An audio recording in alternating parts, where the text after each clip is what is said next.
Hello, everybody. Welcome back to Wobbleville. Welcome back to Armada Mondays. Gonna get back to our Seri Republic ships. We did this one last week. We're gonna stick with the same spacescape here on the base. Thanks, Armored Wolf. Appreciate that. Was that 74 months? It's kind of hard to believe, right, Armored Wolf? Holy smokies! Well, let's do this right away here, Armored Wolf. Like I was saying, because I think I got rid of all of the sound or whatever here. So just, hey there, Stulitzer, hey there, Valfira. So there should not be sound. Hopefully you can hear me, but hopefully you do not hear any sound there. Nice to see you there, Landris. Nice to see you, Bodie, and also Tanner. Let's not forget everybody there. So great to see you again there, Stulitzer. And I got a couple of other scenes here. So down in the lower right-hand corner, you can see where the Seri Republic is located in terms of our overall space right here. Hey there, Mutu. How you doing? Nice to see you there, Paradigm. And of course, here's our bird brains right there. There's your Seri Republic, and of course, we even have it broken down into some. We've been getting into some of the theologies and ethos. So there is the main ethos of the Seri Republic right there, the three thoughts.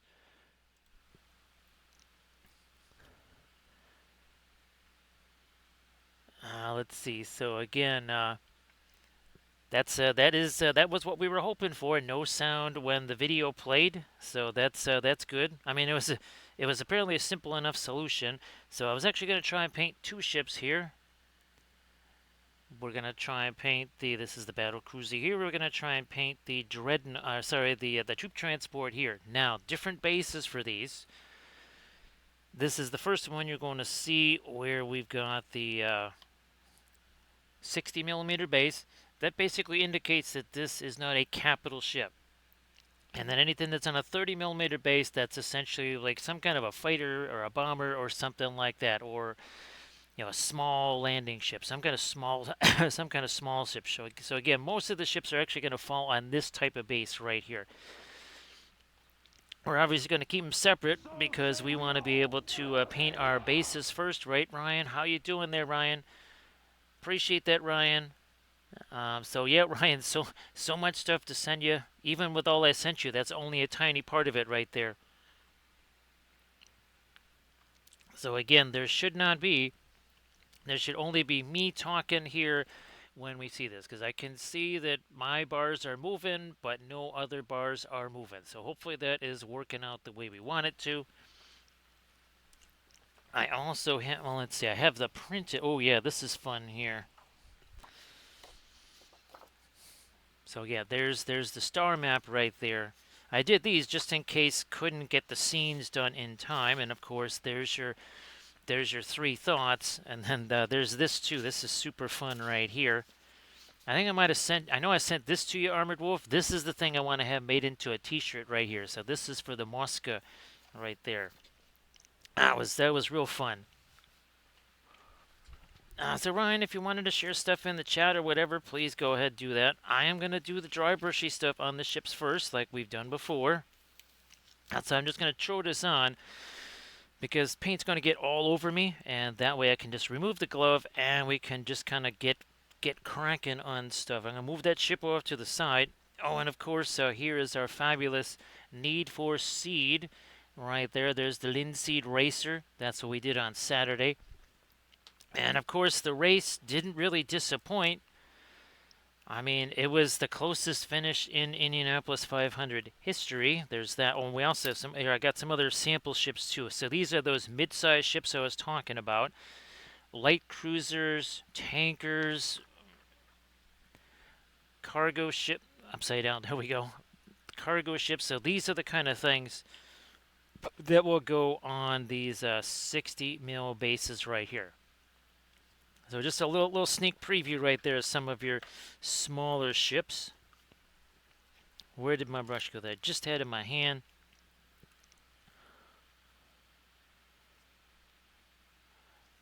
Let's see. Yeah, Velfira. It's interesting. It wasn't. I don't know, man. Maybe that was just a concept that I saw of Velfira because the cars look more like ours. So yeah, I don't know, maybe that was just some kind of weird concept thing that I saw of Valfera, and it's got nothing to do with, I don't know, actual future cars or something. I don't know, that was weird. That was really weird. So Cam, Dave, you want to share stuff in the chat? Obviously, Ryan, you want to share some stuff, please go ahead. Nothing terribly, what would you say? Yeah, nothing shocking with this. We're just going to, again, do our dry brushy stuff, then we'll get to our bases. This is kind of a black seafoam blue mix here on the primer. Autocorrect monster getting some shots in early there, right, Valfira? It's only lap one. Actually, no, it's only the pace lap, Valfira, and the autocorrect monster's already after you. It's gonna be a rough race. There you go, Valfira. Yeah, autocorrect monster already after you.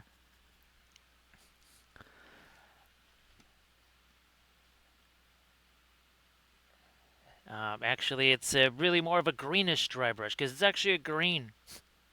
It is actually a green. So again, oh yeah, that's right. Still at the Arizona. So you got again Tanner Bodie, Landrest. Hope everybody's having themselves a blast out there.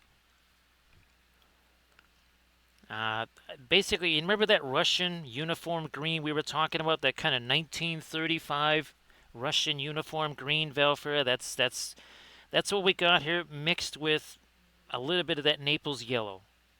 So technically, it's actually a green. But it kind of almost has a brassy look to it. Oh, by the way, hopefully people got this, because I sent this out. We did part 3 on our fabulous Arachne bas relief there. So hopefully folks got that.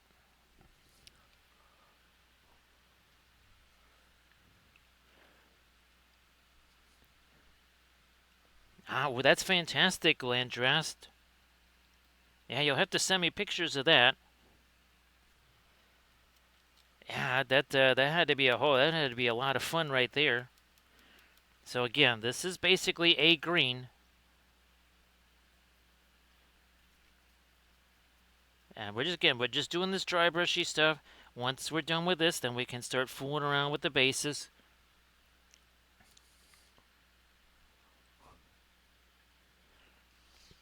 Again, I appreciate you being here, Mutu. Thank you very much.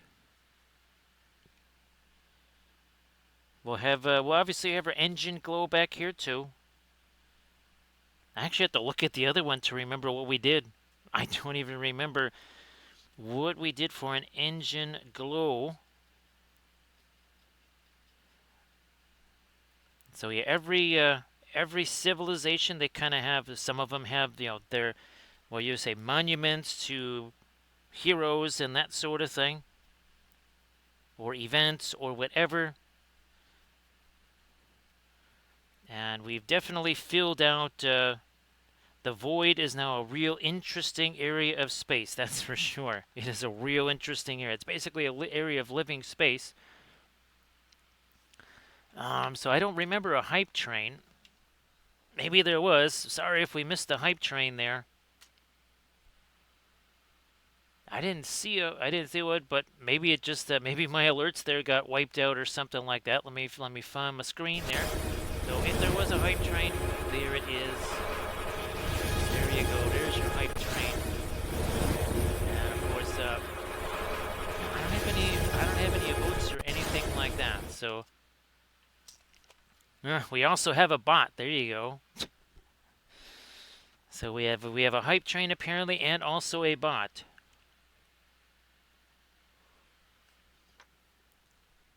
So this one probably more of a, yeah, there you go. So it was kind of a semi, it wasn't, I don't want that to be the warmest greenish glow because I want to save that for the, for another species right there.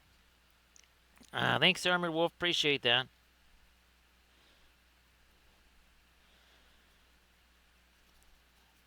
Yeah, let's do this here. So after the stream, one of the things I have to do is, well, I'm going to be filming several videos. One of the videos is going to be working on those tiles. Also, I'm not sure which order it's going to be. One will be Friday, one will be Saturday. but I actually was printing out the board game version of the corrupted characters, which we kind of need. And I'm also going to be filming that video that I was talking about where we, man, let me get this, again, more of this greenish, brassy color on here, where I got to get those tiles with some kind of color on them.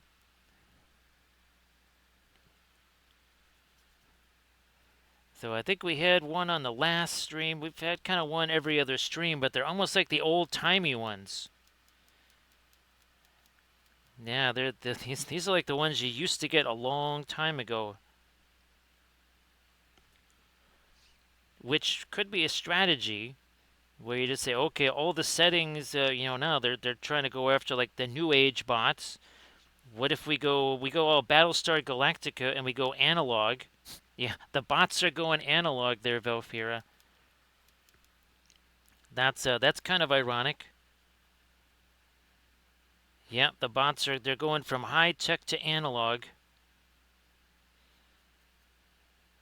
Gonna work in some of you over here. And then again, we'll get to our bases like we have. Not too light, too fast there.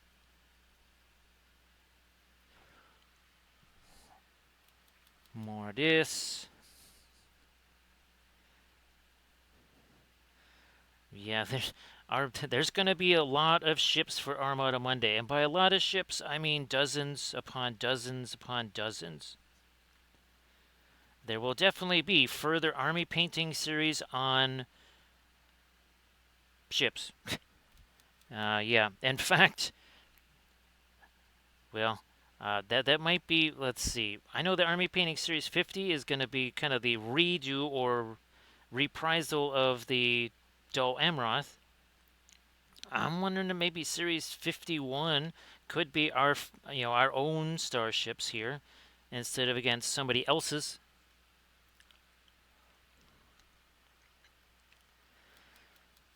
Cylons are like NASCAR there. Valfera, there's Gen 1, Gen 2, Gen 3. Now this right here, that's got a little bit of the white in there. You see I'm changing my angle of attack right there. Changing the old angle of attack. Let's get some of this lighter stuff back here. So everybody check out the Instagram link that Ryan just shared. So yeah, Ryan, but because of a couple of different things, essentially it kind of starts out with an overall, I mean, it's like sketching, right? You do the initial gesture. You start to add some detail to that. Once you get that kind of hashed out, then you start maybe you take one part of that sketch and then you start to work on it further and hone that sketch further. And of course, all the while, the species, they're not, what would you say, they don't just exist in a vacuum. Ah, see what I did there? Ah, see that? You don't get that kind of wordsmithing just anywhere. Actually, Velfira, I thought you were going with a different direction there. When you said, speaking of nylons, I was like, I'm not quite sure what direction we're going with this universe right here. Of course, by your command and nylons and all that sort of stuff, that does connotate maybe a different type of universe. Maybe something that involves, I don't know, some kind of riding gear or something like that. I'm not sure. Let's hit the autocorrect monster there because that's a more subtle attack, right, Velfira? Yeah, that's a slightly more subtle attack right there. Now, I wonder, let me see. I think we can do this. Ooh, this might be interesting. I think you can see that, right, Velfira? Because I can't obviously hold the other one and do this at the same time. Interesting to see. Oh, and again, this is gonna have as much value as all that. But here, let's do this. That's pretty wild to see. Now here, let's hit the color back here, like so. Nice to see you there, Lead Logic. There you go. So that's the difference right there. Of course, Felfair, we were talking about the void and the Wodan. That's a species that basically, in an attempt to survive, basically basically started to become more and more cybernetic until eventually the planetary conditions were such that no biological part of them could survive, and there pretty much wasn't any biological parts left, and they became entirely synthoid. But the production of the synthoid bodies, so to speak, well, it takes a while. So there are times you might wait for potentially up to thousands, or at least 1,000 years sometimes, for a body to place the consciousness in, which that has a little bit of a psychological effect on the species. And of course, they live on the opposite side of the void as the Gaia. Essentially, the Gaia understood what the void was right away. The Wodan, they pretty much they found out too late, sort of. Yeah, they kind of learned the hard way. And there's a reason why expeditions into the void tend to not return. Yeah, it's like it's kind of like a roach motel. Stuff comes in and doesn't come back out.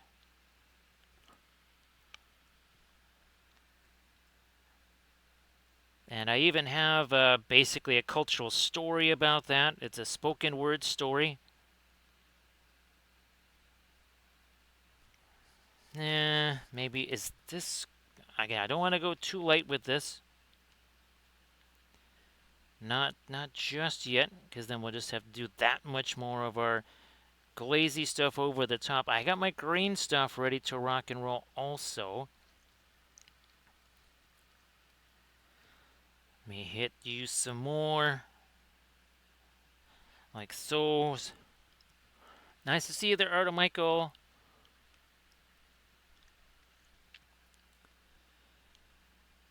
And of course, each species again has their own, essentially their own theology.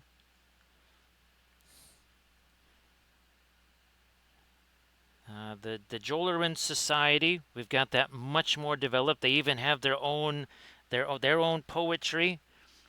The Seri Republic, they have their own form of dance. They have their own let's see, the Seri Republic theaters and the Jolarin theaters again are very, very, very different.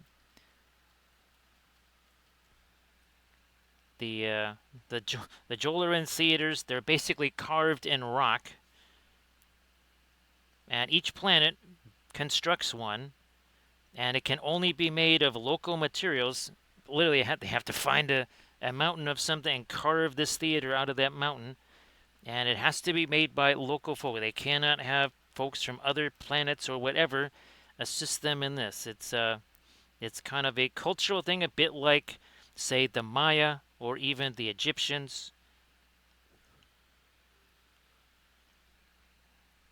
So it's essentially every citizen's obligation to help in the construction of that theater. And then there's another race called the Ballisteri. We're working on them, and they have basically these archives.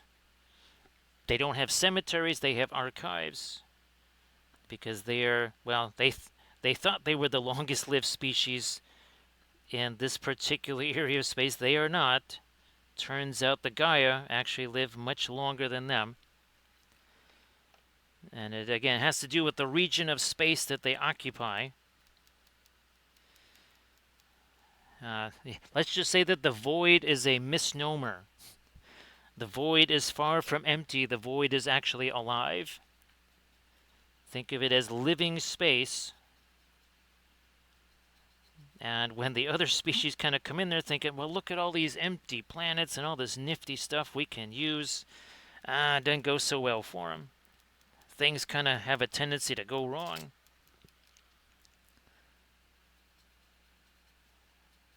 And that's why you have a lot of empty worlds in the void, because one species after another sort of learned a hard lesson.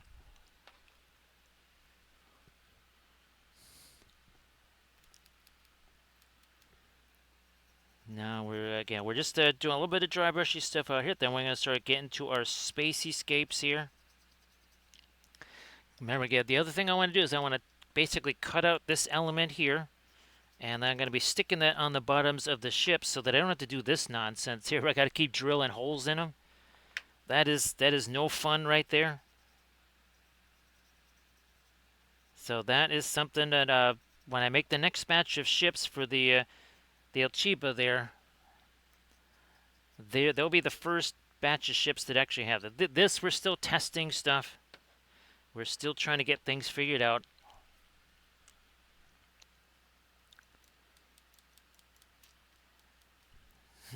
Yeah, let's do this. The ballistary ships, those are going to be real interesting because they're ring ships. Their worlds are that they build, literally they build rings around their planets. Not around their collars, just around the planets. But that's a commercial we haven't seen in a long time, right, Valfira? I don't even remember what the brand was. All I remember is ring around the collar.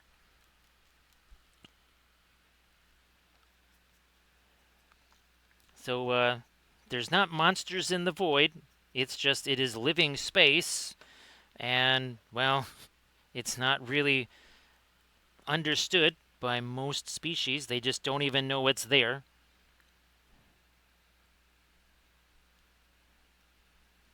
Each species kind of has an origin story, like how the Jolderan Empire was created, the story behind the Great Union of New Terra. And again, we'll bring this up real quick, like here. So again, this is kind of the most basic version of the map right here. And the void, see we're talking that area out left right there.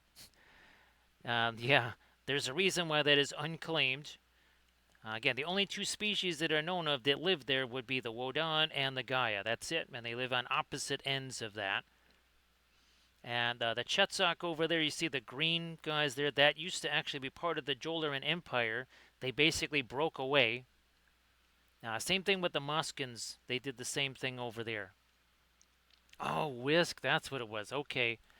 Yeah, Lead Logic. I, for the life of me, could not remember what in the world it was. Now, let me find... That'll work.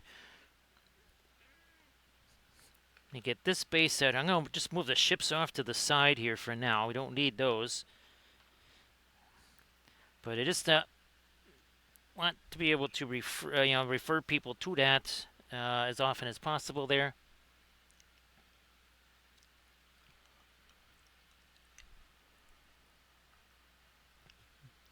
So I don't know who the Australian-looking group is there, Valfira. You might have to go a little. I need a little bit more than that. Not sure what that means. We got our ultramarine blue, phthalo green, by the way.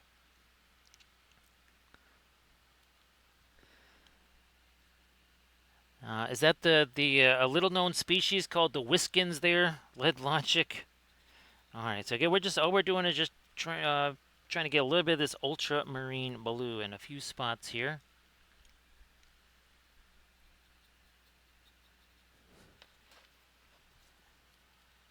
Basically the first species that humanity met when they went to the stars would be the Ballisteri.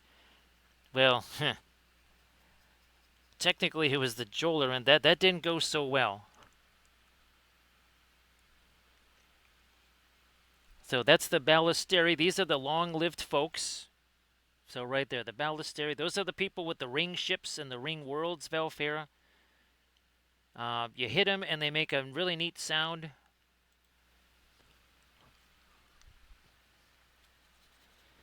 But all kidding aside there, Valfera, yeah, they're one of the... let's see, I don't know if I can bring that up, but yeah, they're one of the longer-lived species, and again, they're... I wonder... I don't know if I can even bring that up, but I suppose we can.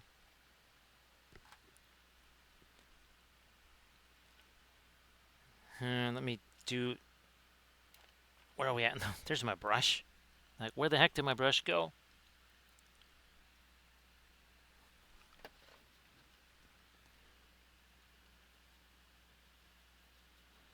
Where's my green? Okay, I'm gonna bring in phthalo green. I'm actually just using regular radiant green here in a few places. Not too much of it.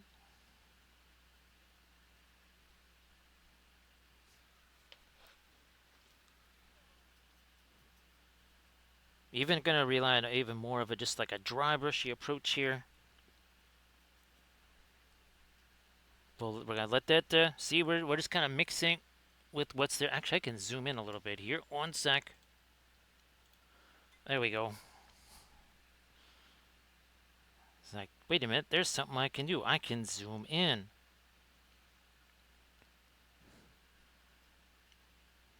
Blendy, blendy, blendy. There you go. Let's do that over here too. Nice to see you there, Camda.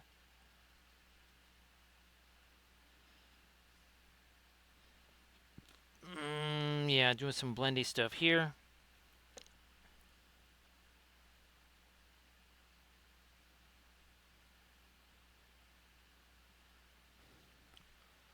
Oh yeah, that's working. That is working. Just letting it blend with the ultramarine blue that's there.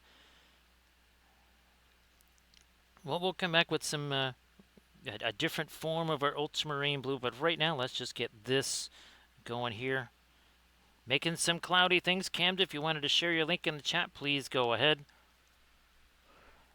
Glad that the kids had fun with that, Valfera. Or sorry, Camden, way back in the day when I actually still played 40K, the a friend of mine, every year his son would have like a big old battle on his birthday. And what was hilarious, it was always AJ and me versus Rich.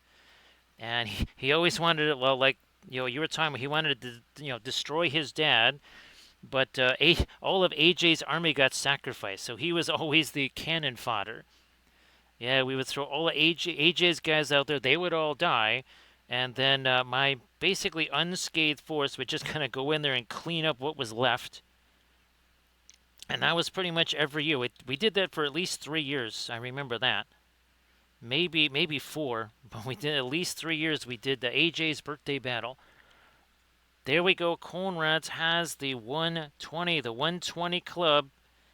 Now we will get some sound here, but we will also make sure to keep the train far enough away so that it doesn't kind of overpower the ears of everybody there in the stream. So let's get our... At some point we're going to run into that hype train. There you go. So this is for Conrad's here. And again, hopefully that's not too loud. This is about where it was, and people said that was a pretty good distance there.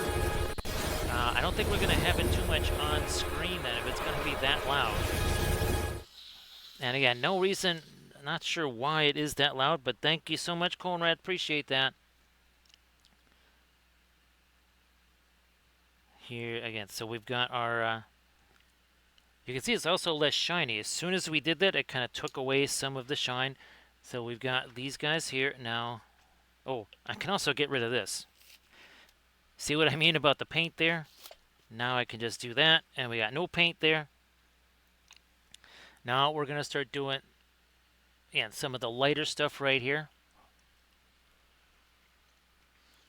So again, appreciate you being here, Conrads, and as always, thank you very much for hanging out with me here. It is appreciated. Okay, this is a bit more of our green here. That's the direction we want to go. More like this. And then we're going to have a star up here, of course. Another one down here. So let's do this one here again. We have our little star up there. Maybe another one over here, and then a third one over there. We're also going to welcome in Zhang. How you doing there, Zhang? Thank you so much for the raid. I think everybody's already following the Zhang, but if you are not, please give the Zhang a follow. So Zhang, you want to share stuff? Please go ahead. Were you working on bricks or were you working on the Gundams there? So we're doing more ships tonight. Oh, did you read when we were doing this, Zhang? Last week. So this was last week. This was the very first of our brand new starship fleet here. How you doing there, Irid? Everybody, please also give Iridican Oif a follow. So we're actually doing two ships here, two different size ships, two different size bases. Here's one of our new ships. So check this out, Zhang. It's all part of a whole new universe filled with different ships. So here is the overall star map. The people that we're working on, see that little kind of purplish color in the lower left-hand corner? That's those guys. And they're the bird brains. Yes, there they are. There's the birdies. Look at the birdie. And again, there's a little peek at their home world and kind of what their ethos is. And of course, here's a bit what their ships look like right here. There you go. So that's the Seri Republic sheets and their ships. Ah, that's fantastic, Zhang. Yeah, because we're working on two more ships now. And here's another one. We'll be doing a two-part video on this, so you can see it's even a little bit larger. This is the carrier. This is their battleship right here. We also have a few other ships. These are kind of your mid-range classes, tanker ships, light cruisers. Where's that cargo ship? So a cargo ship right there. Oh, there we go. Right side up is better. So those are some of the mid-sized ships. Those are going to go on the 60mm bases, of course. We did this on Saturday, Zhang, because Indianapolis 500 and all. So yeah, we did a brand new linseed racer here because had to do that. That was super fun. Of course, Alkids for Victory, Linseed and Linseed Fellowship here. Now our last stream before that was this, and this was the first of our Celtic Goddess series. So this is the Morrigan. We're going to be painting the miniature of this either Friday or Saturday, one of those 2 days. And again, that is all part of our Celtic Goddess series. Here is there is Bridget. So that's a little bit different there. Now, and of course, Irid, if you want to share anything in chat, please go ahead. Now, this, I just finished a video tutorial on this. This is a 3-part series, and this is another one of my figures from a painting that I did. And of course, we got to use a lot of cadmium on this, Zhang. Tons of cadmium red here to bring out the web and everything. That was really, really nifty. That's Arachne. So again, we're just bringing out here. There's my blending brush. Let's move you off to the side there. Everybody, please check out that Pinterest link that Iridican Wave shared. Everybody, please give Iridican Wave a follow. You can see how that starts to get softer because guess what? We are working with the oil paints. Oils all the time. Look at this. Gets all nice and soft there. Then if we want to, we can start to make things lighter. And again, I think... Oh, geez, I don't know if you've seen these, Zhang. We'll be doing another one of these. So this one was 2 Thursdays ago. Our very next stream is going to be another version of this landscape, which would be... Where are we at here? It'll be that. So we're going to do the sunset scene right there. So again, that's... let me get back to my scene right here. There we go. And of course, now this stuff makes a little more sense, right? Like the that landscape that is on. Well, look at that. I mean, it practically just matches exactly. So that's our Cyber Lady of Shalott there. So yes, we have gotten back to officially our 2D art again. Let me bring out more of my lighter green here. Start to bring out our stars. And then of course, we'll do our spatter stars too.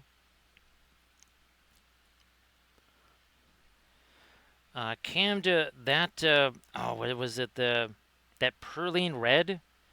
It's funny, Cam, the translucency of it. I never really was a huge fan of that until all of a sudden now I'm a huge fan of all that translucency. It came in pretty handy, wouldn't you say, in that series? So again, so Zhang, if you want to share anything in the chat, like always, please go ahead and do that. Now, we might have painted a spacescape or two on the stream here. We painted dozens and dozens of these as well. Now, of course, the Battle of Midway observations are coming up pretty darn soon. We're just a few weeks, not even a few weeks away, really. And we're gonna be painting some Dauntless dive bombers. We're gonna be painting the Enterprise again, and of course, we might scratch one or two or three or four flat tops as well. So we'll be painting some 1800 scale ships. We never did paint the Yorktown. The reason why I'm thinking that is because, well, same class as Enterprise. We could quite literally just paint another one of that ship and we'll just, oh, well, we did Enterprise already. Let's do Yorktown.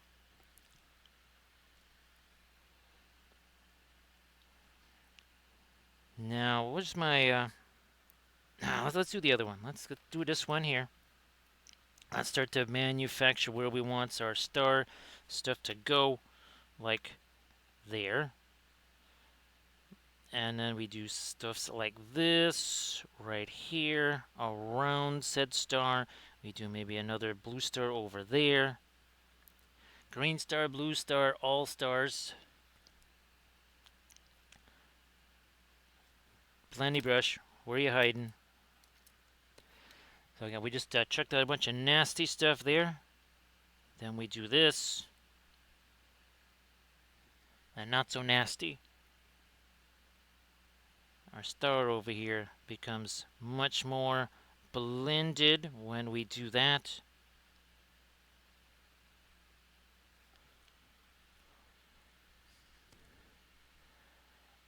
That's fantastic, Zhang. And well, you know, you know that we use tons of wrong shelf. Here we go. I think it'll be easier to see this one probably. Yeah. So the Paul Rubens alkyds here, very, very helpful. I'm glad that those are nifty too, Zhang. And I know, Camda, you've tried a bunch of other different Paul Rubens's products there, and those have been pretty decent, right?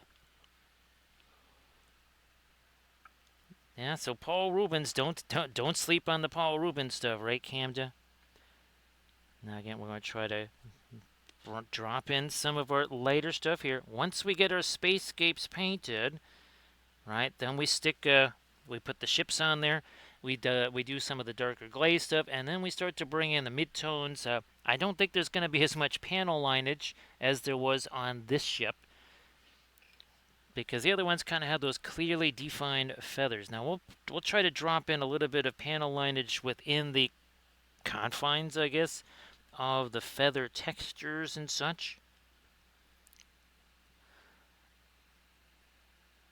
Can't bring it in. Well, let's just take that away. So yeah, Camden has been able to play around with a bit of the Paul Rubens's other products besides just the oil paints. Again, we're gonna do this little tap tap tap stuff right here. How's about I grab maybe this brush will work out. This one will work even better here. Let's try this one. Our ultramarine blue. Also, gonna give me some pansy gray in there. And let's try we'll start out with the dry brush stuff. Maybe not that dry. There we are. Ooh, looky there. Now back to this blending brush, so you can see it's all kinds of rough and tumble there. Not anymore. Look at that. We got that nice rich dark in there. Also, plenty of nice soft edges here. Let's bring in some of our dark here. Like we do, little clouds here, little nebulas. Look at that. darken this up a bit, perhaps. Doing a little scrumbly stuff here. Where's my blending brush? That's not you, that's not you. That would be... Well, we'll just use this one. That wasn't the one I was thinking about, but it's just sitting there. Let's do this. Where's our bigger one? All right. So again, the 60 mil base is for basically anything that's not a capital ship. So your cruisers, light cruisers, heavy cruisers might still go on one of these. Any kind of very large transport. And again, here's our carrier that also goes on one of our 90s. And I'm going to be again doing a two-part series on that. Now, Arid, did you have a chance? You might have already had a chance to share your Pinterest link, but if not, Arid, please go ahead and share that. And if I forgot to ask, my apologies there, Arid. My apologies. And again, of course, Zhang, if there's anything you want to show off in the chat, stuff you've been working on, whatever. Inganes, he's got to show off some stuff in the chat because Inganes also does the oil painting, also streams. So why don't you do that, Inganes? Why don't you go ahead and share some stuffs? Oh, look at this, back to our really dark stuff again. Now this here, when I instead of necessarily blending that super soft, what I'm going to try and do is this here. Where that almost, look at this here, so it's kind of like coming out in front of our star there. Just a little. Just a hint of that here. It's sort of like what we did with our... Is it really all that much different than we did with our moonlight? And again, all of our cloudy things there.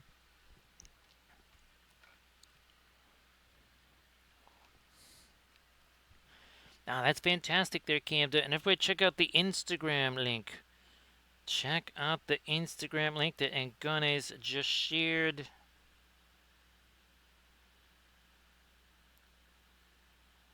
Get a little bit of thinner.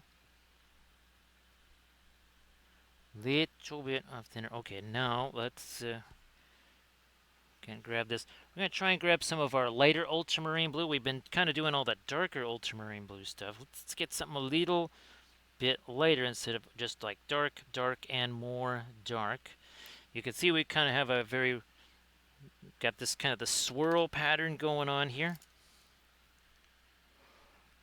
So thanks again for the raid, Zhang.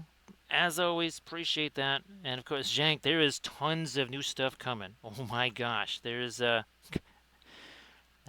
you haven't even seen any of the Cyber Yomi stuff. If you ever want to shoot me an Insta or a message or something like that, there, Zhang, and say, hey, let me have a sneak peek at all that of the Cyber Yomi stuff there. I think you might get a kick out of that. I think you just might. Where's me? Ultramarine blue, not the green. We're just going to use the white here. And that is going to go in over here. So Valfera, this might make an interesting film noir. Actually, remind me, Valfera, before we glue that ship on there, we need to do, I think, maybe a film noir after the bases are done, because we got these two somewhat distinct colors here. And I think it would be interesting to show those. So, yeah, I want to make sure I don't forget to do that. Again, at a certain point. No, I'm going to get me a different blending brush here. Maybe that'll work. Yeah, good enough. Not as ideal as the other ones, but still kind of doing what we need. So again, see, that's you got the greens over there. This here is more of a, basically kind of a reddish, more violet type of blue. Where's their other base here? So I got big old blob here. How's about we de-blobify that? There you go. It's been de-blobbed.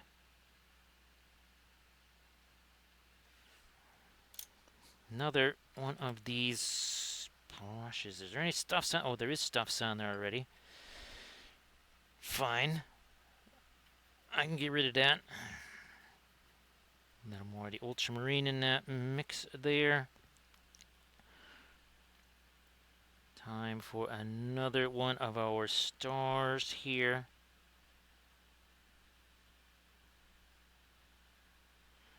Like so.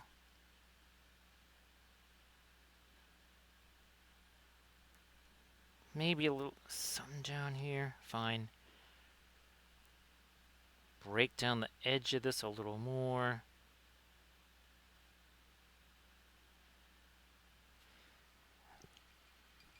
Perhaps.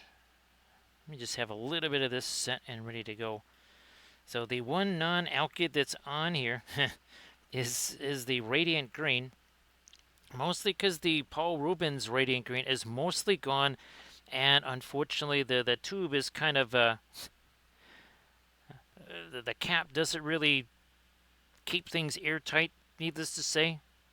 So I go to squeeze stuff out there, and it's just there's nothing coming out of there. So I have to go through and kind of clean up all of the caps. They all sort of reach that stage. The regular oil paints also reach that stage. It's not an alkyd thing. It's just, well, alkyds dry faster. So when you've got a cap that's somewhat on the compromised side, that means all the stuff right at where the right underneath that non-functioning cap, well, that's going to dry. Whereas with the regular oils, pretty much, especially if you use them frequently enough, that'll at least stay usable. But not so much. Not so much with the alkyds. Now I would really like to get... it's a little too heavy there. Let's take some of that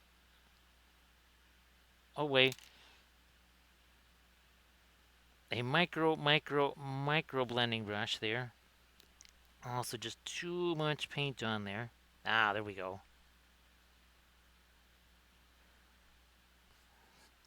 That shall work much better. Let me take away again some more of that.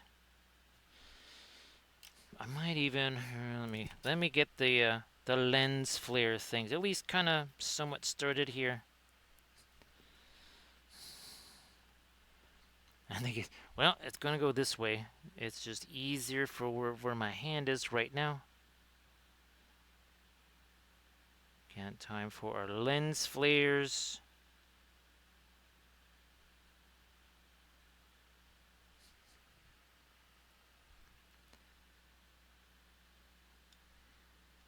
More here.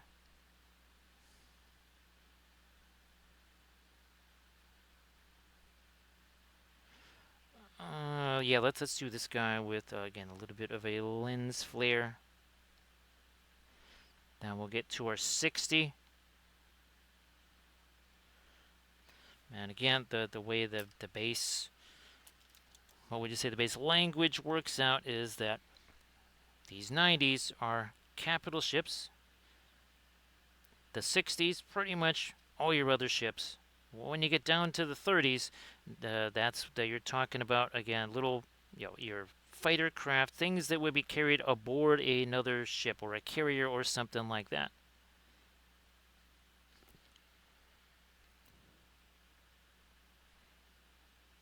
Now the humans, your Terraforce, they're going to have a rather unique kind of a ship in that it's a carrier, but it's essentially a mobile starbase.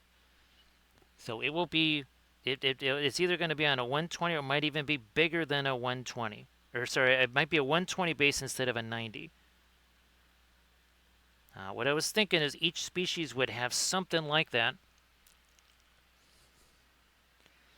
And of course, Camda, each species, we're gonna try and do different colors of spacescapes too, because that even different types there, Camda, if that makes any sense. Remember our our space fingers or whatever the heck those were? Remember those on some of our other the multiscapes we were doing? Where are we at with this here? Did I? Oh, I did do some of the brassy color here. And we got that same, I think it's the olive green or whatever, Camda. The Paul Rubens olive green, because that's what's going right here. Almost forgot about that.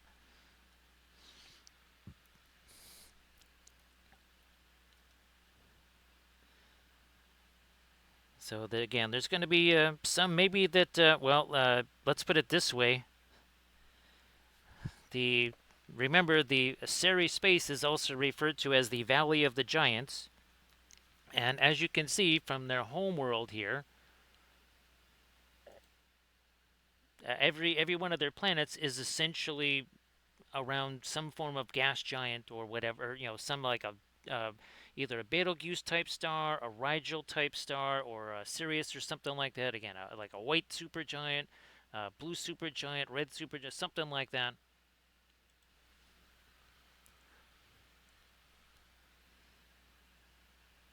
So yes, think of again, they very seldom live on any kind of a surface.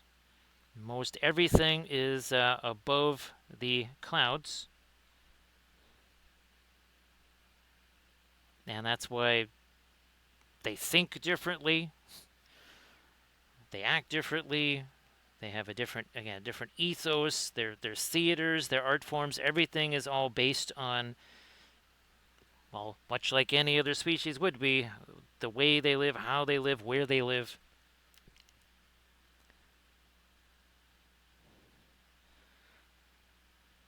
And again, the Jolaron, their society kind of divided up into different houses.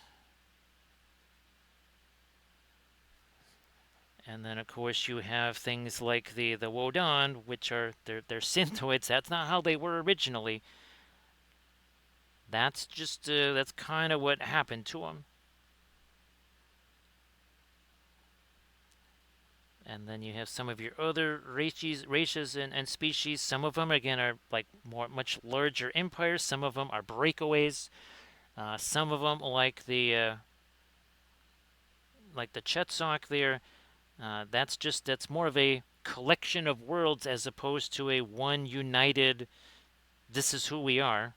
It's more of just a kind of a loose conglomeration of planets. And basically they're, what would you say, they're the reason why they are allied together was only because they wanted to break away from Jolarin.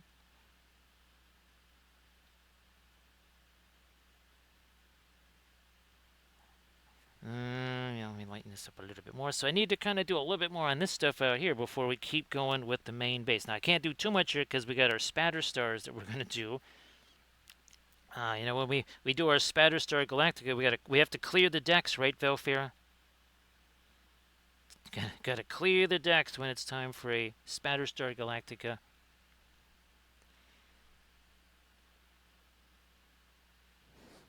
Here we are.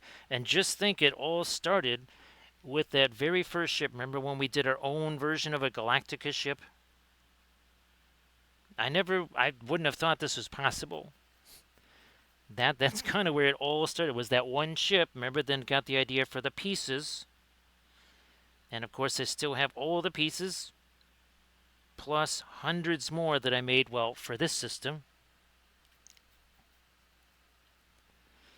Right now, I'm just kind of making ships for the fleet, like official ships for the fleet, or the fleets that we're using.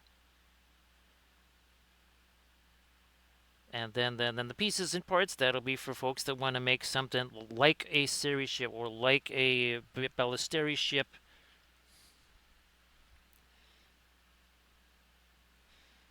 Yeah, sometimes you do got to break a few eggs, right? Lead logic.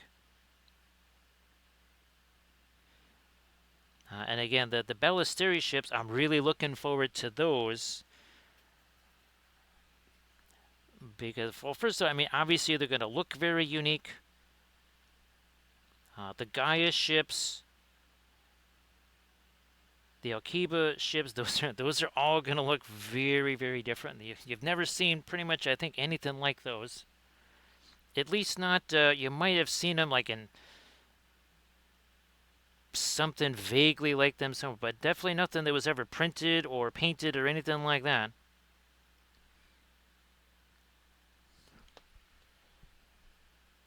So we're just trying to get this a little bit here, and these open areas. Remember, those are for things like the ship names or at least some kind of designation. Because okay, you have 5 cruisers out there, or 5 escorts or destroyers or something. You'll have obviously your 1 or 2 capital ships. Those are pretty obvious what they are. But if you have a whole bunch of smaller ships, at least having some way to, even though there's just a number there to designate it, that could be very important for making the game happen. Yeah, Valfira, I think well, we could try it here. Let me do a little bit more of this Valfira, and well, it's certainly going to be very different than the first one we did, right? Because that was just on the ships. So I don't think we've done. Yeah, we haven't done one on this yet, right, Valfira? Yeah. So I'm almost done working my way around. Then we're gonna do a little film noir on our bases here. Has it been about an hour? Well, look at that, 56 minutes. Alrighty. So here's our 2 bases. I'm trying to get some of the. There we go. I think we got some of the shiny removed, and now we'll see again the greenish color disappears, the bluish color. Now it's just value. Well, I think the darks show up a little bit more. Look at that, Velfira. Look at the dark clouds. I think you can see those a bit easier. Let me do this. Yeah, look at that. I don't think they show up as much. I don't think they show up as much in the color version, right, Velfira? Here, let's do this again. Let's take this back down again. Oh yeah, I'd say the dark stuff shows up more in the film noir version, Valfira, for sure. Uh, yes, and one of the 3 thoughts there, Camda, is never mention 11 herbs and spices. That's one of the 3 thoughts. Yeah, you never mention that. Not on Seri Prime. Do not mention any herbs and spices. They're not going to be too happy about that, Camda.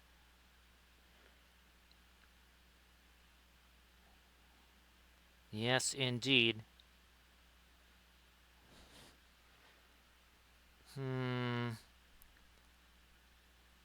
And of course, if Gandalf shows up, he's gonna have himself a spot of bother.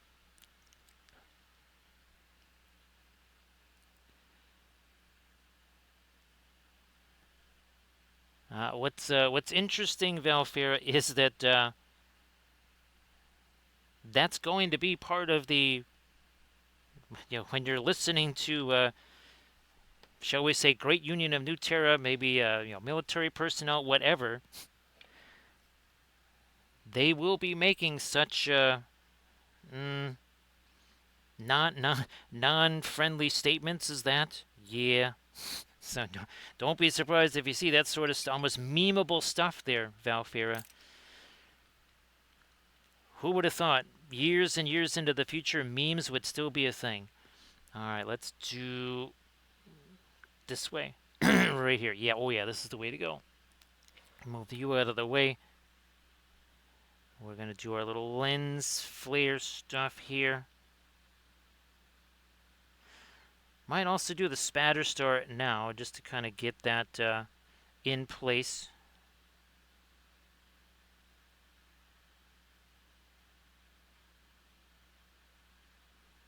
More of our light here.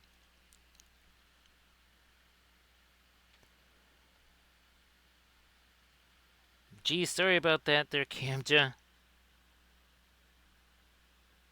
There's been a lot of verschmizzle happening there. Yeah, lots of stuff getting schmizzled there. Camja, that's for sure.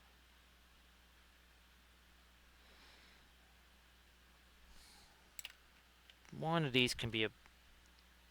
Oh, okay. This can be ye old blending... no, let me get some more of that. A little bit of residue off of there.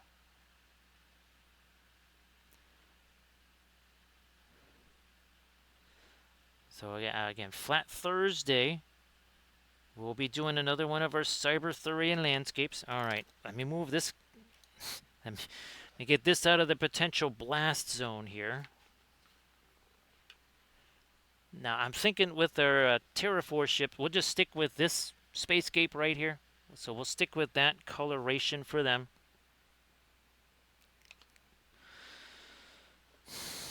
What can we use for... there's a whole bunch of different ones that could actually work for you know what? That'll work. I think I think we used that. I think we actually used that.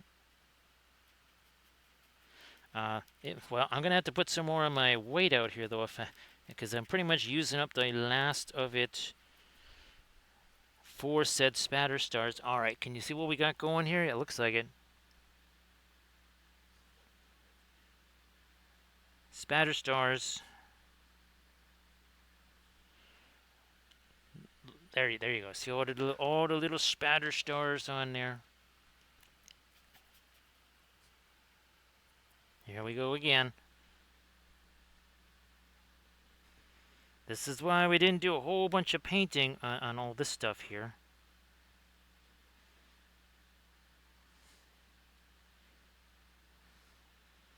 All right, we got our spatter stars in place. Just to make it easier to see what's going on here, I'm actually just going to get some kind of darker stuff on our nameplate things. Let me just hit that super quick here.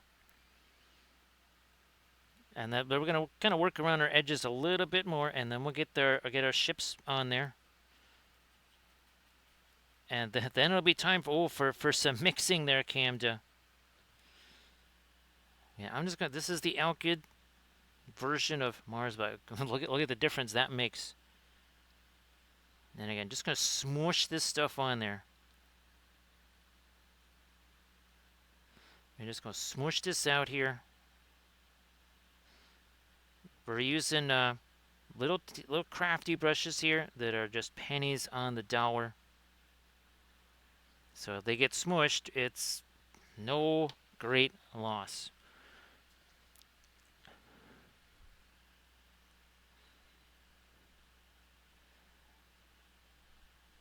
Well, Valfera, I guess would the sister ship be the Chick-fil-A?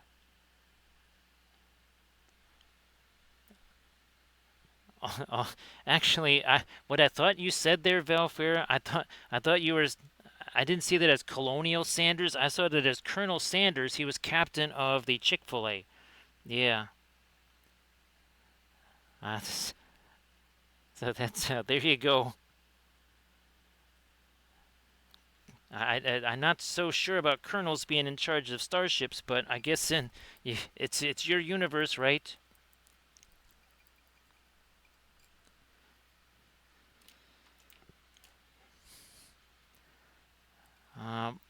Actually, Arid, I think that would be I think that would be all of their small craft there, Arid.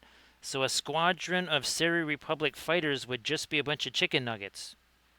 Actually, Arid, that would be something. So when Terraforce pilots are about to encounter Seri Republic, fighters and bombers, they say, "Yep, we're gonna go take out some chicken nuggets." They come by the dozen. There you go. There you go, Arid. And of course, Arid, if you remember, on Seri Prime, buffalo wings are actually buffalo. They're actually made out of buffalo there. They're not made out of chickens. They're made out of buffaloes. More of our lighter stuff right here.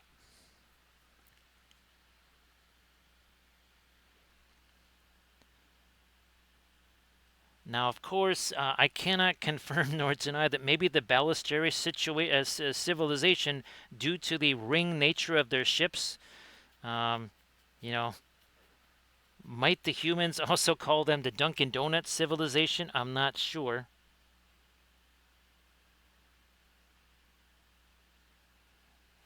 What was the... Oh, yeah.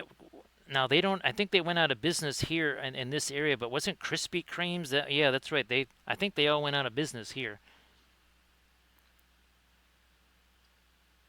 So yeah, the Bellisteri, they all run donut shops.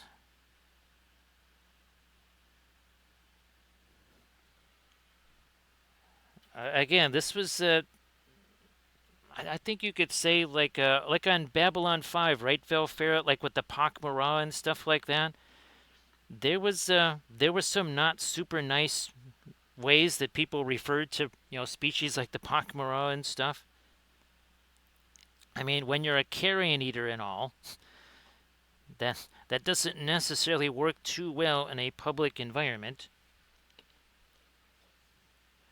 So Earwolf actually went to the place where buffalo wings originated.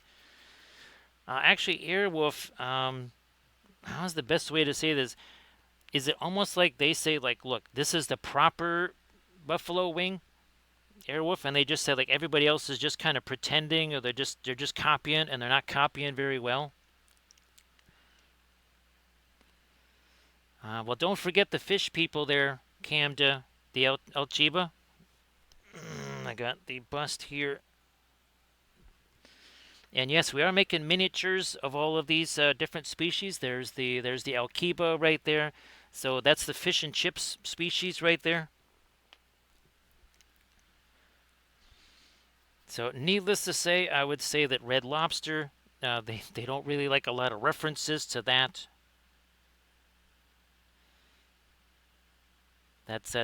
Yeah, that's not really, that's a good way to insult an Alkeban right there, is to mention Red Lobster.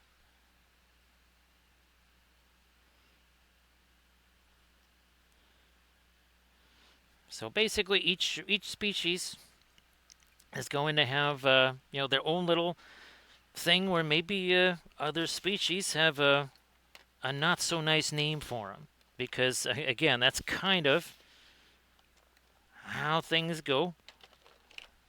So we're gonna put this back out there again.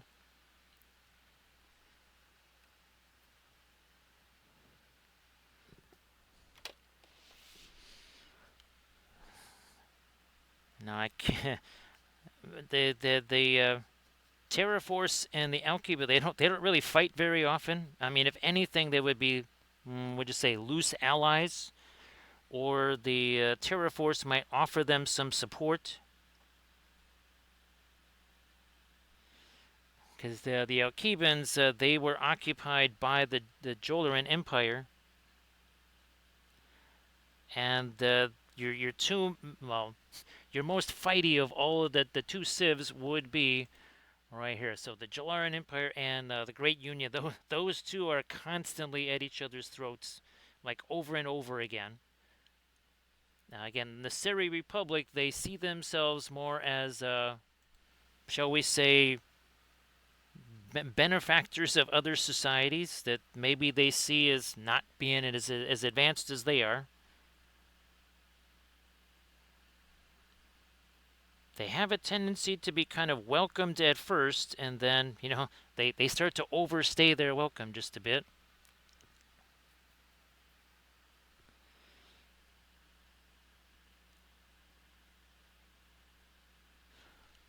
So Velfera, yeah, that would be the planet Bovis right there. Yes, the planet Bovis, and everywhere on their planet there, Velfera, it's got an arrow pointing to Seri Prime, and it just says "Eat more chicken" with the same misspelling there.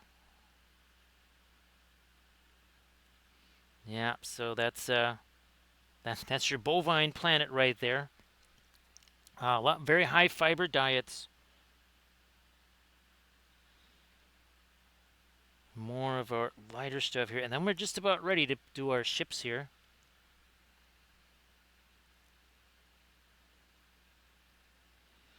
And again, that's where they have their, you can see here with their ethos of the three thoughts. So some civilizations never advance before low thought. Most civilizations fall in middle thought right here. And then some species fall into the high thought category. Whoops. That's what I need. all my scenes got changed around from the last time, so got to get used to where these are now. All right, so I think we're just about ready to rock and roll here. Get our ship stuck on these.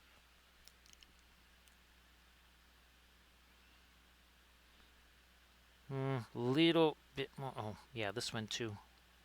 Okay, I believe we are ready to get some ships stuck on to those. So now we're going to do our little glue, green stuff glue trick here. I think that's enough. So again, we mix up the green stuff. Glue goes on here. Glue goes on the ship. Green stuff in between. And the idea is that the green stuff fills in any kind of gaps. The green stuff crystallizes with the glue. And as it does that, it just kind of locks everything in place.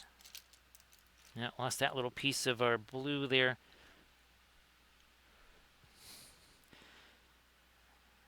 So again, what we're going to do is just mix this up here super quick. I know it's not the most fascinating, or is it, Cam? Maybe this is the most fascinating part of the stream, even more fabulous than mixing thinner with paint, is mixing our green stuff here. And again, we're going to have the green stuff go out here in between glue and the ship itself, or in between the ship and the post. And at some point, this post right here, this little mechanism there, I'm going to probably after the stream tonight when I start working on the next batch of ships, what we'll do is we'll kind of cut that out of the bases there, and we're going to stick that on every new ship. It's just these were already pretty much developed by the time I thought of that. Initially, I was just going to make a hole in the ships, and that wasn't really practical. I started to realize right away there's a bunch of holes that are not really well suited for that. And I thought, you know what might be better is just put the peg there, because it's worked so well. Now again, these are all kind of glued already. But you can see that the hex goes right in there. And if that's just right in, right in there with the all the other details of the ship, that would be much easier. So again, so instead of see that hole right there, we would actually have that little hex part right there on the underside of the ship. Now the other thing you'd have to say is that we kind of need to check the center of gravity, so to speak. All right, here we go. So here's our glue. Gonna get that out here like so. Don't need a ton. So we're going to do this. Then we're going to put the ships on there, kind of spread the glue out.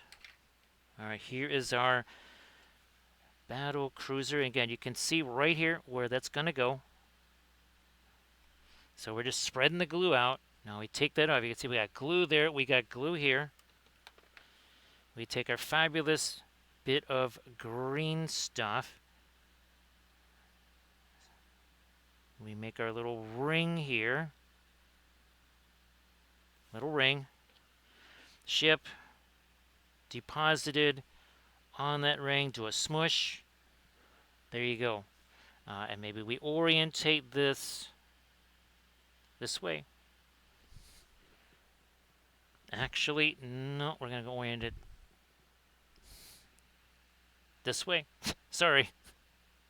Probably shouldn't have been spinning it around like that, but all right, let's try that. All right, now I kind of know the direction we want to be doing it. Okay, where'd my glue go? Nah, that's enough.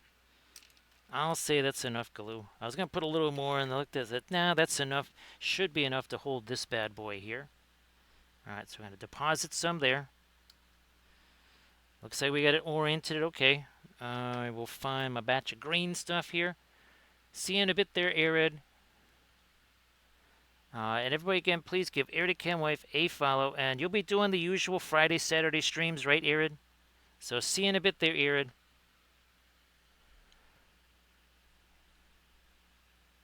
So Valfera, there's been times where I've done almost like 90-10 blue to yellow and yellow to blue for different things. All right, so I'm oriented this way so we can actually see the nameplates there. All right, so we've got that going. Now, how is this thing doing here? Is it okay? It is time now to start doing some glazy stuff. All right, break out one of these. Mostly Van Dyke Brown, maybe some of our black, and I might even try a little bit of Indian Yellow slash Dioxazine Violet. Might try that too. All right. For now, let me just push that over. All right, here is our, come on. Some of that, some of this. Oh, asphaltum. All right, we got a whole bunch of stuffs in there. I need this. Yeah, let's put that over here. And now, what everybody longs for, look at this. It's the most fascinating part of the stream. There's been requests that we just do this for 13 hours non-stop. Nothing else, just this. Because it's riveting. It's spellbinding. You don't know what's going to happen. You can't possibly imagine how it's going to be used. Yeah, Valfera, this is, I kind of went with a little bit more of the yellow there, Valfera. Valfera, it also, too, it depends on the age of the green stuff. Because the older that gets, the blue stuff tends to be a little crispy, right, Valfera? As in, you might need a jackhammer or something like that to be able to manipulate the blue stuff after a while. All right, I think we have a mix. I also need something to stick this on here. This is not ideal, but it's all I got.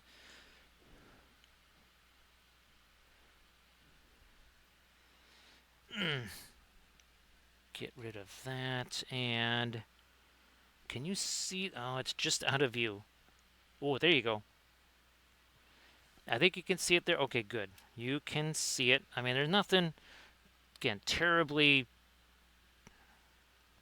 whatever about this. It's essentially a glorified pin layout. Oh, that was the other thing I wanted to do. Now, next to it is just some thinner that's got nothing, no pigment to it whatsoever, just the thinner. Ah, I spy with my little eye here. This item that got trapped in the primer here.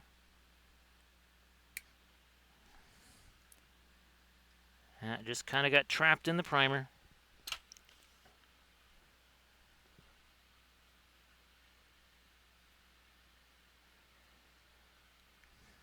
So Paradigm, now you've, I think you've seen the iridescent pearl white, right? You can actually mix the, let me see if I can find it for you. Ooh, I think here it is. Because you could, this is what we use to make all of our metallics, Paradigm. We mix other colors with this. So instead of just using that, let's say if we wanted these to be almost kind of more, even more like a metallic type of thing, we would mix, say, Van Dyke, or no, burnt umber with this. If you mix Indian yellow with this, you get like a metallic gold Paradigm. Also, too, I don't know if you've, if you've used any of the interference colors. I only mention it, Paradigm, because I will be doing that. I will be doing that for a couple of ships, possibly even the Ballisteri. So I might be doing that for their ships. I was tempted to do it for our, again, for our bird brains here. Also, oh, the fishies. That's right, yes. Our little fishies under the sea. That was another one I was going to use the interference colors for.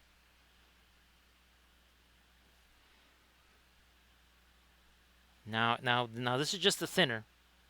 This is just the thinner. Now going back to a little bit of the actual paint in there.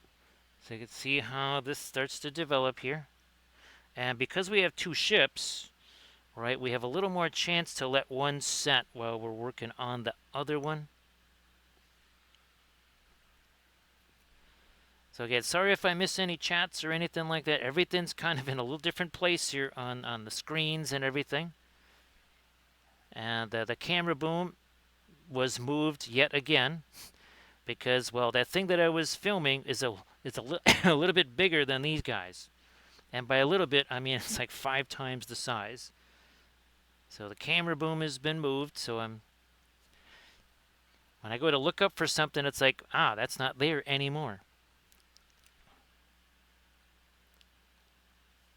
You can see this is like just at pin line wash consistent, maybe tiny bit shy. It's a little shy of true pin line wash consistency, I would say. Now it is, once I add that extra bit of the thinner there. Now you can see now it's a true pin line wash once we add all that in there. Oh yeah, that is now a pin line wash for sure.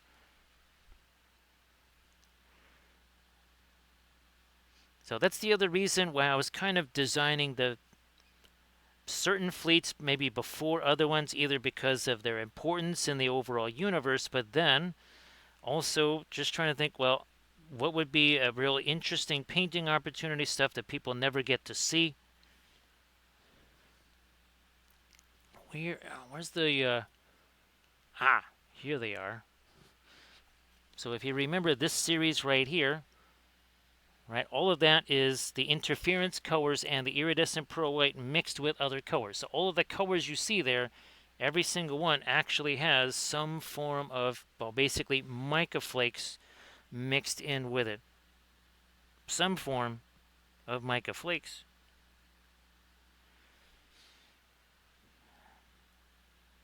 Do we have enough here? No, let me just use the thinner. We'll just use the thinner there.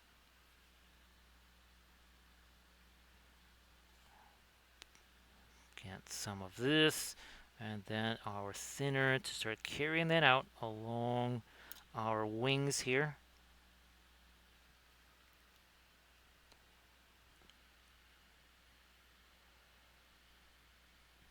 That's coming up pretty soon there, Camda, right? For our not our weapons, but our we also have some lights. Yeah, Camda, we have some lights here, but we have our engine glow, right? Fabulous engine glow. Yes, indeed.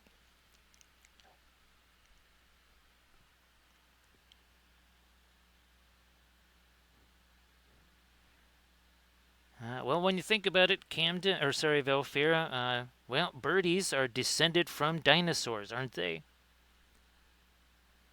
So the scale motif for birdies, well, that pretty much works. Also, too, like we said earlier, once we start to paint in all of the panel lineage, that's going to define the feathers, right, even further. Hey there, GGT, how you doing? Great to see ya. Now we're gonna have, there's a little bit of our thinner in there, so we might have to dig some of that out there, Camda, before we can put our fabulous source lighting in there. And also, too, on the bottom of these, we're going to be going, remember, where's our other ship here? So it's not going to be the brownish necessarily. See that? So there's going to be more of like a grayish blue in some of those areas.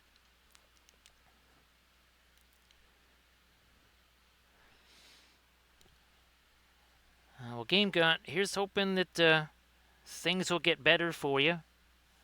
Well, as soon as possible, right? As soon as possible, things kind of start picking up for you, start going in your flavor.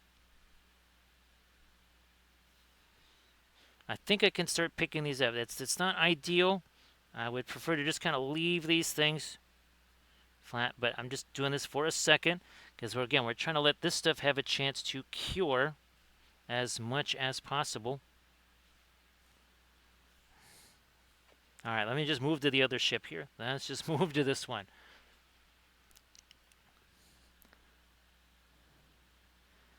So again, this one right here is the heavy troop transport.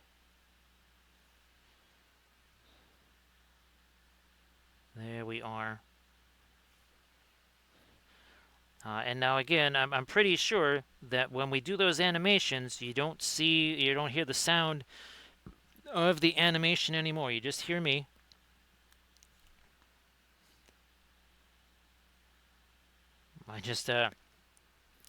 I forgot that the animations are done in a different way than those earlier ones, and there was no sound with the earlier ones at all. These new ones actually, believe it or not, actually have sound on them.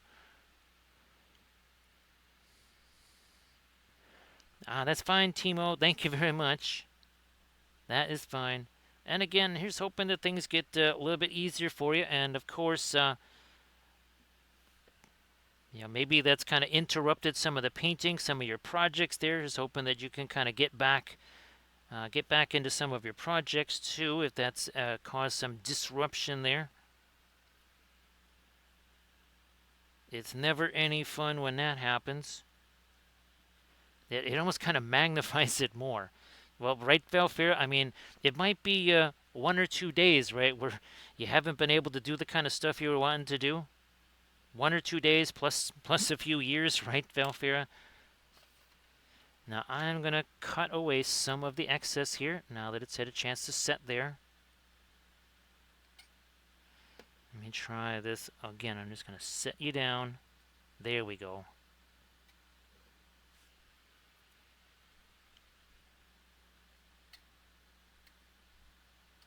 And push that up there. And then cut some of that away down there.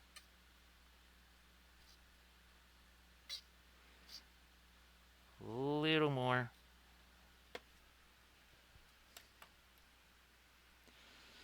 I think we're good. Yeah, Belfair, I just wish there was some, and I'm not trying to be a Weisenheimer here, but I wish there was a mobile way, a mobile studio, as in you could just have it where you are.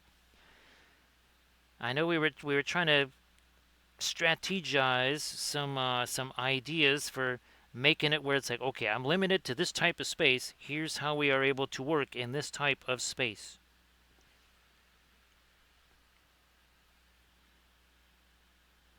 So again, just working on this, and the other ship. Hopefully, when we get back to that, we'll have less of the shiny stuff on there.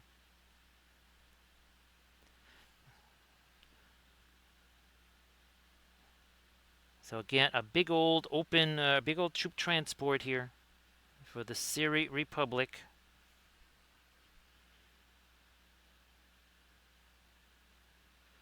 Yeah, let's keep rocking and rolling with more of this.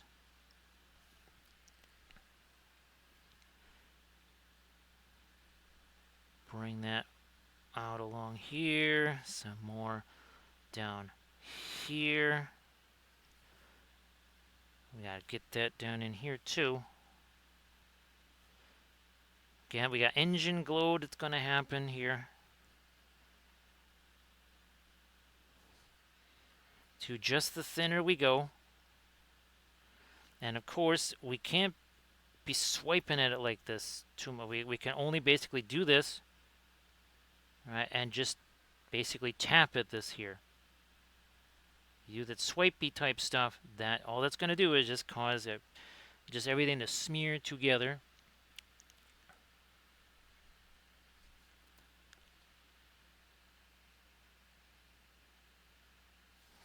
Some of just the thinner.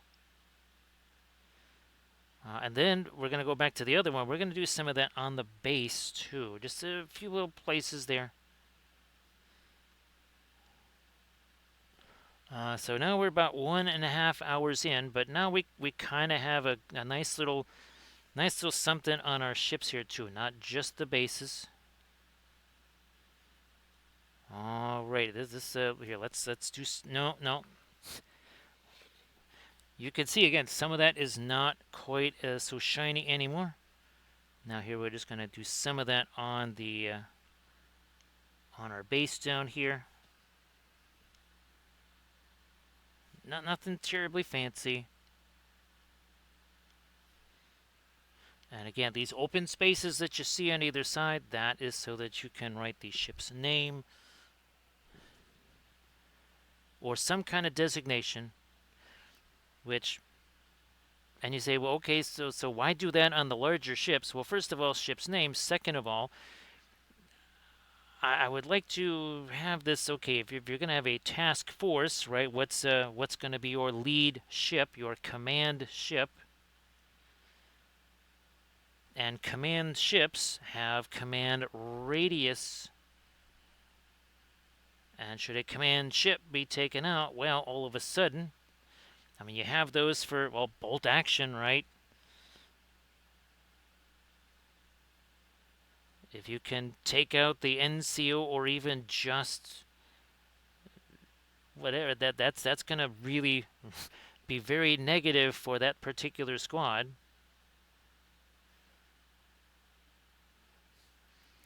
No, I need a little more here. I can see that. Okay. No, more here. There we are.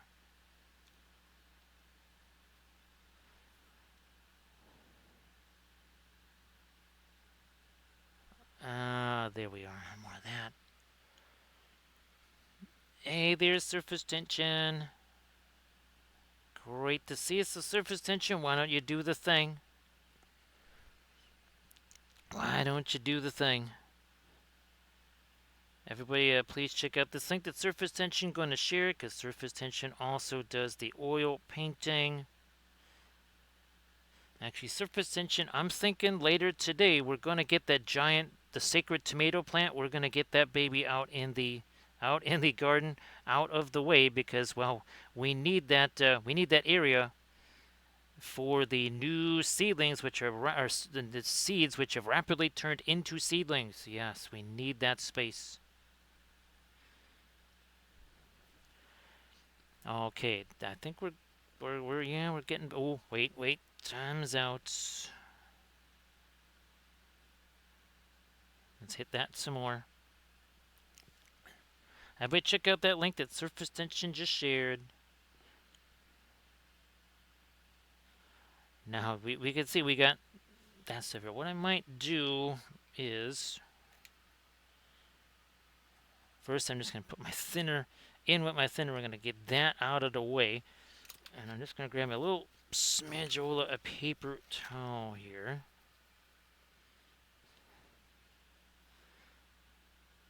I'm going to see if I can't dig out all this stuff here that is down inside the engine cowlings there.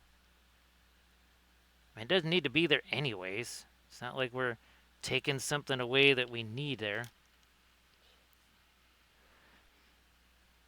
So we can actually do this here. So the giant plant there, Earwolf, is a cherry tomato. But all the other plants, 6 different varieties of peppers, 6 different, or 7, I think, varieties of tomatoes. So we're talking purple heirloom peppers, yellow, orange heirloom peppers. Same thing with the tomatoes. You got, and a couple of them are the pear style tomatoes there. And the whole reason for that is that I want to be able to use those in different sauces. So your pear type tomatoes, those tend to work really well in sauces because they basically fully break down, whereas other tomatoes, your typical ones, well, you end up with a whole lot of skin and other weird pulpy stuff in your whatever you're making. So yeah, it's kind of the anti-pulp version there. Surface tension, we had all kinds of jocularity talking about various restaurants there, surface tension. Oh, yeah, surface tension. Go back, whatever I guess you would say in the VOD or whatever, just go back and maybe about 20 minutes in there, surface tension.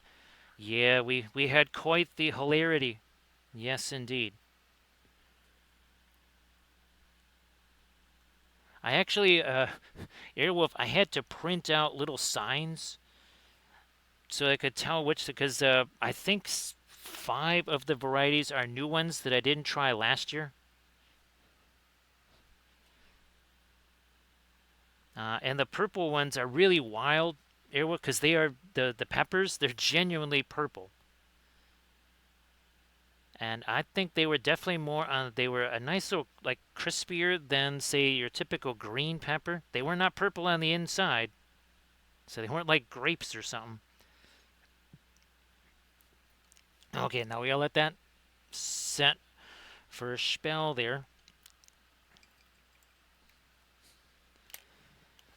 So you can see kind of how these are starting to evolve. And here, let's break out our first ship here. There you go. Now I don't.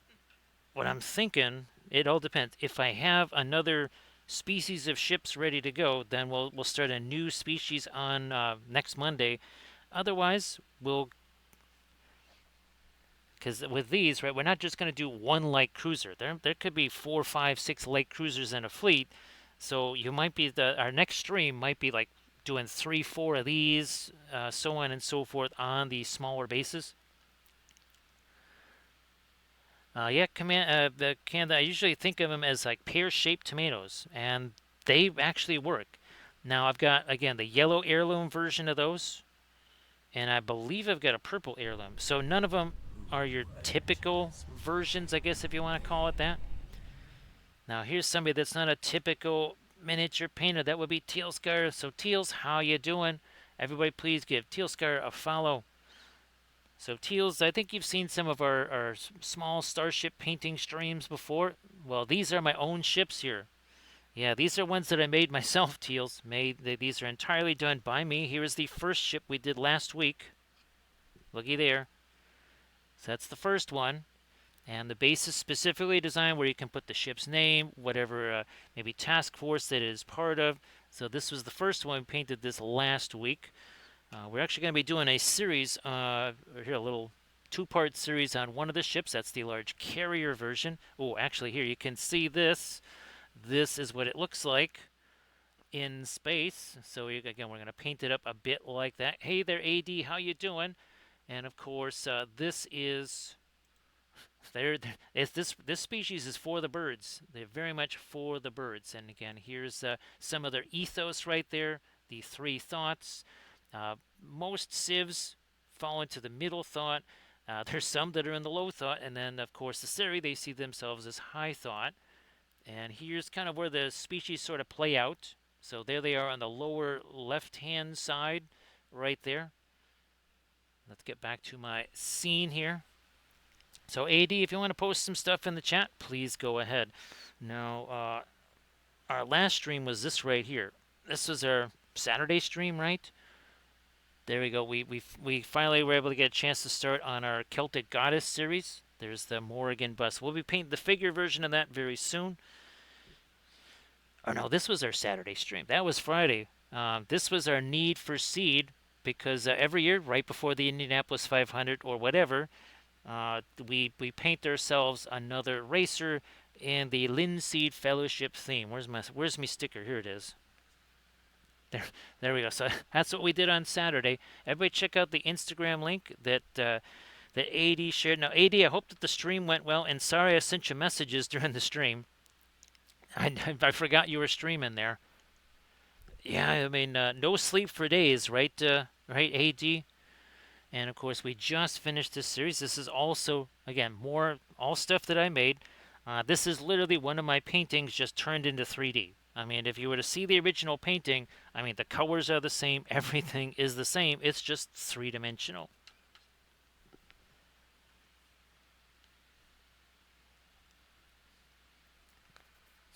So again, Teals, if you wanted to share some stuff in chat, please go ahead. Now, 1 hour 39 minutes ago, these had no paint on them. They basically looked exactly like these because they were all primed at the same time. That's what they looked like. And these again are more the mid-sized ships right here. That was a light cruiser. There's a tanker. Where's that cargo ship? Here's one of the cargo ships right there.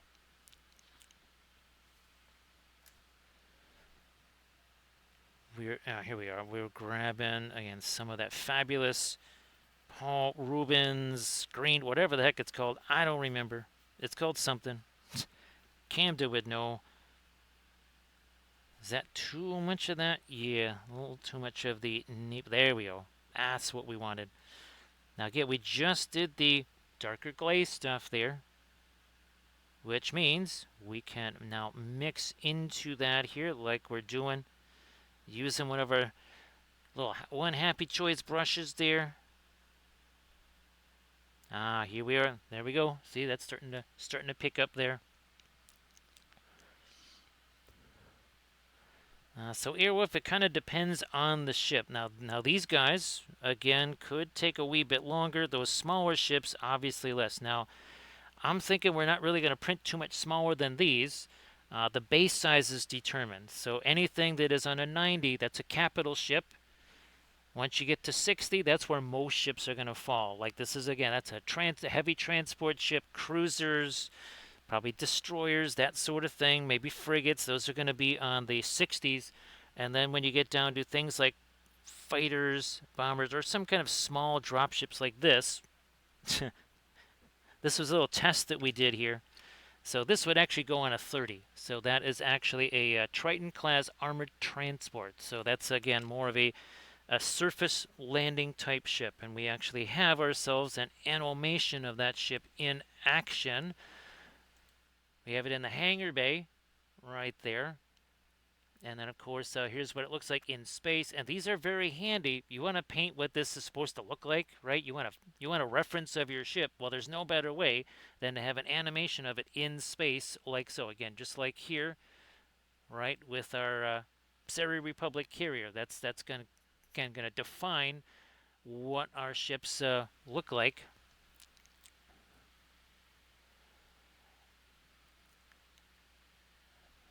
No problem there, Teals. No problem. T puts the stream in streaming, right? Yes, indeed. Well, here's hoping you can get yourself some shut-eye there now, AD. Now that it's kind of done, and you can also... There's one thing, you're trying to sleep, even if you're exhausted, but if you're still kind of...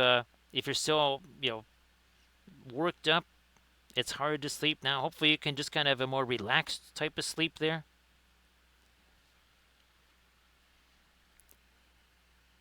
And again, this is just the very first of our civs. So you saw on that star map there, you saw you had the Mosca, you had the Chetzok, you had the Great Union, Seri Republic, the Jolarans. That's not all of the species we're going to have. The Wodan have ships, the Alkiba have ships. Everybody got ships. There's ships galore, ships all over the place.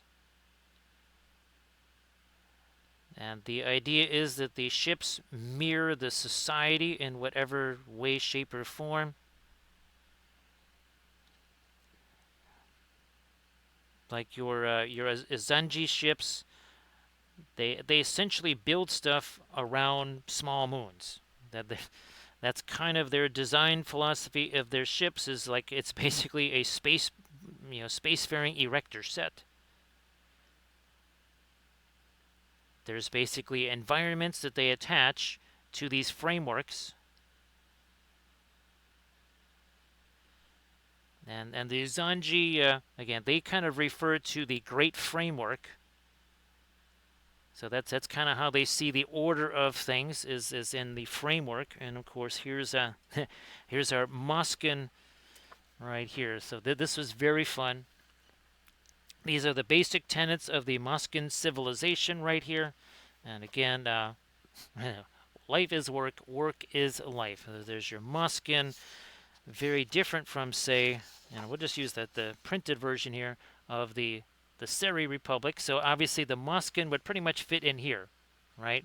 Builders, protectors, keepers. So that's how they would view the Moscan, as a middle thought.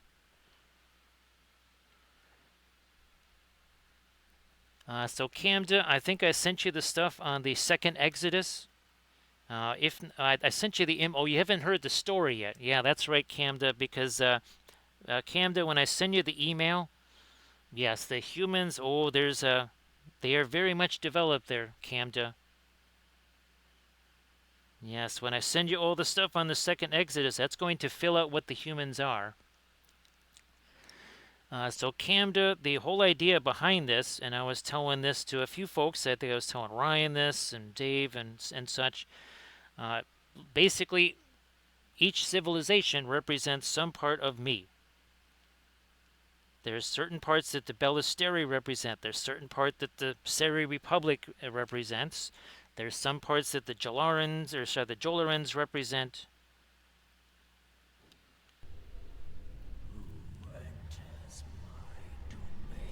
But now Daddy Celt is here to represent. How you doing there, Daddy Celt? Thank you so much for the raid.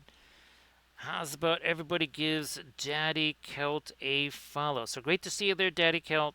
Appreciate the raid. Like always, you want to share some stuff in the chat, please go ahead and do that.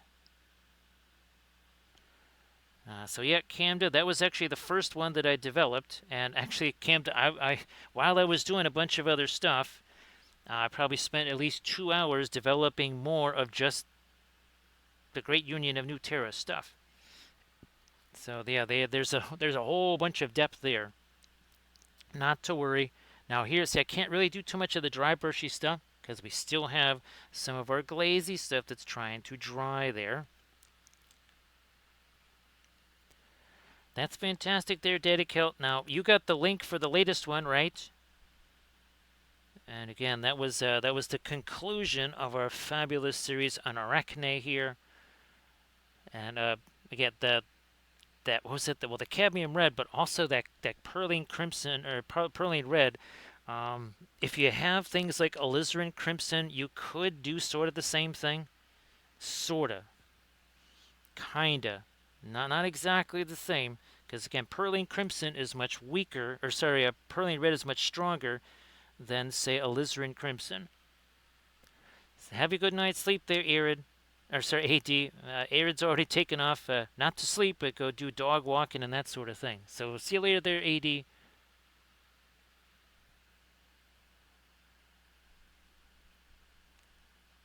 And we got a couple of other, the next couple of videos there, Daddy Celt, are going to be, one's going to be a printing workshop where we experiment with the, taking the resin and seeing if that can fill in, because actually here, this was yet another experiment. So all of these were test ones, so all of this was not, it was all very rough.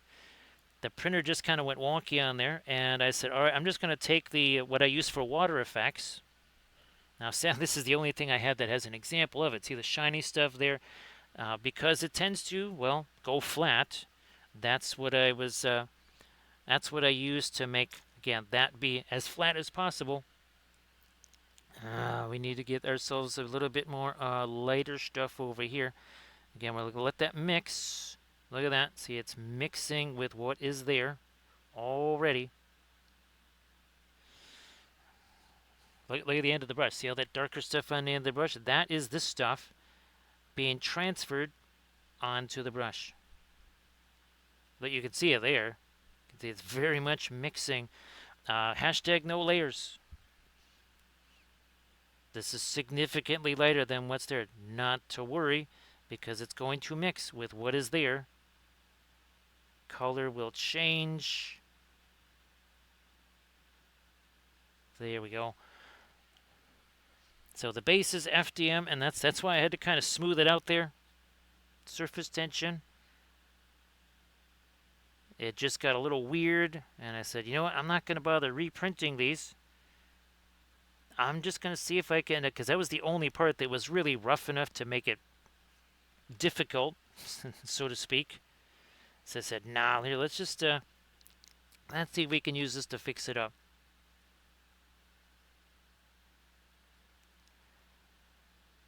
There we are, a little bit of that. So let's go back a little bit to something that's not quite as light. And of course, all of these, right? Those are going to be kind of a bluish gray. So you can see that they're on the battleship.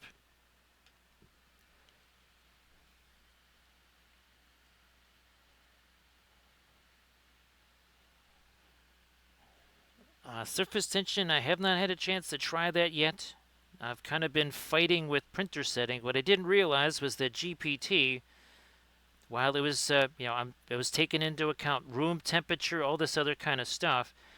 I didn't realize that it automatically defaults to like highest print speed possible, which is literally the opposite of how I've printed for, I don't know, the last 6 years, which is maximum reliability. If it takes 3 times as long, it doesn't matter, because a failed print, well, you're out the time, you're out the resin or filament or whatever it was that failed, you're out that too. So what do you gain? You gain nothing.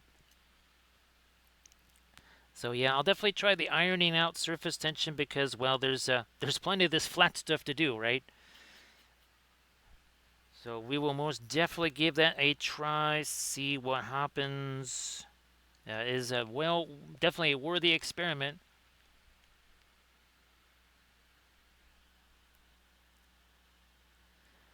Now, it wouldn't matter in the case of these surface tension because the actual surface, there is a tiny bit of texture on the surface. Now, originally I was going to be printing those in resin, so it wasn't going to matter. But once I started doing FDM, that tiny bit of texture, well, that is not really something that an FDM is going to do well, right, in a very flattened situation like that. And I thought I could get away with it because the it's such a slight texture, but nope, it was hypersensitive to that.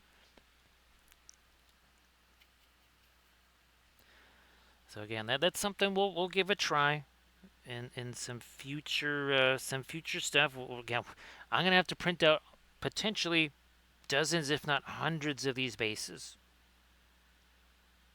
There will be opportunities. There might be several different tests of that surface tension coming up.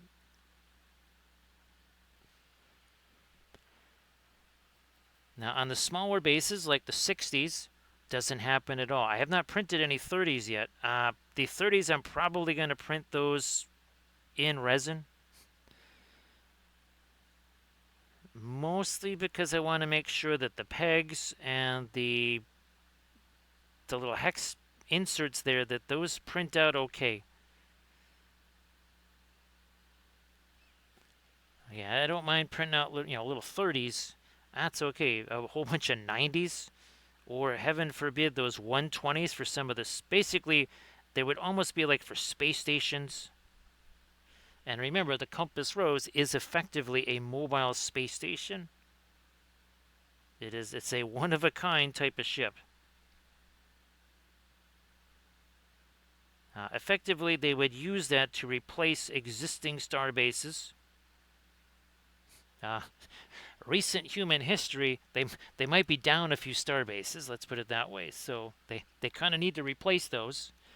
And they thought, you know what, it would be really handy if they moved instead of just sitting there.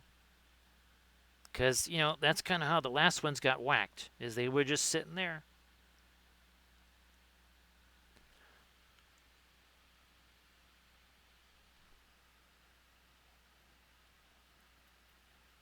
More, is it going to be too late there too quickly?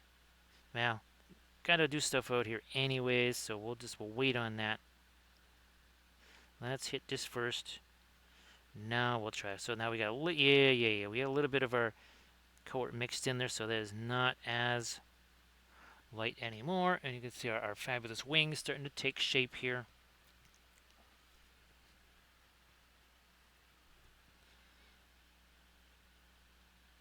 And of course, if it gets too late, we'll take our blending brush to it, and well, then it won't be too late anymore. It'll be all good. And of course, with each of these ships we do, stands to reason each one will take less time because, well, that first one was, for all intents and purposes, a color test figure. Now also too, let me do a little bit of a change over here on my focus because it's set for the Arachne. I just realized it's like, oop, yeah, it's not set for this.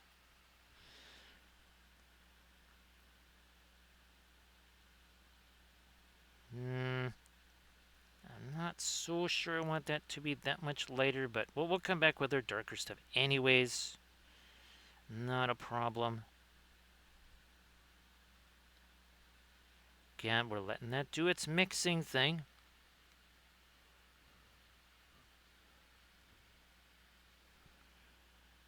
So yeah, we don't use the ABS like there.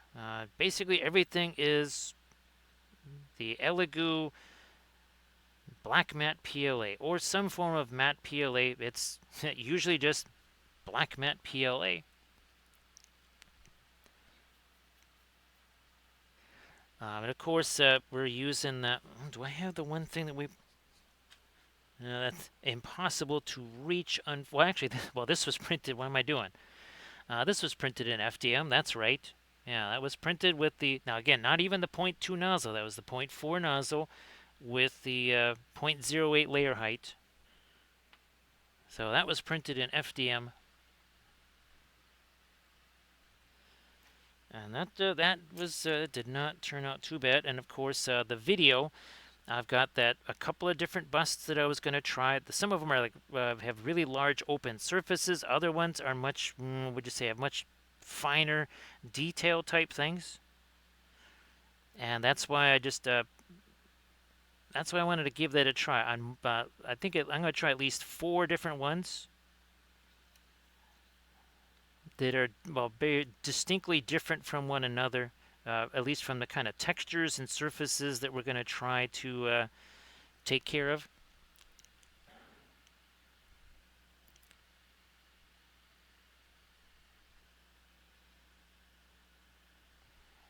So yep, Haunted Miniatures. These are all printed in resin, all of the ships, all of the figures. So FDM base, resin ship. Well, we're down to 3 resin printers. Hopefully I can set up the 4th one this week. Again, that's the one that I got on clearance like a year plus ago, like almost maybe a year and a half ago. I basically just got it and I left it in the box. And it was for an occasion like now where, well, one of those, the old Anycubic Mono X's finally just gives out, which it did. I mean, I could still use it.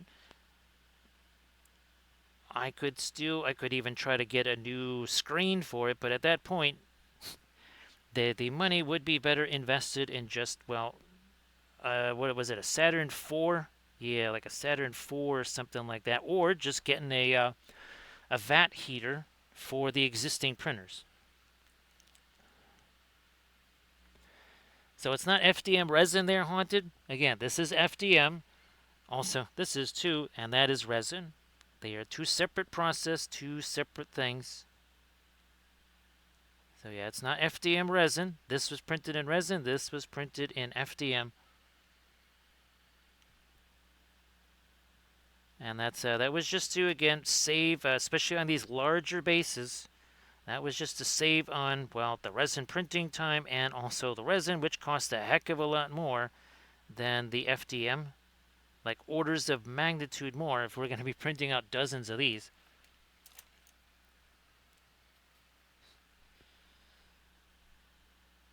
Yeah, these are going to get lighter and lighter and lighter. But remember, we got other ship here too. Right, we got that one that we're going to start doing some stuffs on.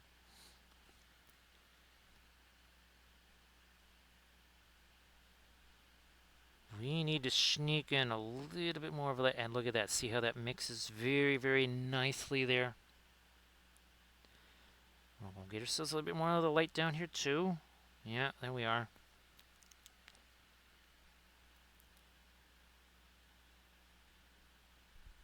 There we are. Obviously, all the terrain stuff printed in FDM.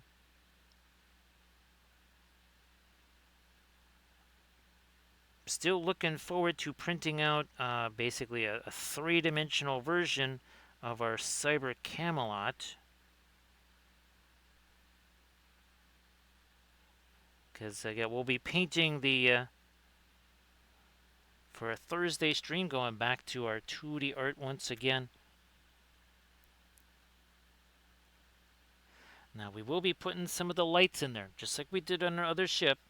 We got lights that are going to be happening there. Some of those up here too. I mean, we're only 2 hours in. That's it. We are working on not one but two ships, so I think, yeah, that's the approach I think we're going to take for next Monday. Yeah, instead of the white, I'm going to go with the, yeah, I'm taking some of the Naples yellow there for this side of the wings. Yeah, and let's do that over here.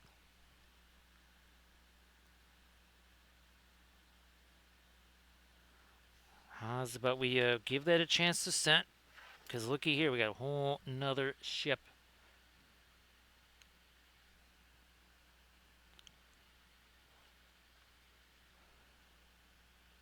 So yeah, we'll see. I'm pretty sure that the was that the Saturn Ultra, the Saturn IV Ultra has that actually has I think a heated vat that's part of it.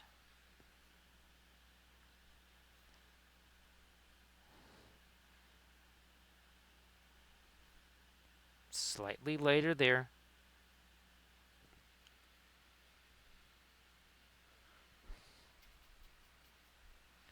Let me see. Yeah, let's lighten this up a touch more. And now these here. Let's go this way with this. Again, that's a micro filbert brush, as we like to call it there.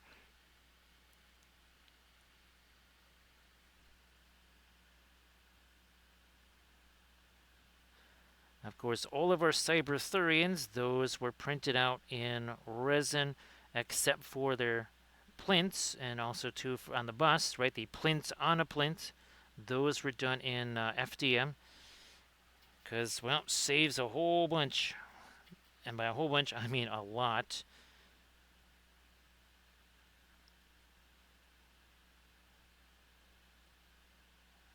More here. No, no, no. Let's do this. A little bit of a change pace here. We're going to take our green and some of our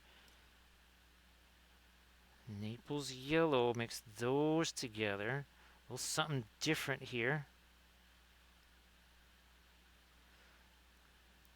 Get that in some of these feathers here. Again, we're going to be we'll be putting some more of our light in these, just trying to little color variation here.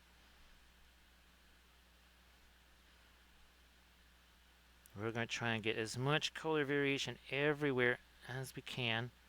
There's going to be some panel lineage over here too eventually.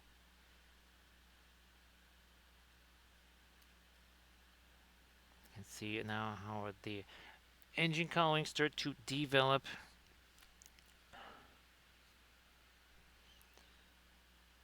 Now, while I'm thinking about it here, before we get too far into everything else, engine glow, and this was something I was talking about on that oh geez, I keep forgetting to grab those BFG ships. But this was the stuff I did not do on those ships, because remember I was saying, like, okay, look, this is it's not really for decor, it's more just we want to get this thing finished with as good a result as possible.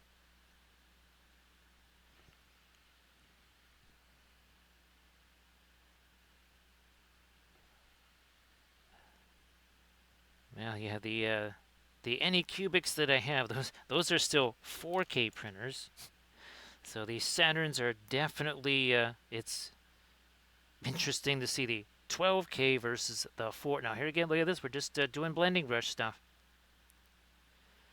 And not the easiest to reach area. Why would I want to sit there and have to fool around with a ton of stuff? Where instead I could just do stuff like that.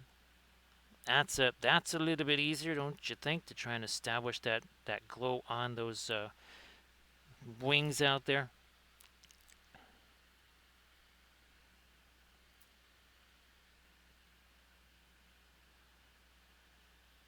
Hit this again. And then perhaps a few more little hits there too. So there we have again a little bit of our glow out there, a little bit of glowy stuff.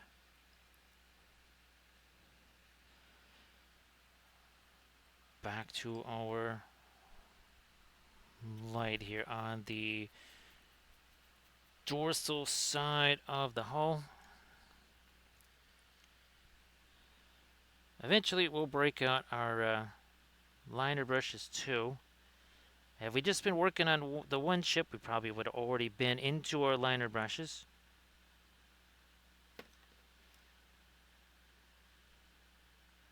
But again, the advantage of working on the two ships here, we can just kind of let that one, like we did. We have the battle cruiser just kind of sitting over there, chilling out. We're working on our fabulous heavy troop transport here.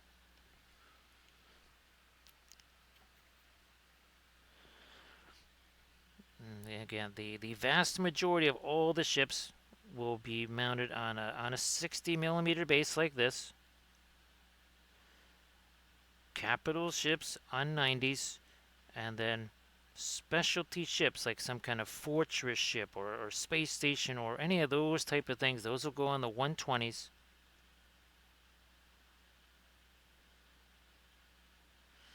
And obviously something like that kind of almost serves as almost like terrain in a way, because you would probably have some sort of scenario where one side is defending that star base, the other side, well, attacking the star base. This is a little bit more of the violet in it. Teensy bit more. Also got maybe too much thinner. How's about less of that thinner? Ah, now we're talking. Now we're talking. Hopefully you can see this here. Looks like I'm centered. Again, this is a new overlay, so everything is somewhere between 3/8 to half an inch different from where it was on the last stream.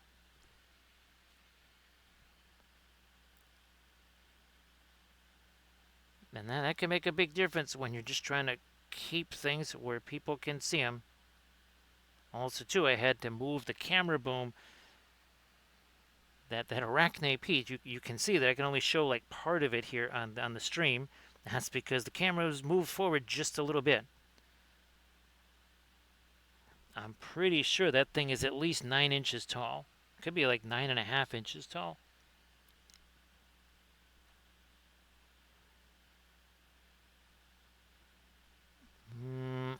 Nope. I'm going to go more here towards the violet on the other side here. Just again, looking for variety here. Looking for some variety. This is, again, a little bit more violet in it. We'll probably come back with some of maybe the asphalt to do some darker glazes or some fill-ins in a few places. Again, looking for variety, because that'll make the ship scenes bigger. If it's all just like, okay, the same exact lighter whatever over and over again, that will shrink it down. It will look like some tiny little thing. We're trying to do effects like this source lighting, the little tiny lights, all these different things. The whole reason behind them, the rationale, we want it to look bigger than it is. And your eyes see certain things, they say, aha, I know what scale that should be. I see that, I'm like, ooh, okay, I can now translate. All right, if that's normally this size, now I see it here being really tiny. I know just that's actually much bigger. People will see it as being larger.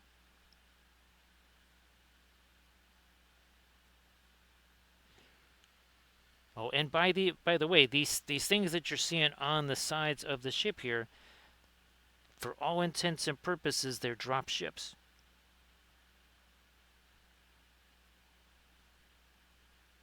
There is a ship that I have. I think it's called a Skyclaw or something like that. That is effectively this ship. It doesn't look like a ship, but yes, each of these is effectively a separate ship here. So each of these transports, the heavy transports, carries 6 transport, and then also 2. Right, we have ourselves a bit of a. It can also launch even smaller ground support ships. It does have some limited atmospheric capabilities,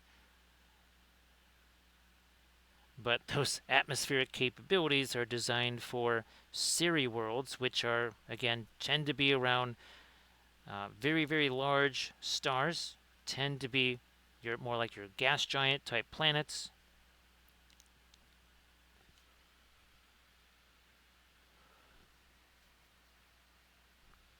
So they can still fly their Camda because, well, when you see this animation, one of their cultural aspects is basically they're sky theaters Camda, and they're basically built to catch as much of the wind as possible.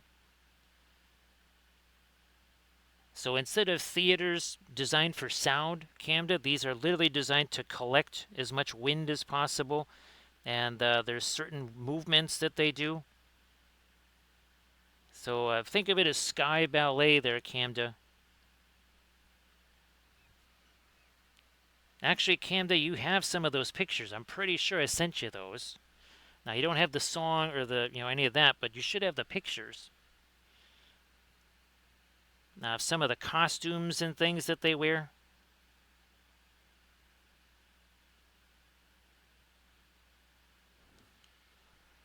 And actually, one of the stories again, I'll try to get you those in an email there. It is basically an instructor at a school with basically young kids, and it's basically them. He's teaching a class to them.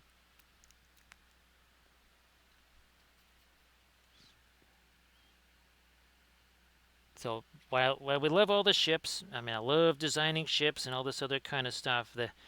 The emphasis behind this universe was to actually develop the universe, not necessarily tons of ships. Because, well, when I first did this, it was 1996, and there was no 3D printing. There was nothing even close. So that really wasn't what I was thinking about too much. It was more like, say, what your kind of your prototypical Starfleet Battles game on paper. That's probably what it was going end up being at that time. And this essentially was a technical manual laying out this particular type of ship, the compass rose, and again the basic star map here of where things are. You can see in the center there, Great Union and New Terra, and again the Jolaran Empire was at one point, it used to almost encompass the Chetzak Alliance and the Moskin Holdings. Those are basically breakaway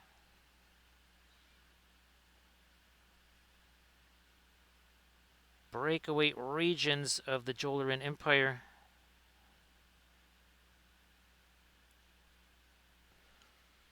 And the Jolaran Empire was actually created out of a civil war. It was not created out of conquest. The empire actually came about to try and reestablish some kind of order.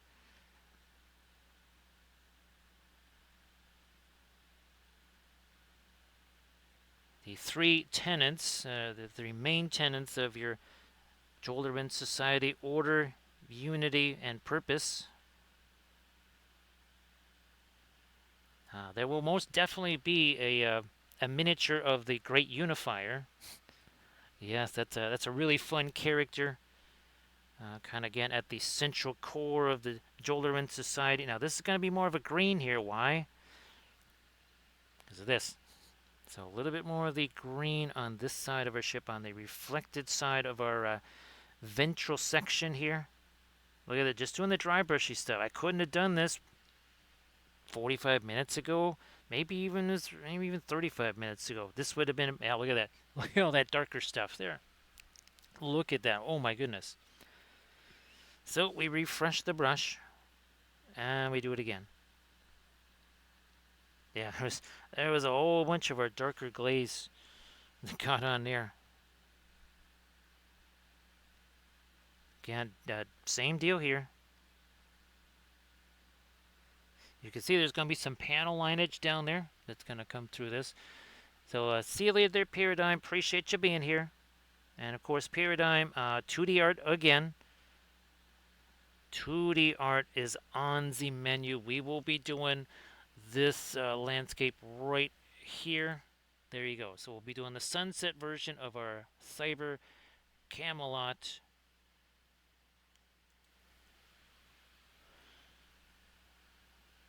sunset version. There is also a winter version that I wanted to do, but we'll move from there to a whole bunch of 2D art from this universe because, wow, there's a ton. And by ton, I mean there could be dozens of paintings from that. Eventually, we'll do some of our Cyber 3 characters.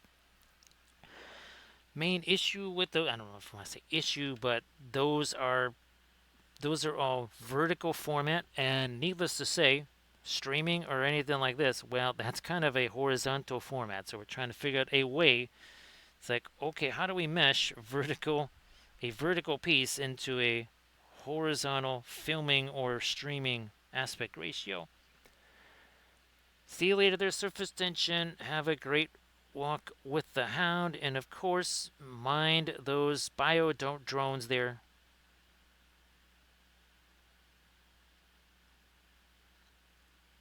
You could see. I was thinking about putting the ancient Welsh Landians, their surface tension into the void with their bio drones.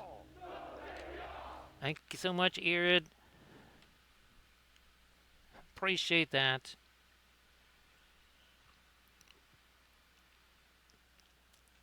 And again, everybody, please give Irid Wife a follow. Now, Irid, do you have any cooking streams in the future there, as far as maybe not this coming round of streams, but the next round of streams? And again, thank you so much for being here. Thank you so much for the gift sub to Zhang.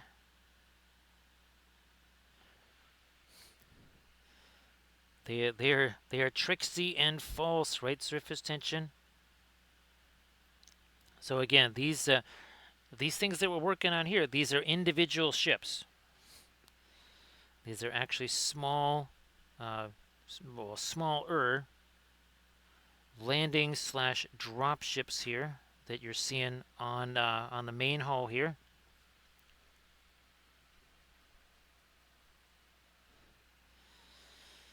Well, Irid, wish me luck getting the sacred tomato plant into the ground. Well, effectively later today, because well, it's now 2 in the morning here.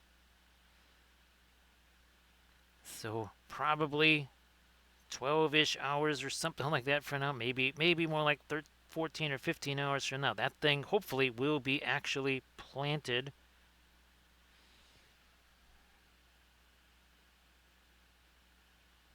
Depends on how that's gonna go. I have a feeling there will be parts of it that will be annoying. Now here you can see we kind of also have more of the gold going over there. Let's maybe try to introduce some of that over here. Got a little bit more of the yellow in there. That's fantastic, Irid.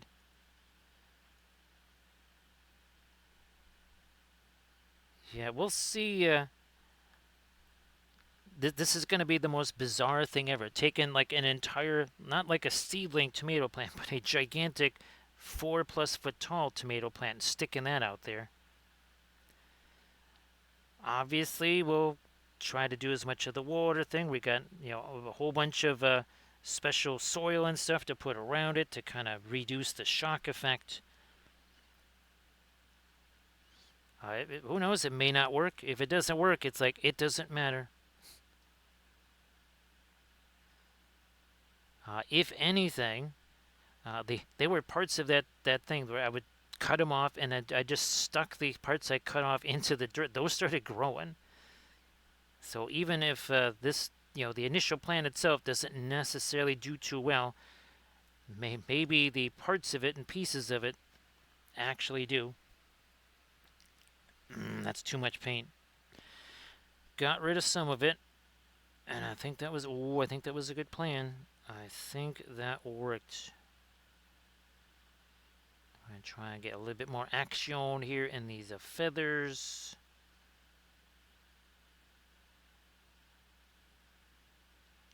There we go. So again, think of this species. They're almost kind of like nation builders. They try to they kind of see themselves as helping out the younger civs or civilizations they think are still using, well, more along the lines of low thought or middle thought.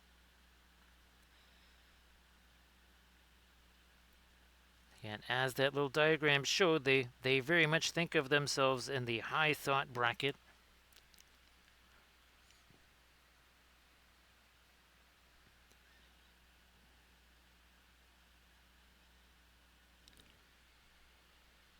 Actually, Arid, the amount of sunlight, believe it or not, Arid, actually it's going to get less sun where it's going than it gets right now. Because this is a large picture window that faces south. Yeah, that's why I'm wondering how it's going to do there, Eric, because it's used to getting blasted by the sun pretty much from 6:30 in the morning till about, well, 8 o'clock at night. Yes, where it is in the window right now, it gets maximum sunlight. Back in the yard there, it will not get any of that 6, 7, 8 a.m. sunlight because there's a giant fence, or like a 6-foot tall fence. There is no such obstruction in the living room window. And that's why it did so well here. That is why it did shockingly well. Obviously, there's a bunch of other plants in there too. All of Kathy's plants are sitting in there.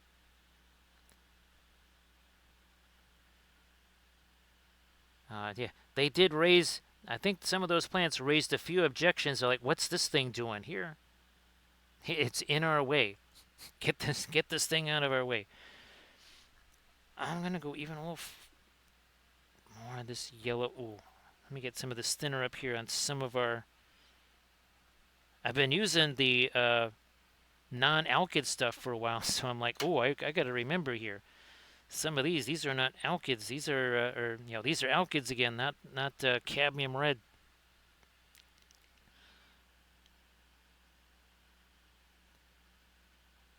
And of course, that front garden space there, Irid, it also gets blasted by southern, light from the south over and over. Now, of course, once the tree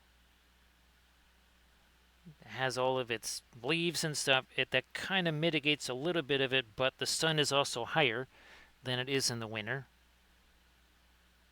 So that can kind of still get over the top of that tree. Now, of course, there will come a time, who knows, maybe 3, 4, 5 years from now, that tree is high enough to even cut that out. Nice to see you there, Primus.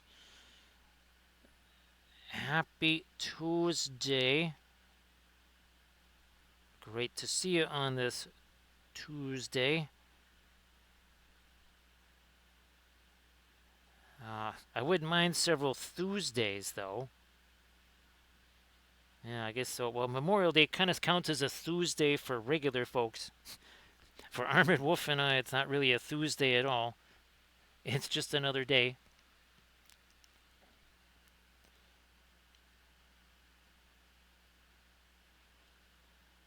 Let's do this. There we are. Well, I try to, we try to have, of course, the neighbors as invested in this plant, these plants as possible, because, well, they're going to be eating a bunch of it too. So that's they are very much on board there, Valfair, with me using it. Well, essentially, the people that were there was a chain link fence there, a perfectly fine chain link fence that we built there. They built this 6-foot high wooden fence right next to it. But they are very much fine with me using, again, look at that. See, it's got a little bit of reddishness to it there. I will use the chain link fences, especially for the maters, like the cherry tomato plant, basically as a trellis. And the cherry tomato plant had grown almost a 1.5 to 2 feet higher than that fence.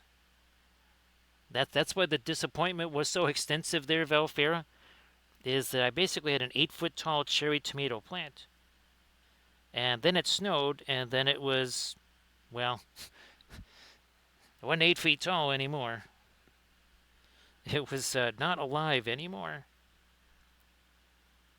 That was the most abrupt ending to the garden in all of the years of gardening here, and that's for sure.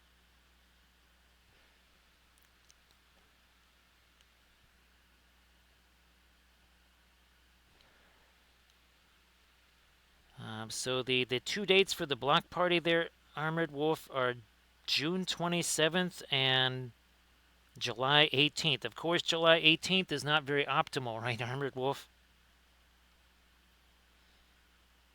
Because I do believe that is that same time frame.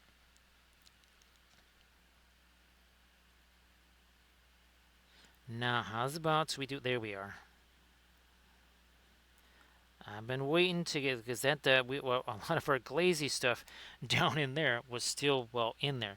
So I don't know if you can see it. Yeah, you got reds and greens. There's a whole bunch of different colors in here, and we haven't gotten anywhere near our lightest light. We're talking like value 2, maybe, maybe at that much. And I don't even know if it's that light. Probably not. There was plenty of fireworks going off today, Armored Wolf. There was plenty of fireworks.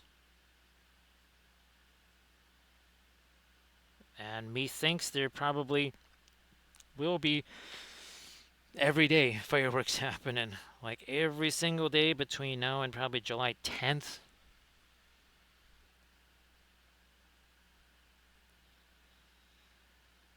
Now, well, happy birthday in advance, of course. Well, we'll have our birthday stream.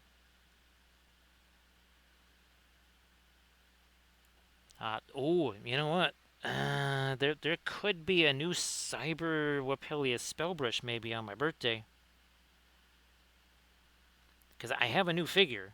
Now, of course, I would almost like to save that save for the next stream anniversary, but that's like 11 months away.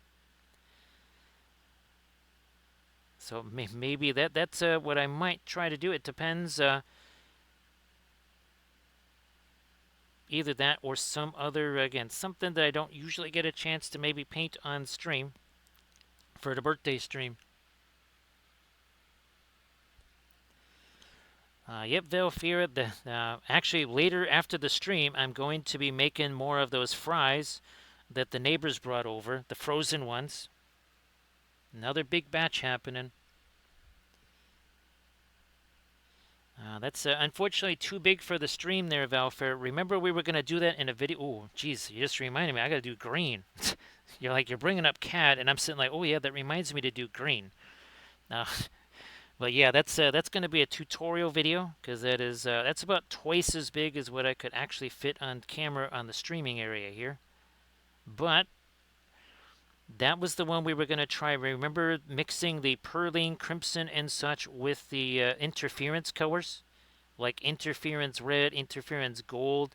See if we can kind of give him a metallic appearance. Like, instead of a non-metallic appearance, I guess you would say, more of a TMM.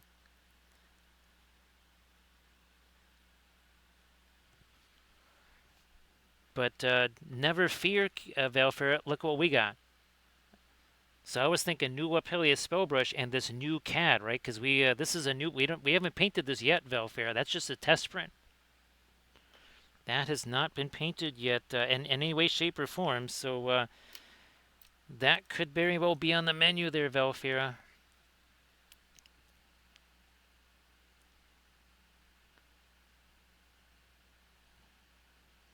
Again, taking a little bit of a blending brush to those, and again, here there's going to be our going to be some lights in there for us. Now we can get to these feathers, and we haven't forgotten this yet. We'll be getting back to this one here.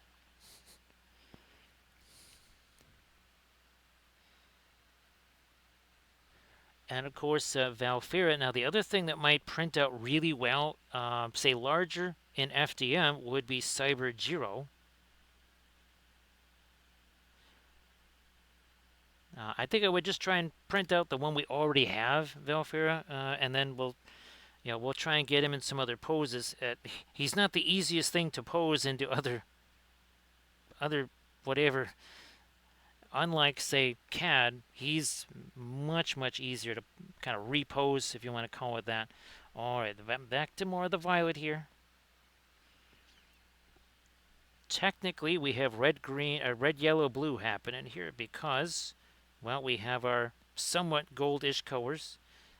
Now that we're doing this little bit of grayed down violet, there's your red, and of course, blue and yellow makes green, so there's our blue. So technically, we have covered the entire spectrum of light red, green, and blue. So I'm going to try and print out the Giro as close to the same size. Now, Velfair, it's possible that Giro could fit on stream because, well, he doesn't have wings. So we might be able to paint a larger FDM Cyber Giro on stream. Because there would be, oh man, all of the different, the fiber optic lines in him and such, from all the circuit board on his chest and everything. That could be pretty wild. I'm just saying.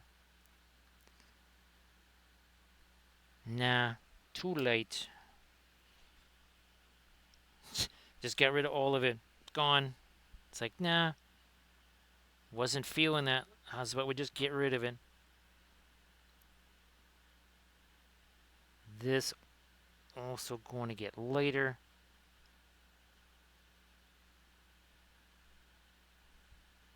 Also going to get lighter. Now, of course, this doesn't have a whole bunch of the weaponry sticking off of it because, again, different chip, different purpose. And what I was kind of trying to avoid, Valfera, was there is a little bit of Babylon 5 that it's like, okay, why in the world is this ship designed this way? Where are the people inside that ship? Where's any space for any kind of living spaces or fuel or engines? I tried to make these ships, well, be distinct from each other, but every part of them, like the ring ships of the Ballisteri, very specific designs. Like their ships are built into rings because, well, it's also kind of an easily defensible structure. Easier for docking. Basically your stuff docks along the ring of the ship.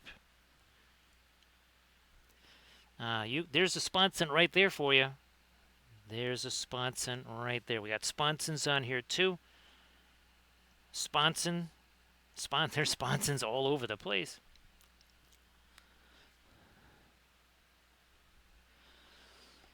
Yeah, clearly they didn't need those anymore, right, Valfair? I guess the replicator doesn't replicate fiber. So you would think you would think that if somebody brought lambus bread aboard the Enterprise, that would be quite the disaster. Well, let's get some more of this lighter stuff here. You can even see there's like a little beak there on the tip of our birdie. Little more of our light here. There we go. And again, we're only 2.5 hours in. Only 2.5 hours in. Again, we're working on not one but 2 ships. I would think our next stream. Look at this. We got yellow, green. There's kind of a reddish color over there. I would say that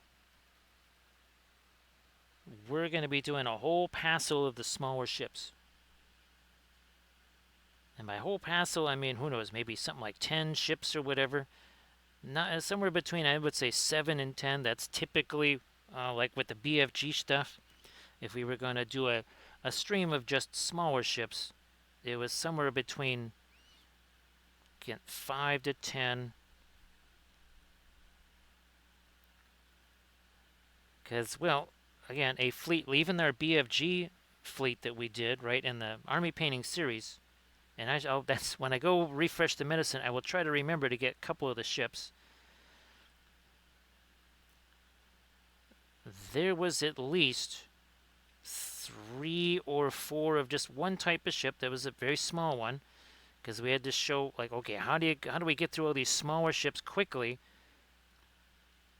but still, they don't look like some kind of little throwaway ships, like you just spent 2 seconds painting those, and you only focused on the larger ships.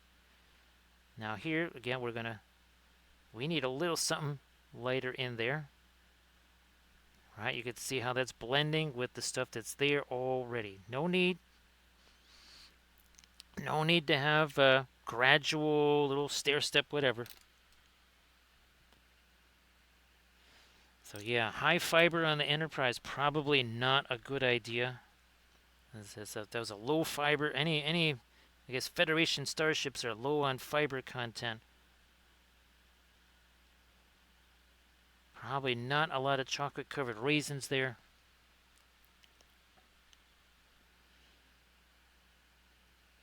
So part of it there, Valfera, and I didn't realize this, in addition to, well, trying to get used to the different clear resins, I was basically, the advice I was getting was for maximum speed settings. And of course, all of my settings are predicated on reliability. Oh, and yes, Armored Wolf, I just, for whatever reason,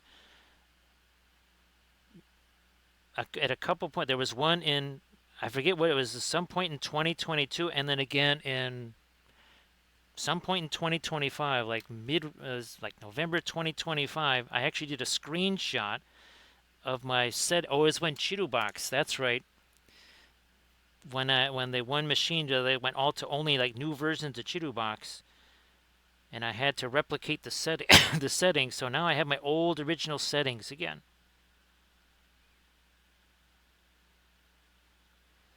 So if it comes down to it, I can just now change everything back to the way it was.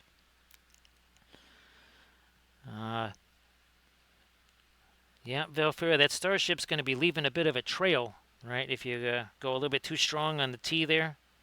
Now this is we're still working with this crazy green color here, believe it or not. This is actually an even lighter version of that green. On a gold chip. That's what's going to give it that kind of brassy look, by the way. Because if you keep going yellow and yellow, well, even gold is, well, that's not going to work for that either.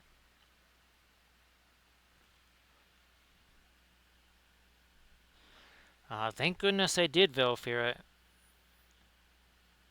I just, I knew I had done that. I just really didn't. I was like, how in the world do I find this through all of the other Google photos? And I just, on the off chance, Valfera, I just typed in the search thing. I said printer settings, and sure enough, a whole bunch of screenshots showed up. All the way back to 2022. That was before the Anycubics, I think. All right. Yeah, I think we're rolling. We're rocking and rolling here. Again, that green down here, but it's really starting to give us a nice look. We got reds, greens, all kinds of different stuffs happening here. We'll be doing this same thing on our other ship as well. Now, oh no, Terra Rosa with our violet here. More of the violet, maybe a touch of the Naples yellow. How's about a bit more? Oh, I think this might do it. Yeah, we're just using one of these old, not old, but one of these cheap little craft brushes here. That's all we're using.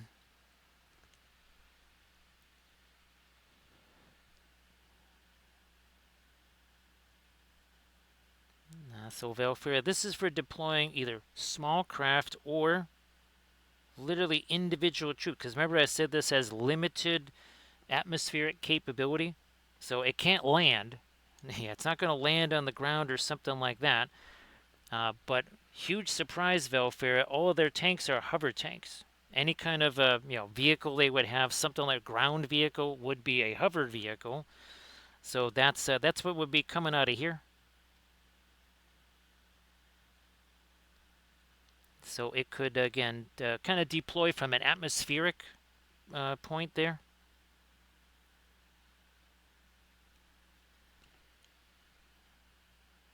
So genuinely trying to have all of these ships with their different components or design elements have some sort of a reason for them, aside from just, well, okay, that looks neat, or it looks different.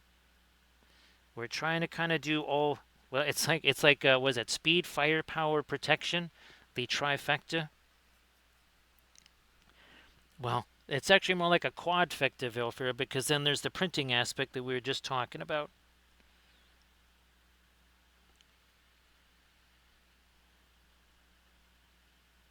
So again, these are the drop ships that release from the main ship, and then these are what would actually kind of more deploy on in a ground circumstance. And then again, this is for launching things like more like minor airstrike, like ground support airstrikes, and or things like hover tanks.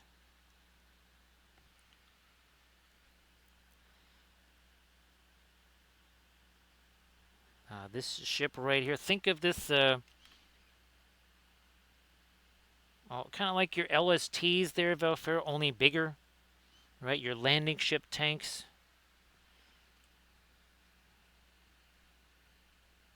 Because those landing ship tanks were probably, what, about 350, maybe 400 feet long tops or so?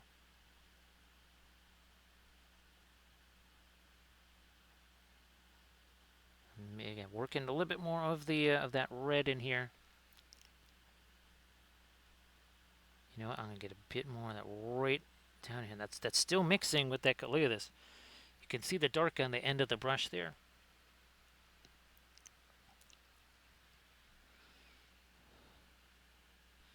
Now, in just a second here, I'm going to go do a little bit of refreshing of the medicine, but I would like to grab some of those, at least a couple of those BFG ships, because, again, I haven't had a chance to show those. This would be, Armada Monday would be like the most appropriate stream to show those on.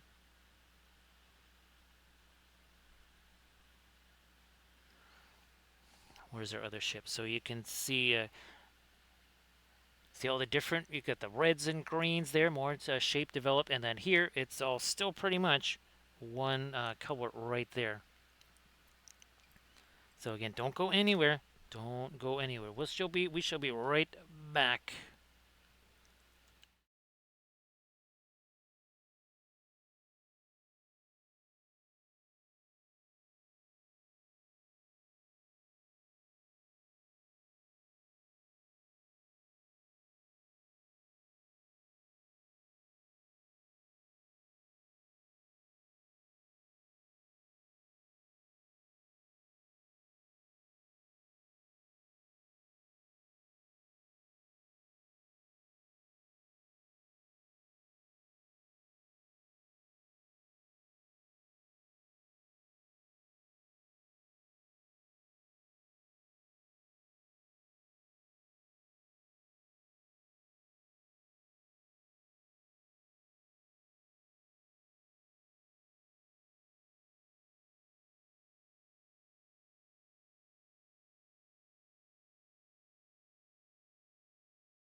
In addition to those other ships, I remember it's like, wait a minute, I got stuff that's in the curing thing. So this is a heavy cruiser right here. So this is probably the largest thing that you would see on one of the 60 mil bases next to this. So again, that's your heavy cruiser right there. Where's our light cruiser? Here we go. So there's your light cruiser. There's a heavy cruiser. We also have there's your frigate right there. Obviously, you're more of a fast attack-ish type vessel. And now here we got some. These were I just finished this series on the Patreon page. You can see remember those bases from all our BFG ships. So again, this was I think it was 17 or 18 ships we did. This was the largest one right here. Then you kind of got to those, and then here's some of the smaller ones. And there were a bunch of these. I think I did something like 3, 4 of these. There were probably 5 or 6, or it's like 5 of these kind of smallish mid ones. Here's another one. Again, those kind of almost like mid-size small. So yeah, that's we just finished this, a 5-part series. Episode 1 was all about the color scheme, establishing the, and then the bases. And then we did a color test figure where we actually tested out the color scheme itself. Oh, here's another again. There's another one of the small ships. Sadly, I dropped this one, so that broke off a whole bunch of the little wings there. So, well, this is one of the things I'll have to reprint. Again, it was, and that's, you can see the dust on it from when it fell underneath the table there. So that was a good print that I was going to use until I dropped it, and then it was less good. But yeah, those are the ships again from the most recently completed series, Army Painting Series 47. We're about to get into Series 49. Series 50, again, is going to be the Dol Amroth, taking a series that we did a long time ago in acrylics and now taking much nicer figures and then doing those in the oils. It's a heavy amount of freehand and shiny non-metallic metal. Lots of reflections and potentially even reflecting the freehand patterns onto the armor. That's just how shiny the armor is. Where is my green here? I'll go back to this as well. Actually, I should probably break out the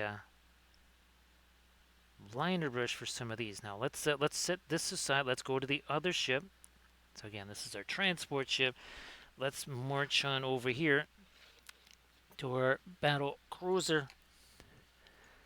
Thanks. Sorry to just that's like all of a sudden the ship goes away right as you say that. But here, let's start working on our battle cruiser here. That same sort of greenish color working its way in here. So Camda, some of the landscapes or whatever that I'll be doing, planetary landscapes, so I guess we should call them that, especially from, say, places like the Seri Prime, the Alkiba, and Gaia.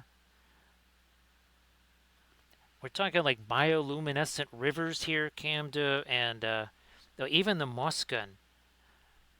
I can't wait to do a painting of Frost Crag Basin. Yeah, that's going to be a very industrial landscape. It should be very interesting.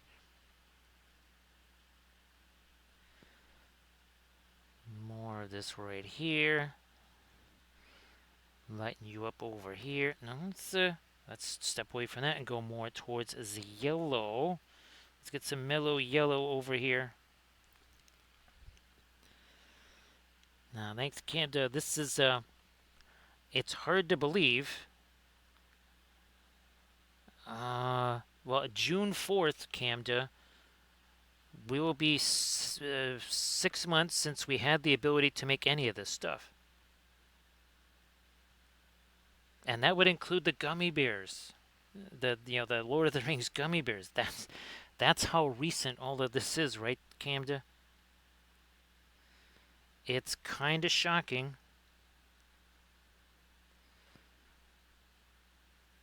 what was it, mid-February when I first tried to make little starship pieces.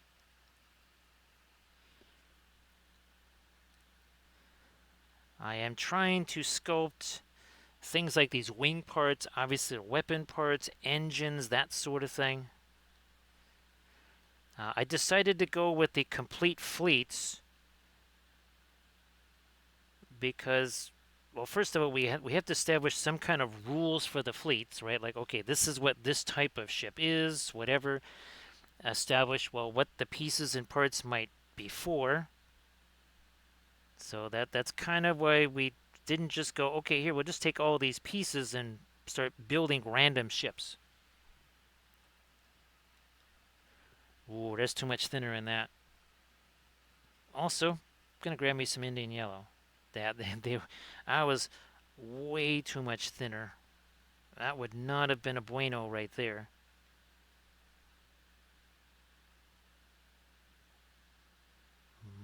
More deer. All right, all right. Wow, look at that. There's still a bunch of glazy stuff there. Look at that. That's like, what in the world? That's how much glazy stuff is still intact here after almost, I want to say, about an hour and 20 minutes. Yep, that's what happened. How's about we? There we are. We're kind of missing some of our later stuff down in here. I mean, not like it's difficult to do that. Yeah, we're gonna get some panel lineage over here too. Was almost tempted to do a little bit of Aztec in there, Valfera.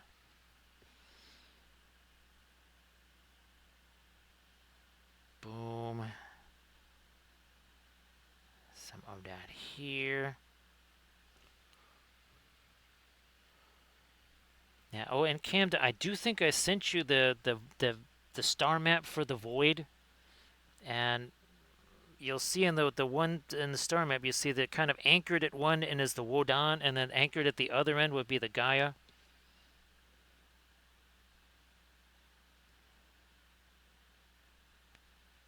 And actually, the Azanji are technically in that space of the Void, but like really at the edge of where, well, kind of between where the Valley of the Giants sort of ends and then it becomes the Void.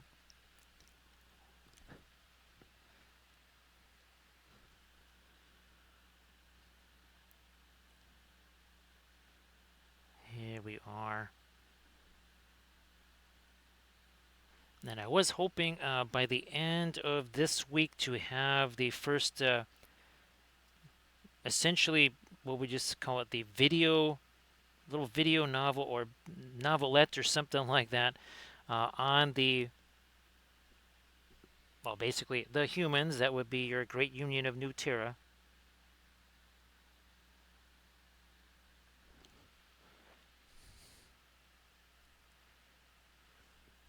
And of course, all of this is also even more, what would you say, practice or whatever for the Cyberthurians, because we will be doing the same thing for them.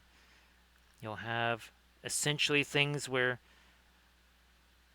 Mordred, speaking in his own words, describes what he's trying to do, how he sees that universe, and then of course, obviously, Nimue, Lady of Shalott.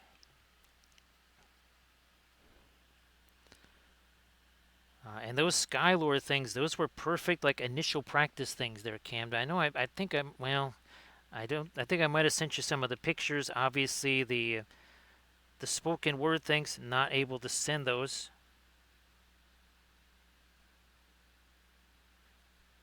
There we go. Okay. There. That really starts to stand out now. And then we got to get down here very, very soon. We got to get down there and start working on that kind of that bluish gray. Here is going to be more of that green. Ooh, that is very green. And again, that's actual radiant green right there. That is not our Paul Rubens version of the radiant green.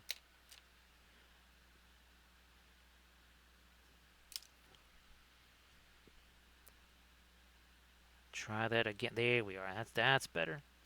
Some panel lineage going to happen over there too.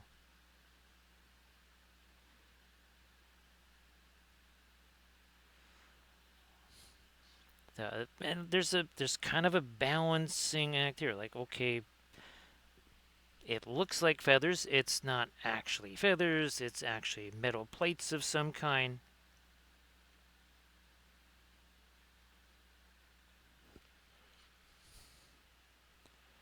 Yeah, I'll stick with this. I'll stick with this for right now. Nope, not over there. Again, that's a whole different coloration we're gonna do on that. I will take our white and what is this stuff called? I think was it just called olive green? Something. It's probably something really simple, given how Paul Rubens does this. Yeah, olive green. Okay, that's it.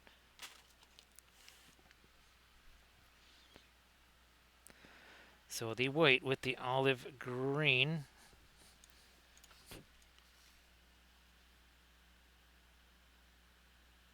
Now we're talking. And even in here, there will be some form of panel lineage that's going to happen.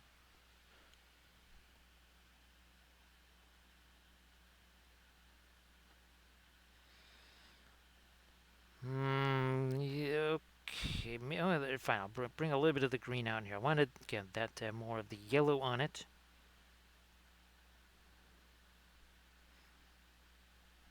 We will stop there with that. No more of that.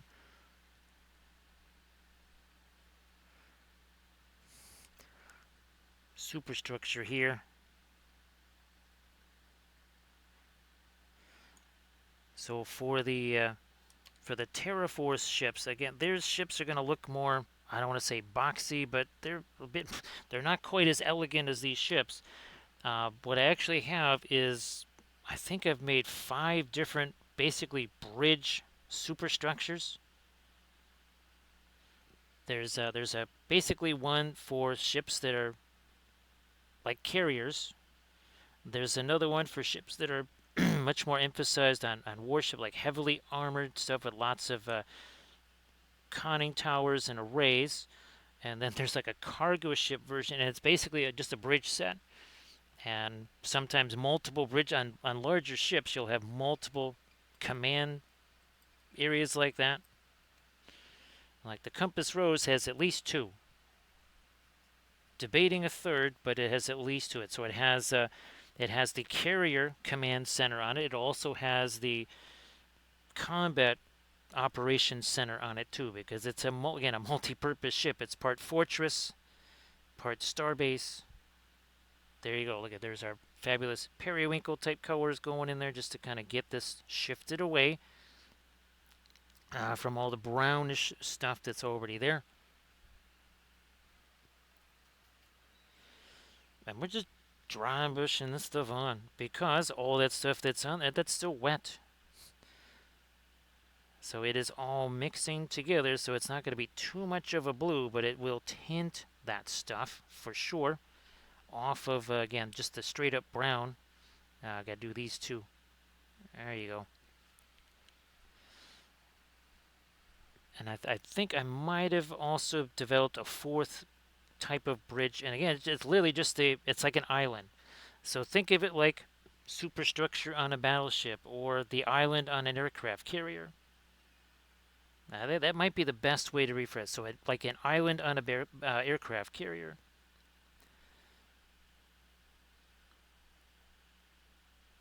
Your the Chetzok ships they're kind of along the same lines, where it's assemblies. You have the central spine, and then you have all these different pods and stuff that you can attach to it, and different, again, kind of command centers and bays.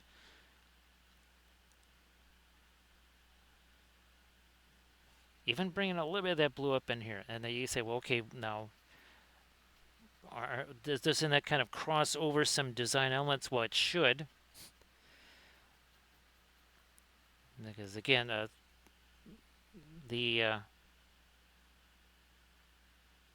Chetzok they're actually several different species. They're not necessarily, there's kind of your core worlds, but they're not necessarily they're not quite as homogeneous as some of your other races.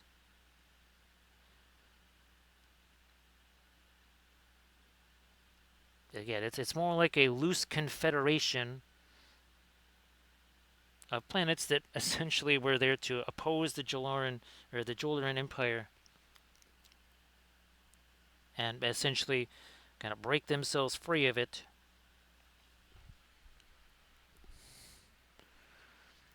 Now this is starting to get later. You can really start to see. I think now some of that blue that is in there, that bluish gray. Eventually, it might come back with a couple of glazy things of maybe Payne's gray or the indigo.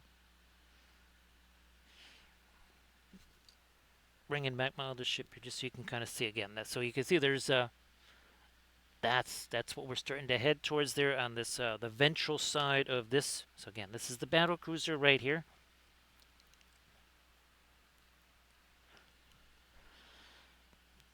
There won't necessarily be equivalents like every single type of ship represented in every single type of fleet.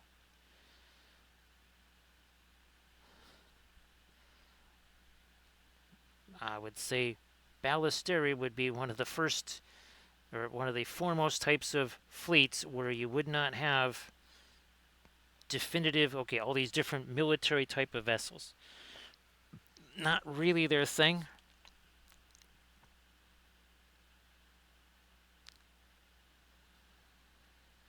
Here we go. I'm like, wait a minute, we need some of that over here.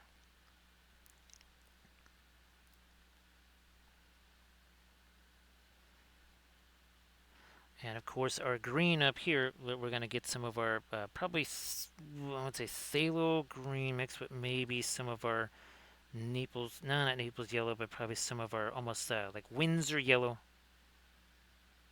We'll get that mixed together into some of these areas here. I want to maybe, let me do a little bit of our lighter stuff on there first. Also, I believe, if I can get my hands around it, we're going to start breaking out our fabulous liner brushes for this. Now this ought to be significantly lighter. I'm going to also get some thinner on this here too. Alright, I think we've got that broken down. Yeah. Alright, here we go.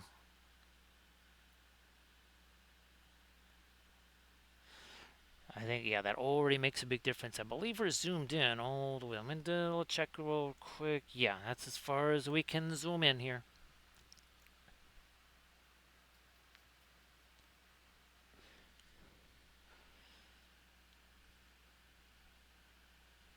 I also believe I found an easier way to do these overlay things here. I basically have a completely blank, what would we just say, just like a, I'm not even sure what you want to call it, just a, it's really, there's the white box, the big white box for this camera, the white box for that camera, and then there's a shaded thing for the chat, and that's all it is. There's nothing else there, instead of trying to take, well, like say my very first one, and like doing color changes on it and trying to drop things in. It's like, no, that's insane. That takes way too long. So I think I've got myself a nice little armature, so to speak. Here, look at that. That's going to be... Oh. We didn't do that on this ship. We did it on the other ship. We haven't done that on this one. Oh, my goodness. Now, let me bring this back. So there's a little bit of our source light stuff. We did not do that on this ship because this was still... I checked. It was way too glazy yet. That now is going away. There we are. No, I need a little yellow, little mellow yellow in that. Okay, now we're talking. It's like something's missing over here. There was supposed to be something else here besides just that. Okay, that's what we were missing.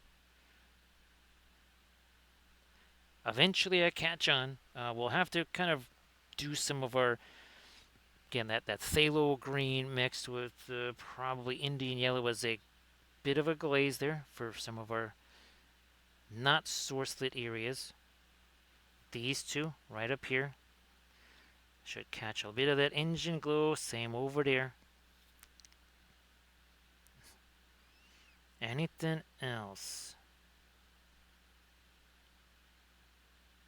You know, I'm gonna maybe do those thrusters as well. Wasn't gonna do that, but here, I'm gonna get all that grayish stuff out of there. The yellow again, and the green. Breaking this down because again, alkids, that's been sitting there a while now. That's been sitting there a couple hours. Because, well, geez, now it's hour number 3. We're getting close to Cinco Trace there, Camda. Wow. Who'd have thunk it?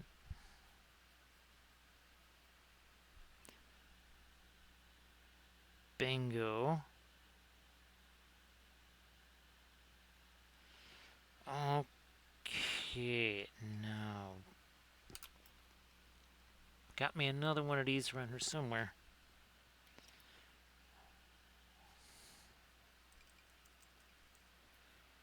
Phthalo green. More Indian yellow. Break this down. Maybe a little more of that phthalo green. Again, I think like that really warm green glow, that's going to be more for I think for the ships like the Gaia. All right, here we go. Some of that, there we are. Some of that green here.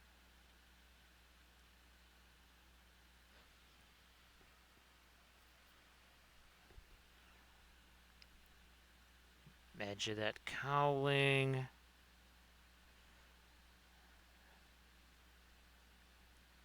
Edge of all the cowlings here. Like you do.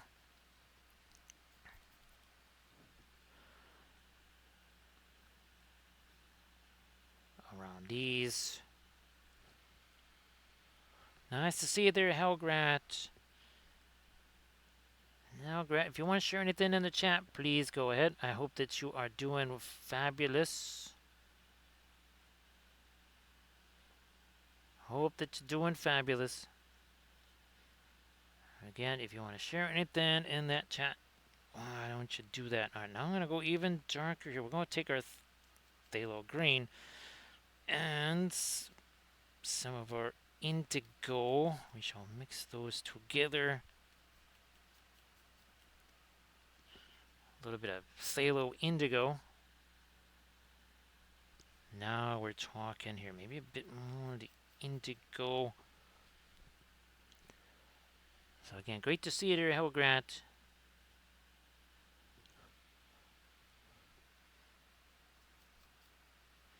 Now that sounds quite glorious there, Helgrat. Yeah, more naps, more better. That's for sure. And that sounds quite fantastic. That is, would not be opposed to that. Not at all.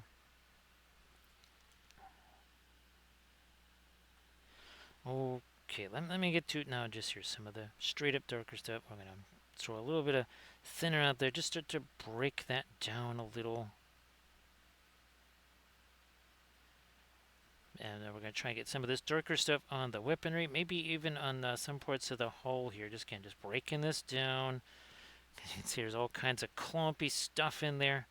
We're going to try and get rid of the clumpy stuff. So everybody check out that YouTube video that Helgrat just shared.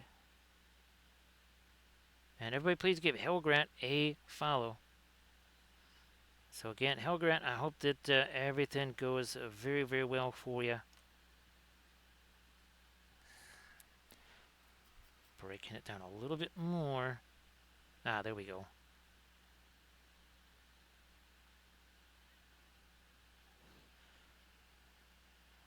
That here.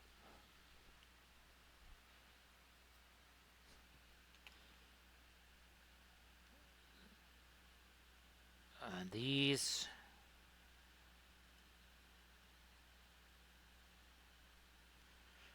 Weapons here.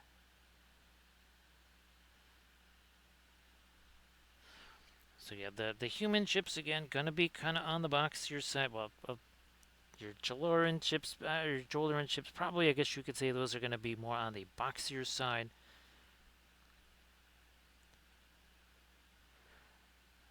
We have plenty of, well, I guess if you want to call it more elegant shaped ships. Again, the Seri, like you see here, your balustrade. They're also going to have again more elegant type ships.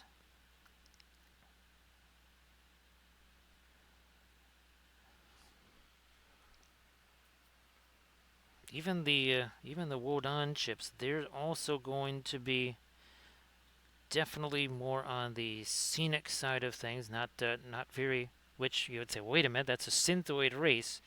Remember, that's not what they were. They were very much just regular humanoid beings. That's how they were for most of their civilization's time frame.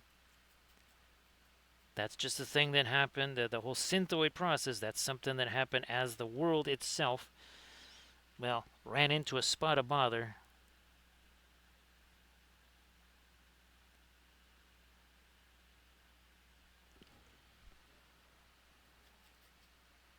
And their ethos is all about, it's about defending.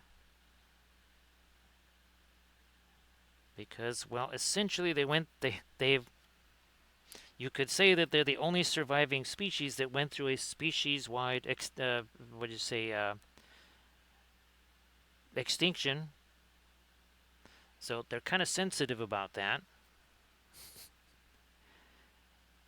and that is why, in some ways, that they're a civilization that can still exist in the void. Because they now sort of understand the void, and sort of the void understands them a little bit. It has been very much 24/7 there, Helgrat. Well, especially developing, well, even things like this are all of our different lines of starships here. In addition to all the Cyberthuria stuff, both the board game and the RPG game continue. I was going to try later this week to do some of the very first initial playtesting of the board game.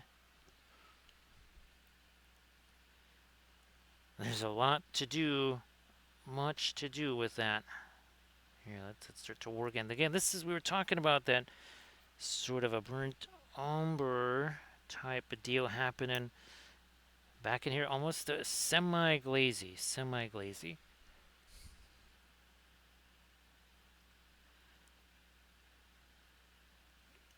Of course, well, we had a lot of fun with this right here.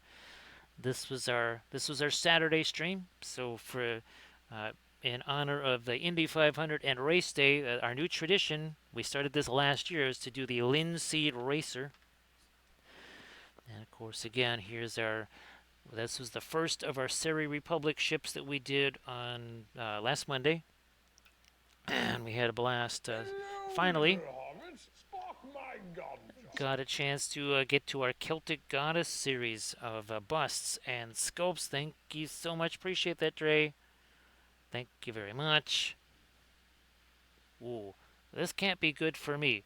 So you're saying that Guahir went to space and this is bad for me? It's like, yeah, he's looking for you, you know? It's like, yeah, you and everybody else tells me that he's looking for me. Yes, Guahir not very happy that Gandalf uses him as his own personal Uber. What happens on the big Gandalf? Ooh, that's pretty darn close to a Gandalf 6 for Dre. Thank you so much, Dre Vico. Appreciate that. Many, many thanks for the follow. Of course, Gandalf loves all of his little hobbitses.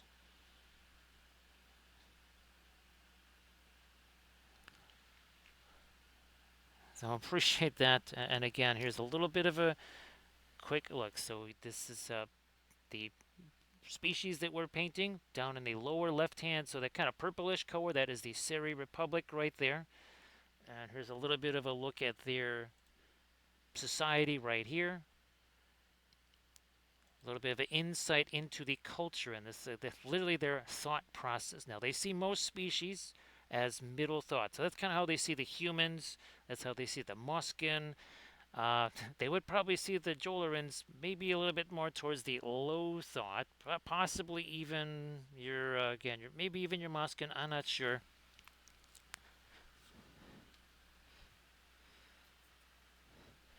But again, that is all those different civs there. They each have their own, not just their own types of ships. They have their own home worlds. They have their own philosophy on things.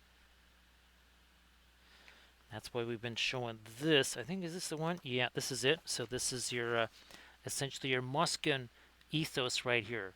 The 10 precepts of labor and life and the sacred tools. And of course, life is work, work is life. And here's the different aspects, right?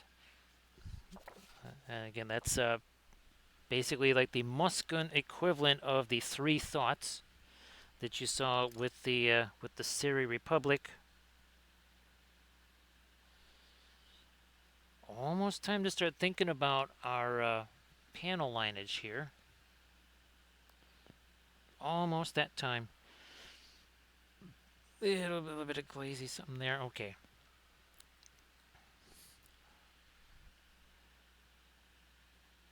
Now we did some of the darker, or some of the darkers there. We gotta get to some of the lighter stuff on all of our weaponry. We started doing that over here. We haven't really had a chance to do that on the starboard side. So away we go.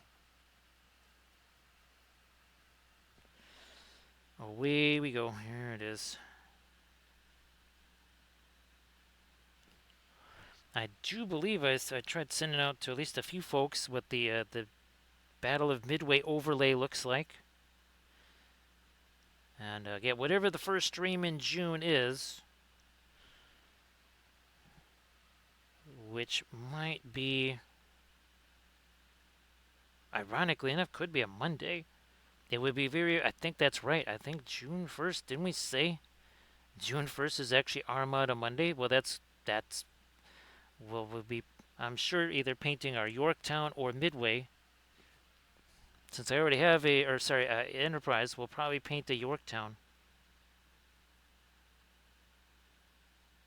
Yeah, we already have well, we could also paint up a Lexington, because we already have, well, no, we have a Lexington. We need to paint up a Saratoga. We have that class of ship already.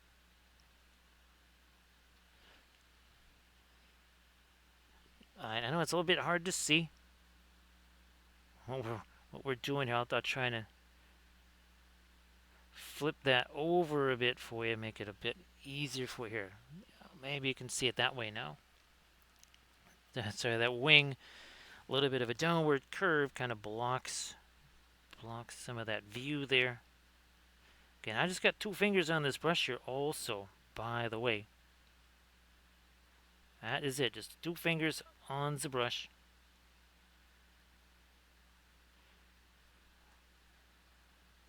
There we go, we did that one calling there. That needs to be a little later too.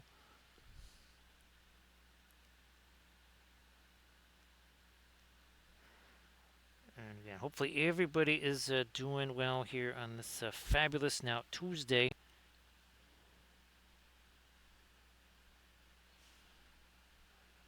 Bring up more of this here. There we are. Now you can really see these. Before they just kind of almost were invisible. And of course, here's the other ship we've been working on. So we started on both of these ships tonight. First thing we did was get the starscapes on the bases painted, getting that rocking and rolling.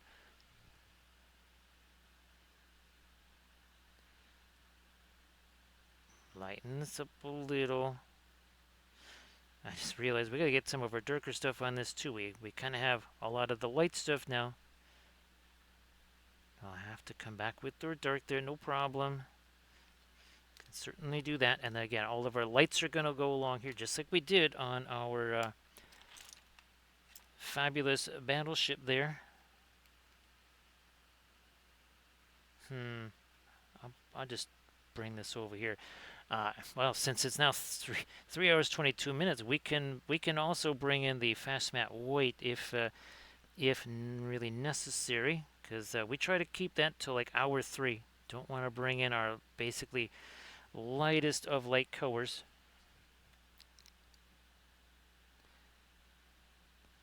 Don't want to be hasty and bring that in too soon. Up here as well, and then we'll come back with our darker stuff there. We're also going to try and bring some of that, we want to get our fast mat weight out there. We'll bring some of that into the engine glow naturally.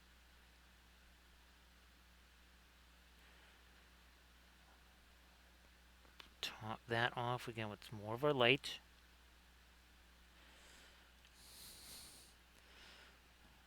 The other ship, those things that you saw on the side, those are actually smaller drop ships slash landing ships. Yeah, that particular transport ship has a sort of a limited atmospheric capability. Basically, you can kind of get into the atmosphere just enough to launch some of those smaller craft, and then it kind of hightails it out of there. It just doesn't want to be hanging around in an atmosphere. Not really something that big starships really should be doing.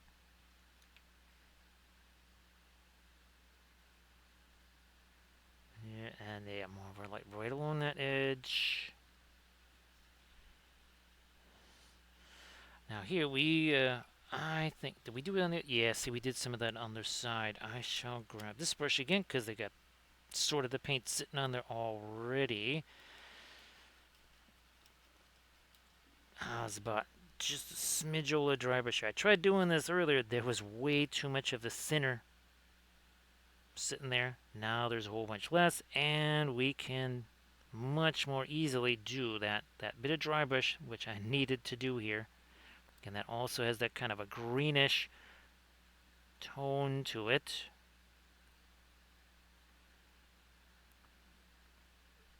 Pop some of that into here.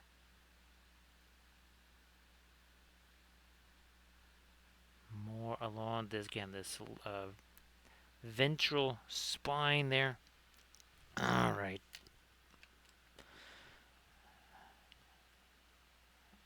Take in maybe some of our Naples yellow. We will mix that with our olive green over here. Let me see how light this looks on this this right over here. We haven't really done a ton with that. Let's develop that some more.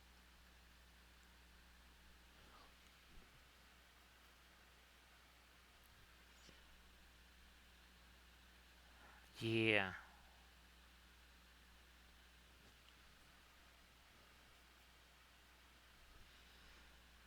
More. All right, there.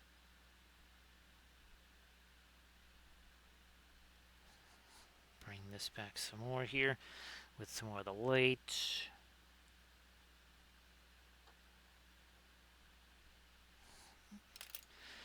Blending brush, and softens it up very nicely. Hashtag no layers. No layers.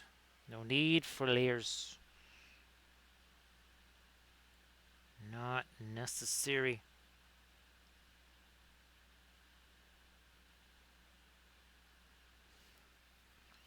Same deal on the port side here.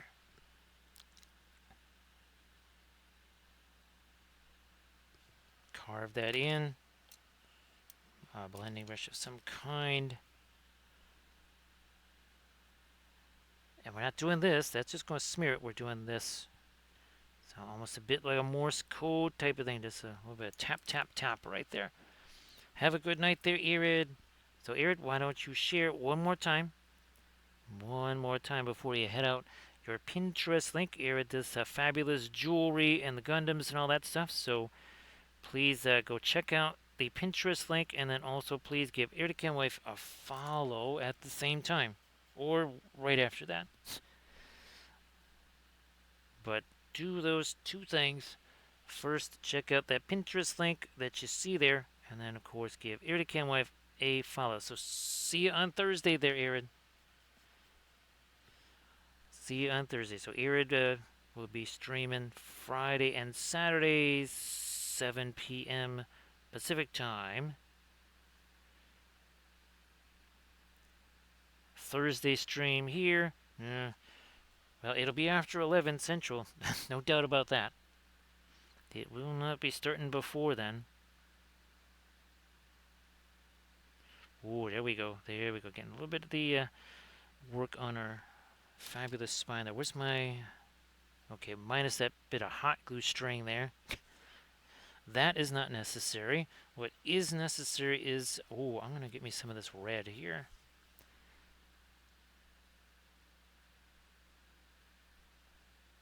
Because we got ourselves a bunch of, like, dark middle tone shadow stuff there. Not a whole bunch of lighter middle tone. That's what's going to happen. Now we're going to work over to this. How's this going to mesh with that? Not too bad. Also that's got a whole bunch of nothing. That needs a little bit of something. Can't have nothing. Gotta have something. Oh my goodness. Alright. Once again, only the two fingers on the brush. That's certainly, well, much like we have the Book of Wappo here, which also says caress the brush, don't crush the brush. So we have our own set of ethos here on planet Wappoville, or the Wappoville universe. That would be the Book of Wappo, which of course is all of our... Those are painting tenets to live by. Alright, can you see this underside of the swing here? And again, every time I do this, it is mixing with what is there. So we're actually getting blends out of it. Look at this. You can see that blending. That is paint right there that is still active. That's not dry or anything like that. There's actual paint there, and that's what we're mixing with on the fly. See what I did there, Camda? Yep, I just did that. A little bit of brushstroke maintenance up there. Again, we'll try to do some panel lineage there. We got windows we want to put in there too. Window glow, that is. We want to do that. First, though, how much later can I make this? Yeah, okay.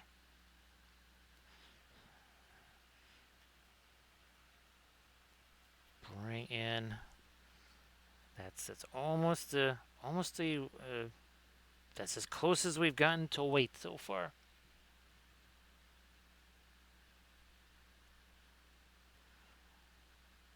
So yeah, next Monday we've got ourselves cruisers, light cruisers, frigates, tankers. So I think we'll get into some of those small, mid-range, and then smaller ships. So you'll probably see again multiple of the same ships. They'll all be, I think they're all pretty much going to be mounted on 60 mil bases. I don't think unless I have some big time success printing out the really small craft, and also, well, the 30 mil bases, because I don't have any of those printed out yet. So minor details there. All right, let me bring in that.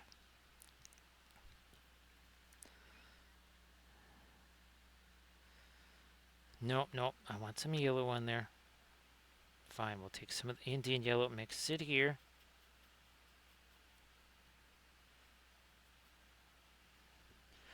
Now we'll come back to this hole. I'm just gonna, there's not a whole lot on that wing. I'll just sacrifice that, and I'm just gonna set my hand on there. We haven't really done much of it. There's just some little bit of dry brush on that, so what the heck. We'll sacrifice that.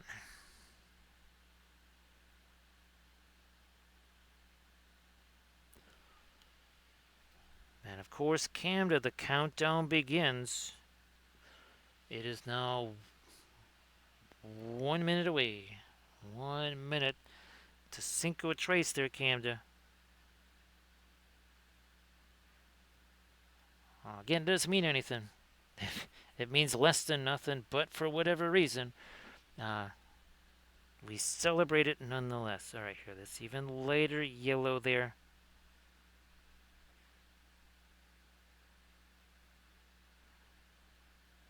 Also, almost starting to indicate maybe there's a little bit of some kind of panel edge or something happening here.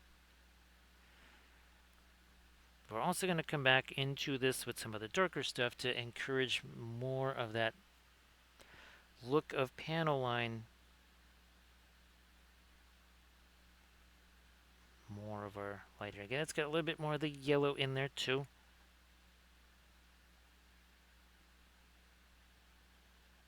That ain't supposed to go there. No, that wasn't hard to get rid of. There it is. 333.33, right, Camda? Cannot be denied.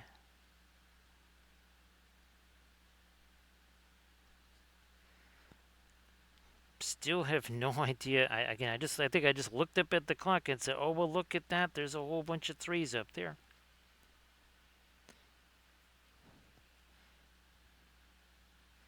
You know what? That should probably still be a little bit lighter.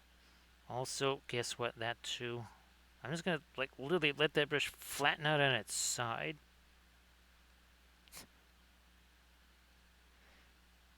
Can you imagine how long that would have taken if I had done that slow layer by layer by layer? Holy smokes. No, we're not doing that. That is not how it's going to go down here.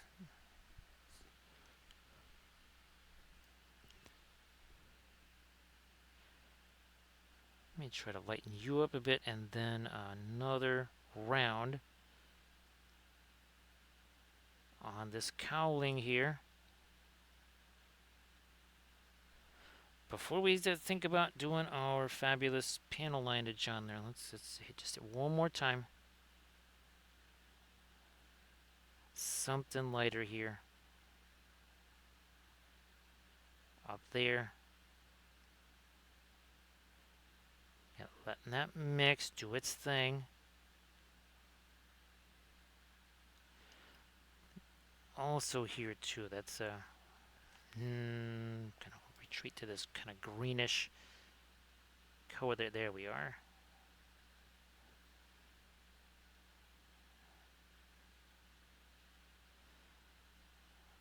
Bingo.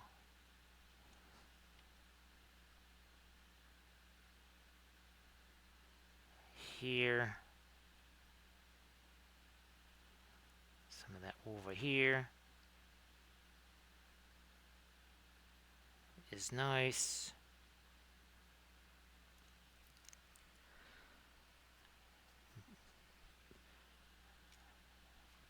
Where's that red again? A reddish type color. Let me see if I can throw some of this in. Again, on the wings here. In these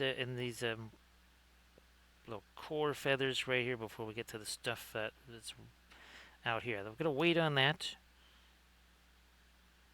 There's a whole bunch more times I'll probably be sitting my hand on top of that, so let's not rush into those anytime soon. Whoops, that is not the right one. There's the right stuff.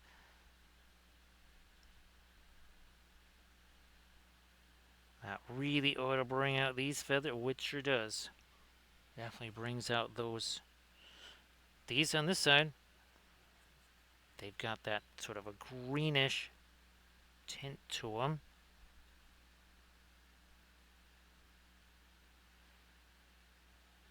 More of our red here. Let me bring this up this way. Yep. Yet another kind of little teensy bit of color change here again, where we're starting to bring in some of the red.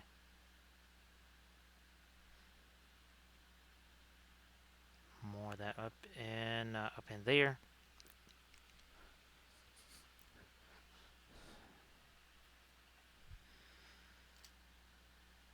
perhaps even this part of our superstructure. So again, the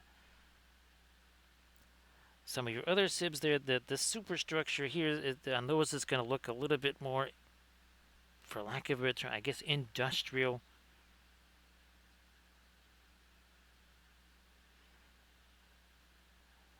We will have, again, a wide variety of ship types as far as ship architecture goes.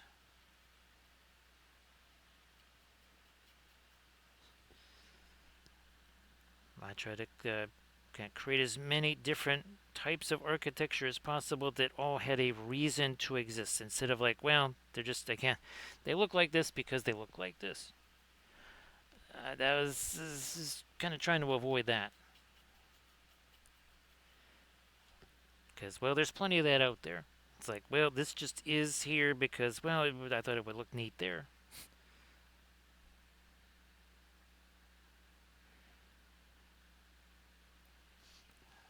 Some form, some function, all different things considered when I was designing the ships.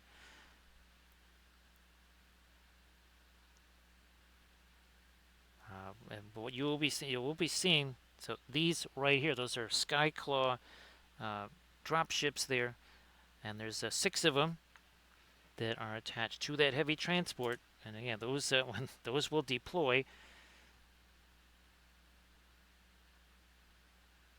those are typically more of an an orbital deployment, not necessarily an atmospheric deployment. Again, that's your even smaller stuff. Again, like your anti-grav vehicles, that sort of thing.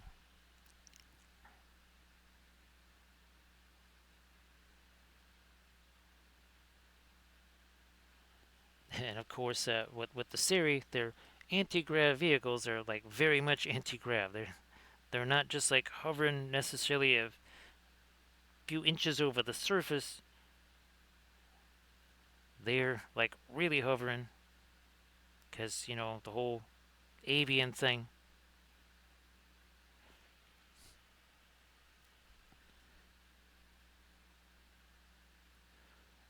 Fine, I'll try to lighten up that little bit down in there too. Might also have to start thinking about getting some of our really dark stuff in up here on this superstructure, such as it is.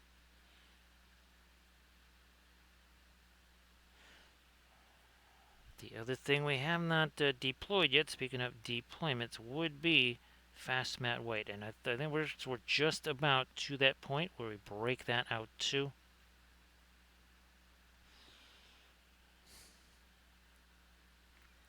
That's going to be very helpful, say for our engine glow, that sort of thing. And our our ship's lights too, because we'll break out the other the battleship that we did, and we'll show how those. You can also see them too in the animation. Now, of course, hopefully that animation, when I play that, not only does it not play its own sound, but you can still hear my sound. From what I can see on my end, you can still hear me. You just don't hear the rather loud kind of like music and other stuff that came with that.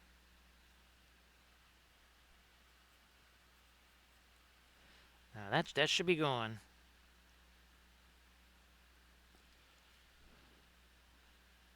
Let's try working in. Oh, and of course, believe this, Camda, this weekend, the Bulldogs, who technically are actually sitting 9th on the ladder, which means they are playoff qualified at this point.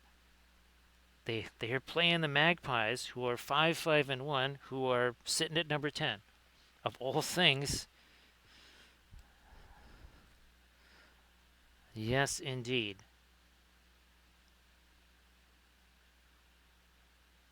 I guess, are we going to have a Magpie class fighter? I think we'll have to do that, Camda. Yes, one of the fighters will have to be called a Magpie class fighter.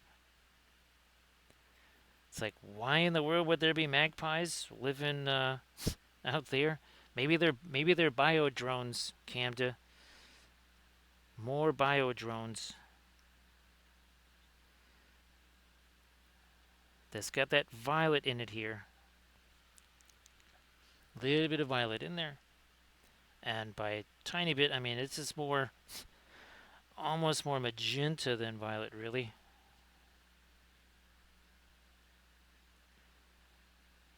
Once again, to work in a little bit of red there.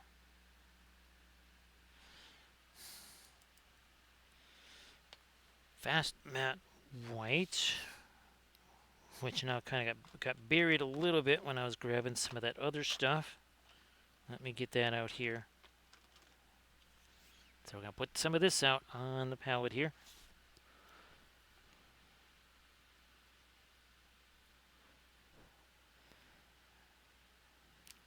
So there might be something, it sounds like there might be something interesting there, Camda. Or horrifying, or both, or humorous, or all of the above. So breaking down, again, our fast matte white here. We're going to mix that now with some of our green.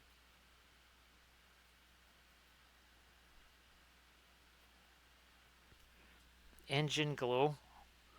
Start getting these later. Maybe a little bit of the yellow in there now. And as light as that is, that's still not as light as we can get. We can go lighter than that.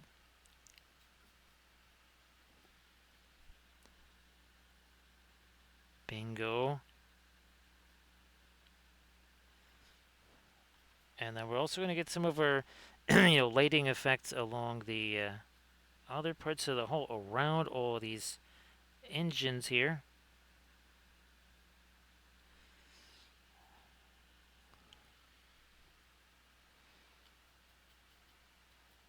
Let me see if I can get a teensy hint of the Indian yellow. Okay, let me try this now. Come on. I'm trying to tilt this over so that it's a little bit easier for you to see it. I don't know if you can. Maybe you can see that. Okay, I think you can see that one a little easier. But again, this is where the engine glow is going to be cast. And this part of the hull that is right next to it. I think you can see it here too. Yep, I think you can see our glow, fabulous glow,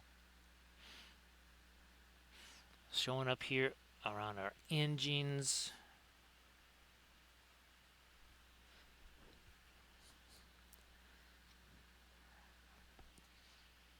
I'm going to turn this a little so you can kind of see it from that side.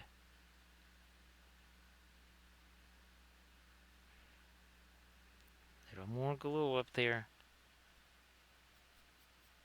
Ooh, that was a whole bunch of thinner that just got in there. That was way more thinner than I was thinking. Seems like it's still workable though. It's like, whoops, didn't mean to get that much thinner on there.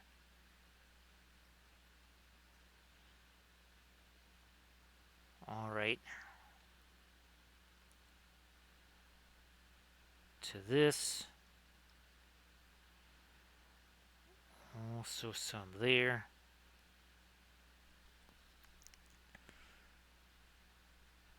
A little more of the engine glow out there.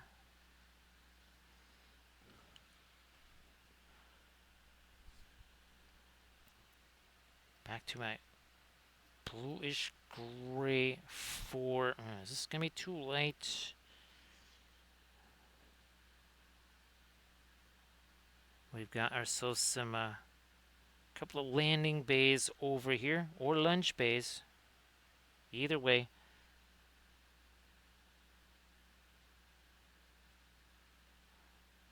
Top of that.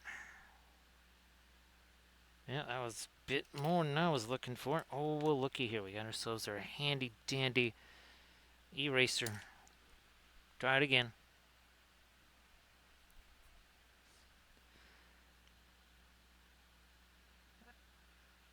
There we go. That's better. Just it didn't work that first time. Gave it another shot with our fast matte white. Let me just show you here again so you can see these banks of lights there. I'm gonna try and get those in here before we forget about them. Some of this white and a little bit of that Indian yellow. That should make a nice bright yellow that has, well, a decent amount of opacity.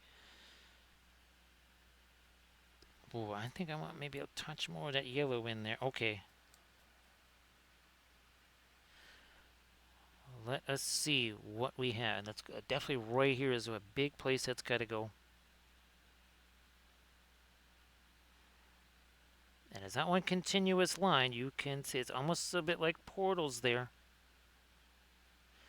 that we would put on some of our World War II ships. No, refresh that brush. That is, yeah, that would have been not a spectacular way to go.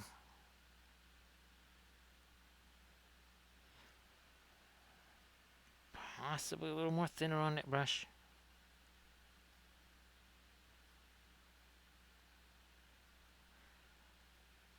Pull this across again in a line that's got breaks in it that'll indicate. Again, hopefully, anyways, some some lights there.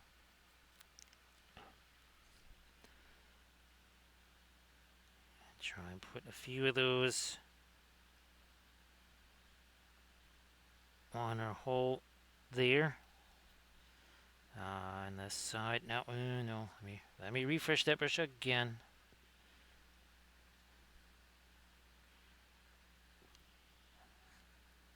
First batch.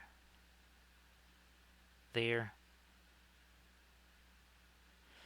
Oh, that's the thing that's a graphic I forgot to, well, there's only so many graphics I could put up, but we'll be seeing more of them on our Monday stream next week. But the government of the Seri Republic, the 12 perches,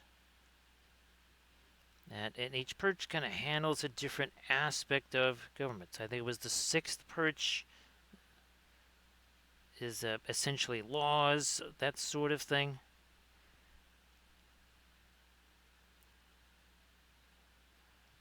I think it was the 5th perch that kind of covered things like commerce.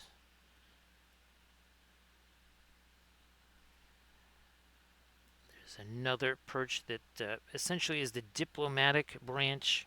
See what I did there of the government.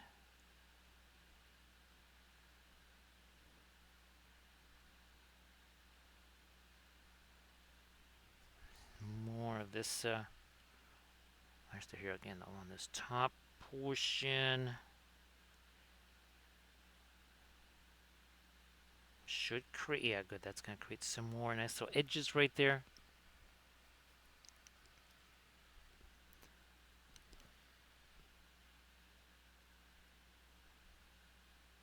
Lighten up you a bit.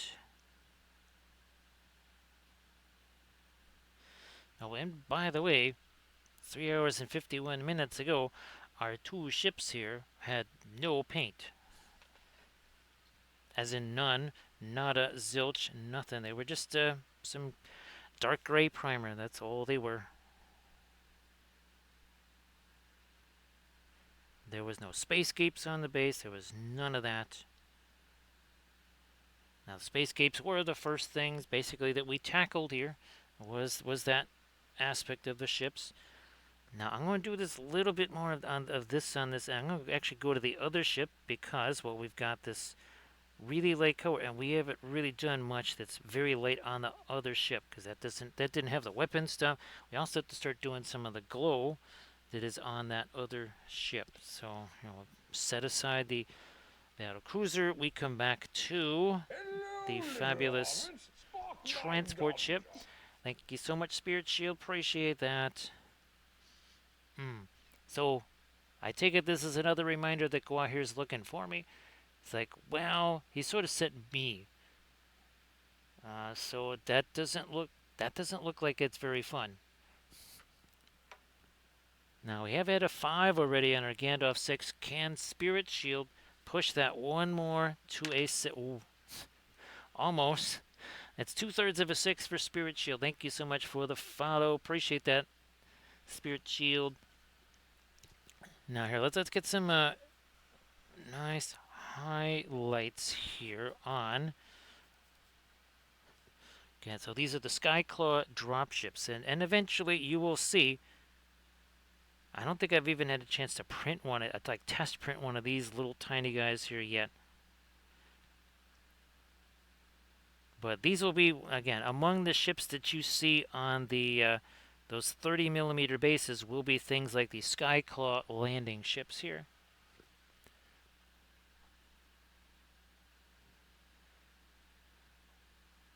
The ships themselves maybe would be 35-ish mil long or whatever. Maybe I don't know about 40. But again, that would be these ships here, and again, you have a half a dozen of them attached to the to the main body of the heavy transport.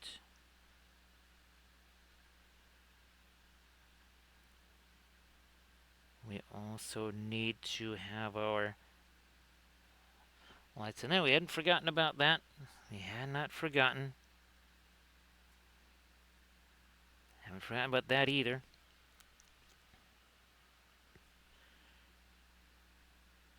These definitely going to get later. More definition in these. Again, appreciate all the follows. Well, I guess we keep grinding our way towards 10K. We are now at 97.15 with the addition of our newest hobbitses on the stream. So again, that is much appreciated. No, there are no fabulous prizes for 10K or any K, doesn't matter. But it would be kind of fun to reach that particular number. And what are we? We're in year number 6 now. 6 years of streaming. And it's still hard to believe how all facets of this have evolved. Not just the oils, not just the stream itself, but even the stuff that we're able to do on each stream. That has certainly changed a bunch. Oh, and this overlay itself, again, is a little bit of a peek into the society of this particular species there. You have their sky cities. And even the sky cities are constructed differently depending on the world. They look different.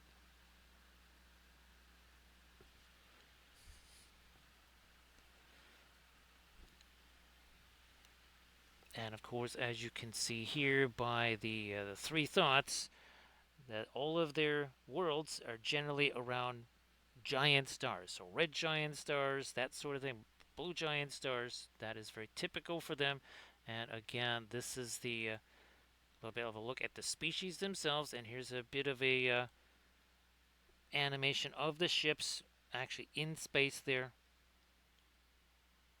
And here is where they are located in that lower left-hand corner. So that kind of purplish color there in between, say, Great Union and the Void. That's where they're located. And we'll try to remember to keep, showing those things for folks that are new to this whole universe here. I do have the original book that I made. Okay, man, let me see if I can grab this without knocking over too much stuff.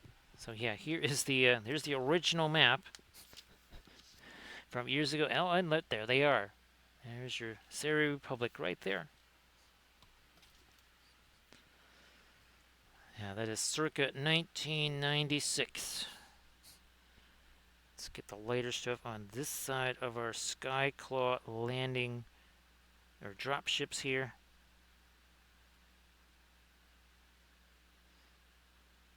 Bingo.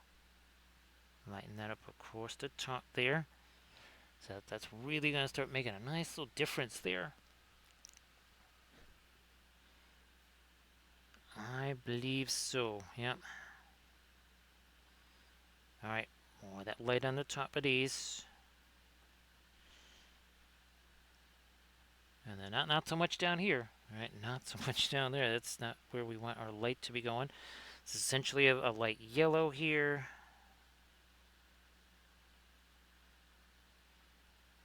We need to hit some of this. We did this on the port side. Let's get some of this now on the starboard side. Boom there, and also that too.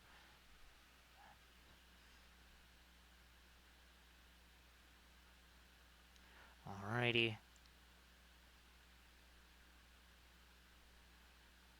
Getting it done. More of that here.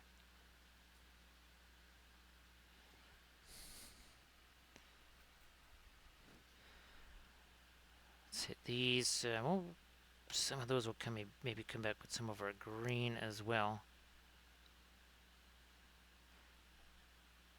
Don't want to kind of overpower all that with just this yellow all over the place.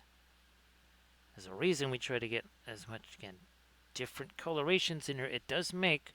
It makes this look larger than it is, right? It is all just like it's a World War II ship, and it's just the same shade of gray, or mostly same shade of gray all across the whole ship. It will just look smaller. It will look like a tiny little 1/1800 scale ship instead of something that maybe could be a whole bunch bigger. These might start to look even a bit more like metal as we get the lights along the edges of those.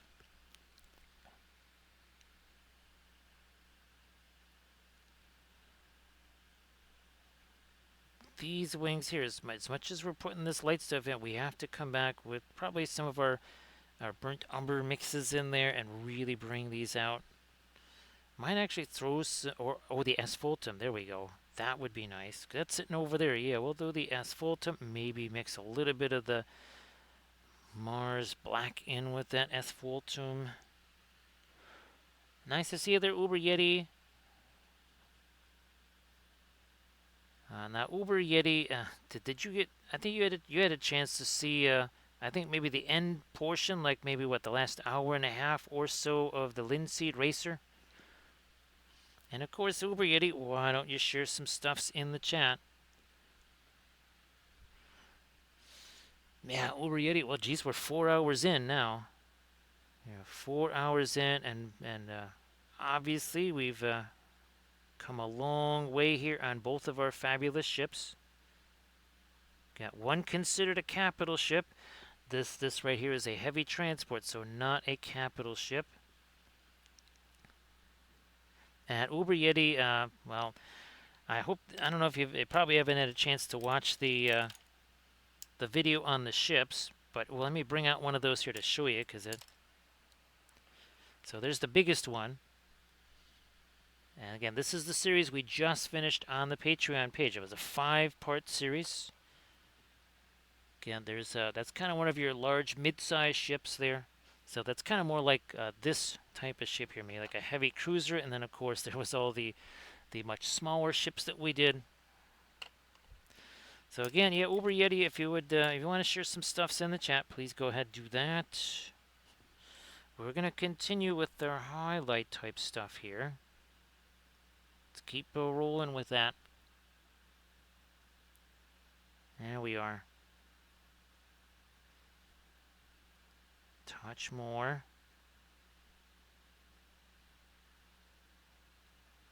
Might come back with some of the red, but remember, we're also going to be doing the asphaltum to really bring in some heavy, darker stuff in between our feathers there. So I don't think we want to. not do too much of the later stuff there until we see what happens with that.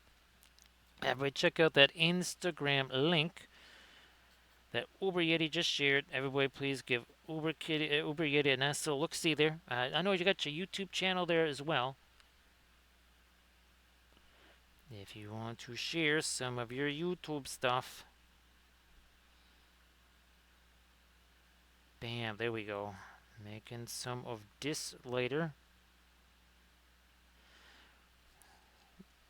Again, I think the asphaltum stuff is going to make a really big difference in some of our edges here. Probably going to make it look that much more metallic, that much sharper. Also, we got engine glow to do. Maybe not as much as on that battle cruiser, but still.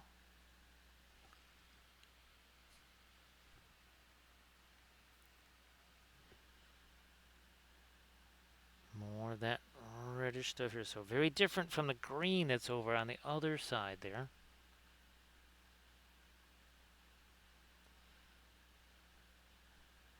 Nice there. Also here. Yeah, let's do some of that. A touch more. There we are. Touch more there.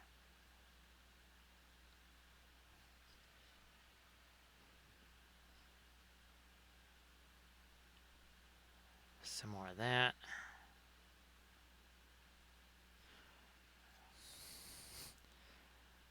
Ooh, we should definitely lighten up this some more. Let that be a bit lighter. Let me go back to this more of that bluish gray. So I'm going to take some of this now. And again, Uber Yeti, I'm hoping that it hasn't been too crazy. Not too much weird stuff going on to keep you from doing the YouTube stuff. There we are. Liking that. Yeah, let's get some of that over here too. All right, now I'm going to take this green that we have here. It's going to go around the edge of that. Also, how is that not reaching up there? So let's get that up there, and now we're going to do that over here. Again, creating that glow that's going to reflect on the feather stuff there.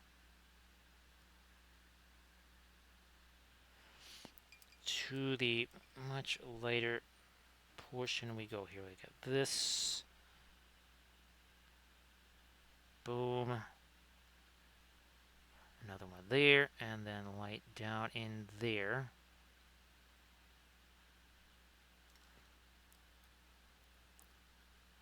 Carry that. Maybe that's a bit more. Let's cut back on that a little here. And then also on that.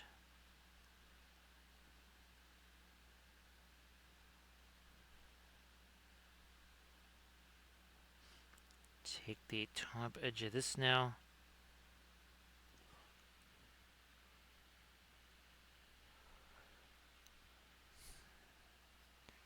Yeah, it's just those things just sneak up on you so fast. And again, for the folks on on Rottweiler's Discord thing, I have not had a chance to do whatever judging stuff's supposed to be done. If the contest is over or something like that, and I apologize. There's just been too much stuff going on here. And again, Discord is something that I basically never look at. That's just there is not time for doing all those things, and Discord is it's not just at the bottom of the list, it's not on the list to start with. That is why you will not find any Discord links or any Discord commands or any such things. There's just no time to monitor all of that.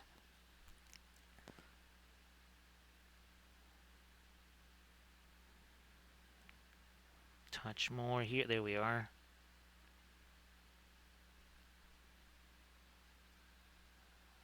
Again, that's our engine glow. Fabulous engine glow on our feathers there.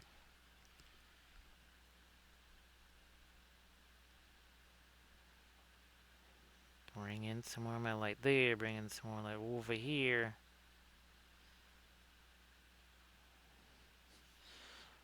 Got light everywhere there. Okay, and now let us see if we can't take this out. Very light yellow once again.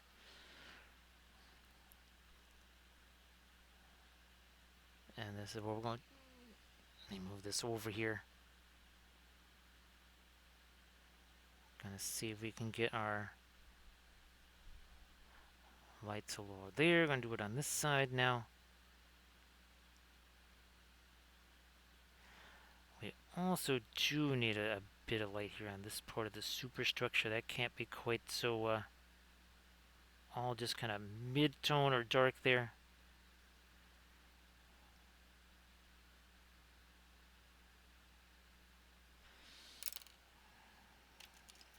No, that's that. This is a better blending brush here.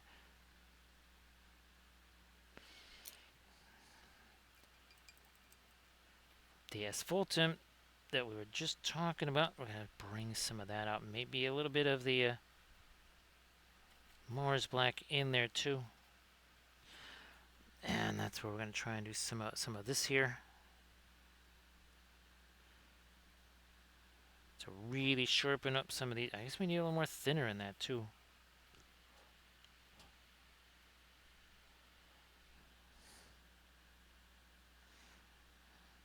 So yeah, folks have been waiting for me to do the judging thing or whatever on Rottweiler's thing. My apologies.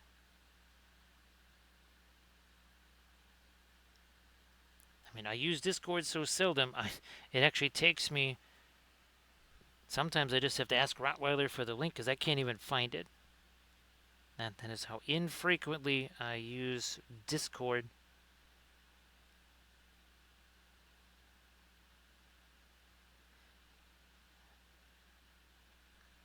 Let me use this here.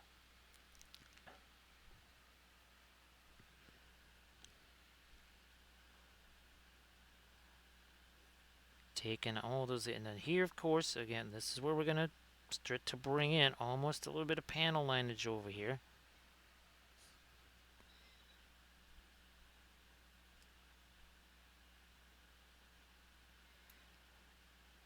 Also, too, on this, you know, before I get too involved in the others here, let me hit that first.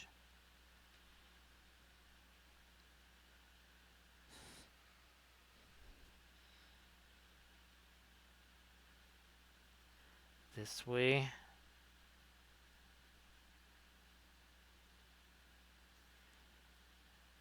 You know what? I'm going to have that extend all the way out to here.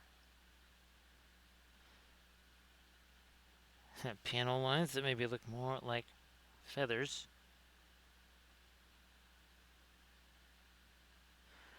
And even the panel lines themselves can sometimes help to make things look like a larger scale than they actually are.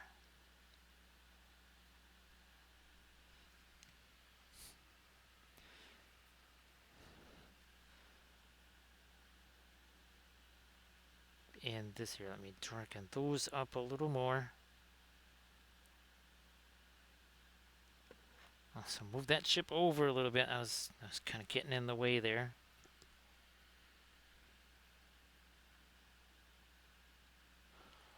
So 4 hours, 11 minutes ago. Nothing on these ships at all. I guess we have to keep our eyes out for Cinco Cuatro soon enough here, Camden.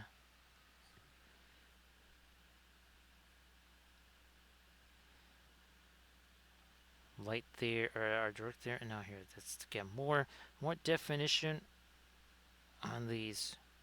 Again, that kind of that mix of the black, the asphaltum. That's a nice dark reddish brown.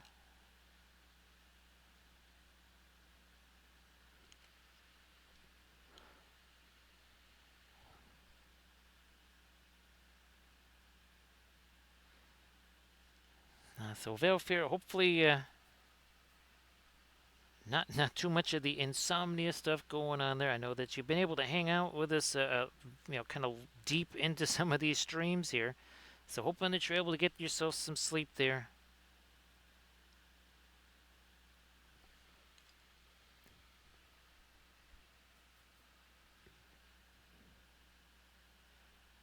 More of that here.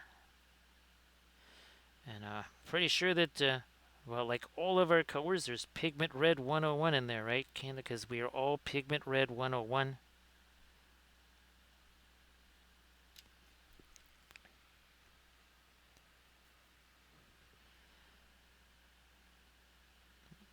Now they're definitely more.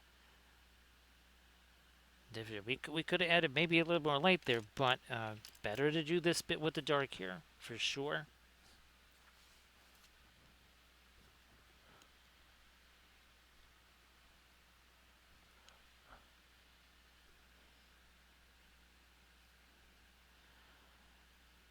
Turn it around, and now to the dark on this side here.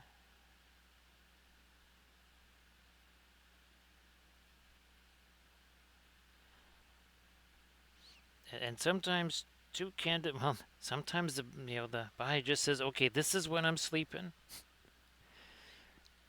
You can say that, okay, this is the time you're supposed to sleep. Now sleep, and it doesn't always work that way.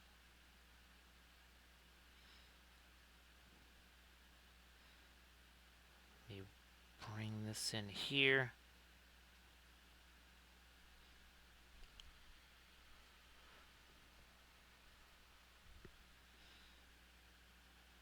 Hit this now.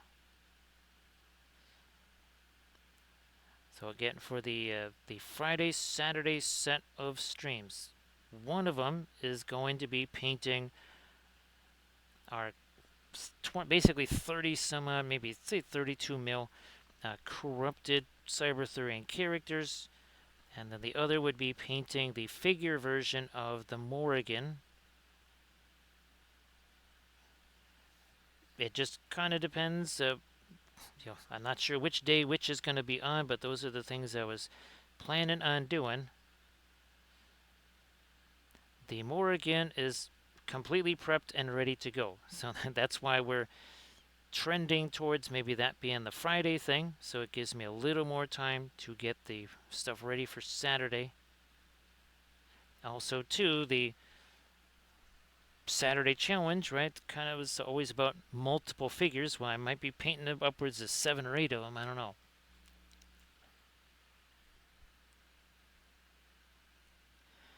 Now, there is a different there's 2 different asphaltums out there. I don't think I can find it easily, but Richardson has an asphaltum, and then that what's it? What was the one, the water washable oil things? I forget what they're, Cobra paints or something like that. They also have an asphaltum, which is basically just, it looks like burnt umber. Doesn't look anything like asphaltum. As in, not even close.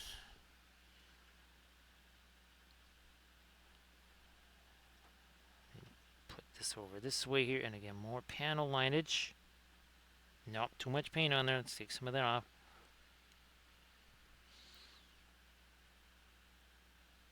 So yeah, that's kind of the standard asphaltum is the Gamlin stuff. The Richardson, I think the Richardson stuff is kind of closer to the Gamlin.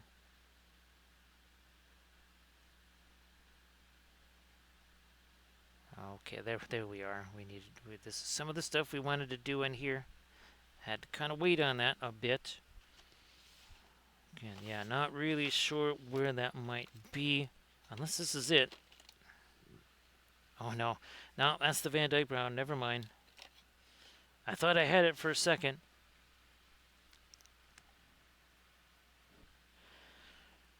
Gamlin, that's the stuff that we remember we initially used that on our Rohan horsies.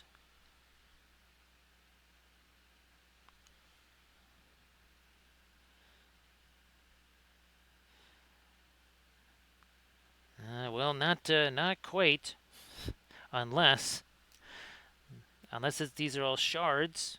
Possible. I mean, well, neither one are feathers, right, Camden? So it's possible. Well, actually, Camden, the corrupted Galahad, what would you say? The simplified one. Actually, he's got he's got the Grail in his hand already.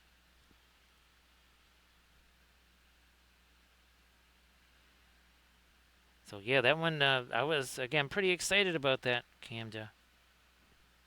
Now, did we get? Okay, we did get our later stuff in there. All right, panel lineage down here too. Whoops, that got a little heavier than we wanted.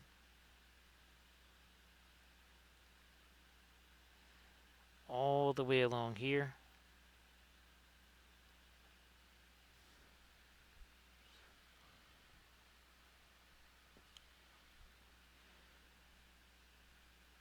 So yeah, that was pretty exciting. Now his wings, they look a little bit more like, say, demon wings, whereas the simplified version of Galad's almost kind of look more like feather wings. Yeah, that was just so that it printed out in that small scale. Because again, the shards, those were never ever going to translate like at all. Ooh, we never got a darker stuff over here. We did it on the port side.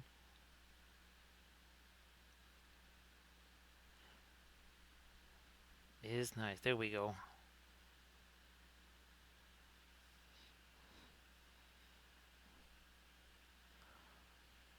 Similar thing. I'm going to try to break down a little bit of panel lineage up here.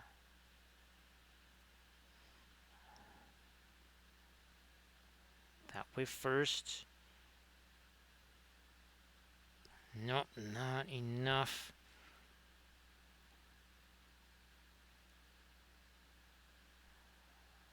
That way, and then two coming out this way,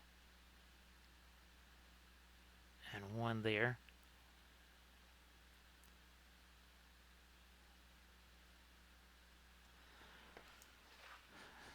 To the battle cruiser we go for potential panel lineage,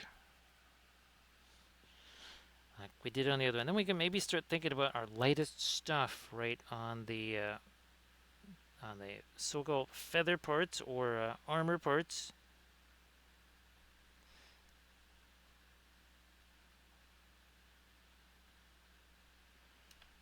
More of that. There we are.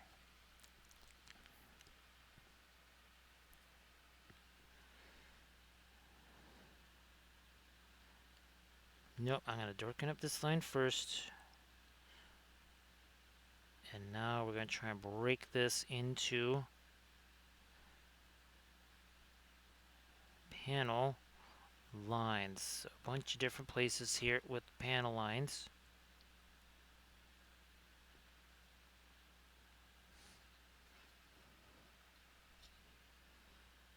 Panel lines is here.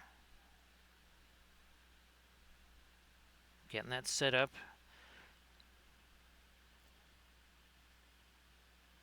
On this side, a couple that start to come out this way.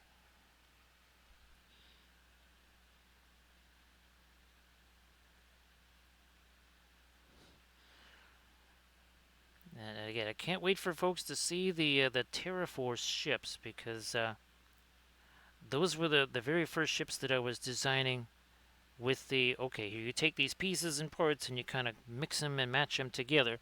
And of course, again, the TerraForce ships, one of the things I really wanted to construct was like a series of hulls, a series of engines. And it'll be the first time you see weapons in turrets. We haven't. All of these are pretty much all casemated, right? They're all pretty much, at least they appear fixed. They're not necessarily fixed, and just like they have maybe a limited traverse.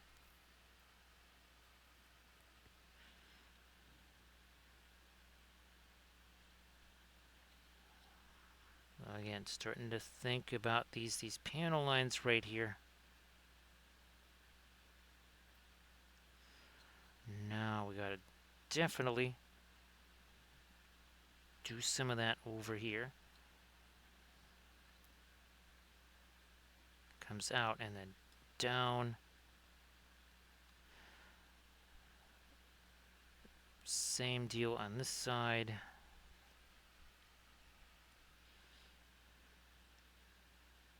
Comes out and down at an angle.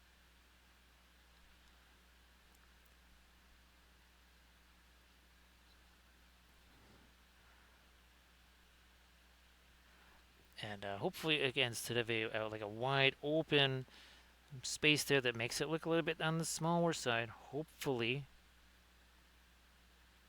via stuff like this, it just starts to look like it's got more scale to it.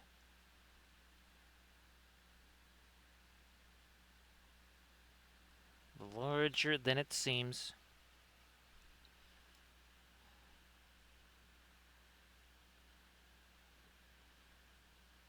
Nope, nope, nope. This way. That'll connect down there.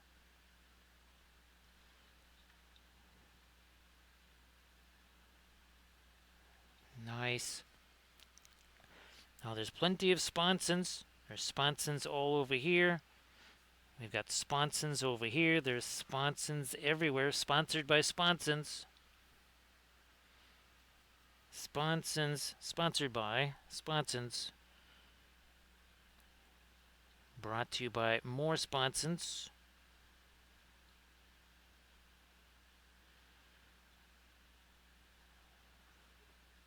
Panel line coming that way.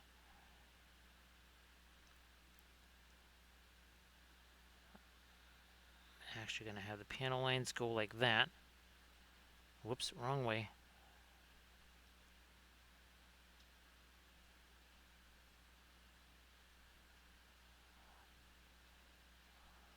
Follows this line there.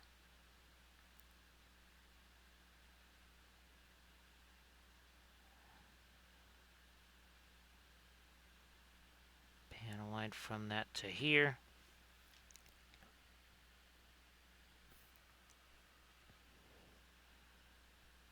We never really did get the dark on these. We did the lighter stuff there for sure.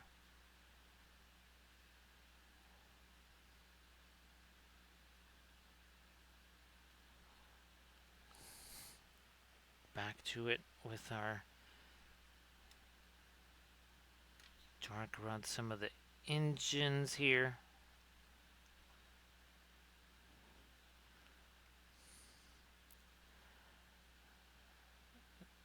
Another set of panel lines. let me get the real refresh on that brush there.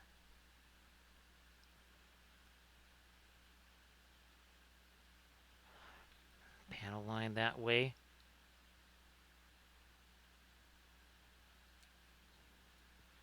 Panel line that way. For all your all your sponsor needs, right? Right, Uber Yeti. Ooh, let me. Couple of darks here. Now we're gonna come back with our later stuff and possibly this. I'm gonna mix that up with the green. Let me see what happens here with this. Not sure how that'll play out, but let's find out here.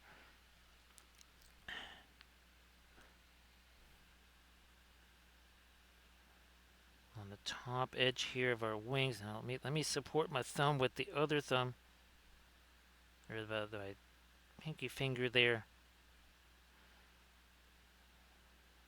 Come on, a bit more. There. Nowhere near our latest light either.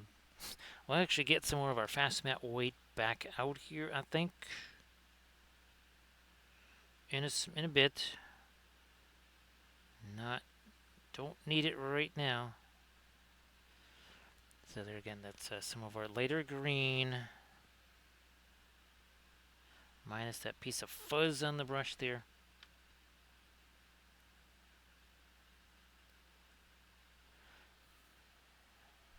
Now I'm going to take the... It's almost like a skin tone right here. That is effectively the same color that we generally use for skin. That's going to go out here on the ends of the feathery wing stuff here. Like you do.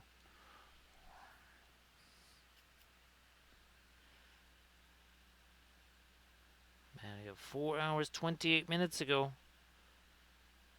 These were just, they were nothing but a primer.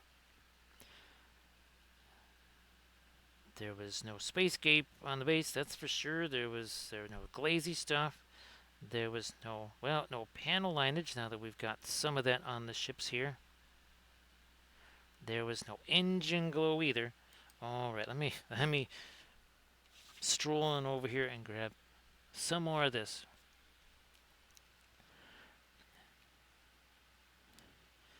And as I mentioned, the subsequent streams, you're going to be seeing some of these smaller ships. So light cruisers, tankers, cargo ships. Now this one's a little bit heavier than those. That would be, and there's your heavy cruiser. That's like the largest of the ships pretty much that haven't been seen yet.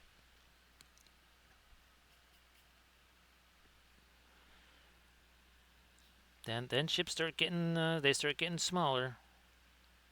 But also more numerous. So that means we won't be painting as many large ships, but we're gonna be getting into a potentially 4 or 5 really small craft of some kind. Now I'm just gonna chuck some of this fast matte white into our mix we were just using. All right, let's get the ends of our wing edges here.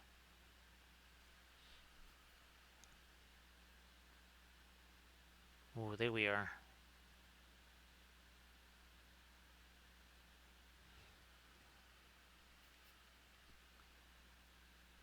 Edge of this wing, or feather, or whatever you want to call it.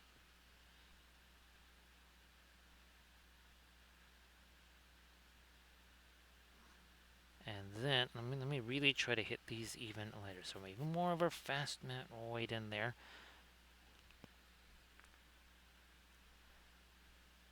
Ah, there we are. Yeah, let's do this.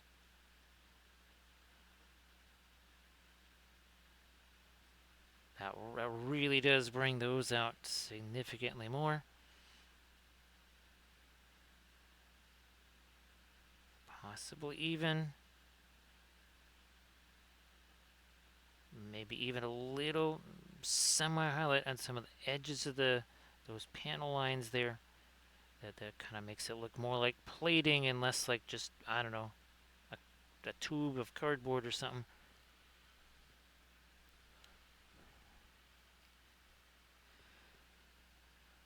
Yes, supporting your supports.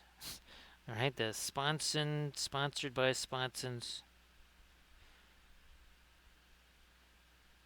Someone's got to support the folks that make the supports, right, Camja?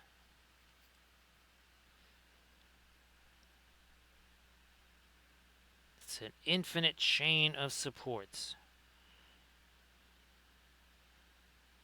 To the lightest stuff, we go on the edge of these wings here. Let me get a little less thinner, too. Because there was a little bit too much thinner sitting on that brush. Ah, there we are.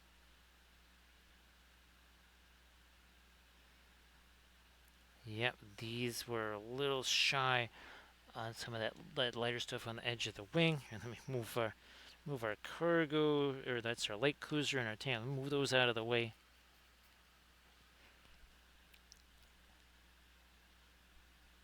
Now we're talking. Also here.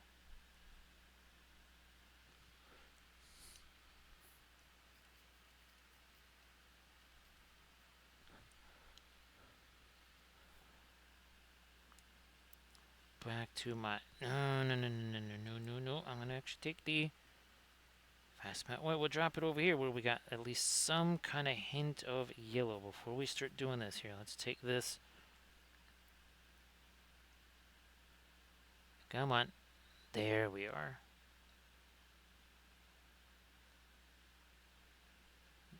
Oh, yeah, now we're getting somewhere there. Okay.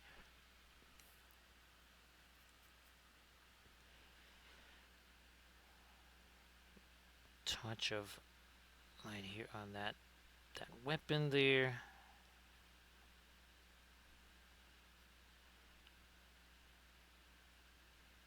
So yeah, all of your Tier 4 ships, lots and lots of turrets on those. And guess what? Those turrets will probably have sponsons, Camda. They are definitely going to have a significant barbette. So I was able to actually get like the other one, that original batch that you actually saw in that very first Blender video.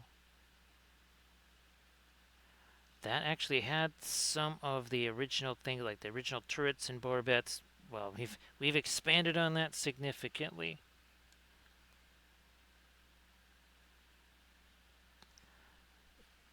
While I have this, yeah, I'm gonna have to put some more thinner in there. I can see that. Let's see if I can get this into some of our engine glows here. Oh yeah, that makes a difference there. Bam.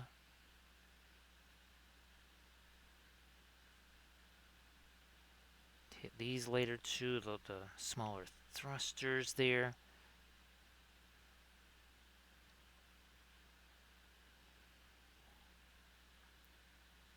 I don't know how light we want that to be there.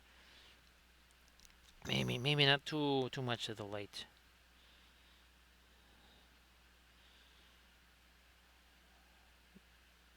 A little bit on the edges of here. Some of the stuff on the wings. This is our latest light here. There is no going lighter than that. This is it. This is pretty much as light as we can go.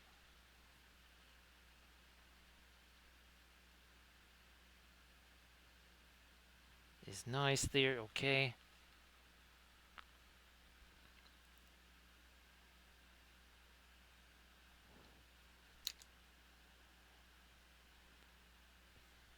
And like I said, we've got many more fleets to go, but we're going to try and hash this one out as much as possible. I also have a 2-part series that we will be filming on this ship right here. So this is actually the largest, well, at least it's the longest of all of the ships of that particular, this particular species here. It is sizable. Actually, bigger than this one, that's for sure.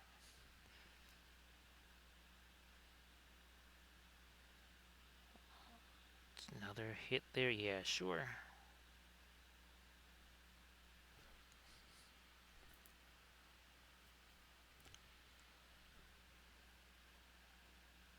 This ridge gonna get a couple of, there we are, a couple of lights there, and now here too. Along this edge.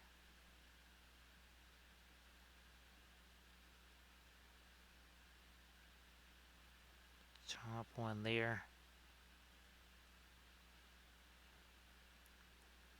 Top edge on that. Just a little something there. A little. There's too much paint on there to get rid of some of that.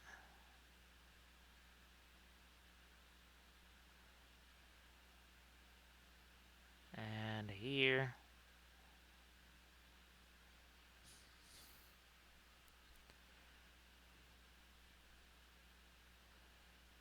More light on the back of this.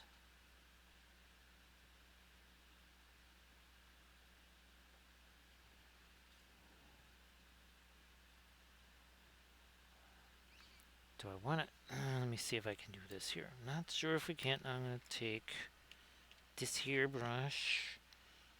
We've got our no more the phthalo green here. And I'm going to try and dry brush that dark there. Also here. Where's my... Okay, we did that one already. Oh, here it is. Like, there was one other place we were going to have to do that. And then, I don't know. Let me try this. Ooh, there cannot be too much thinner on that, though.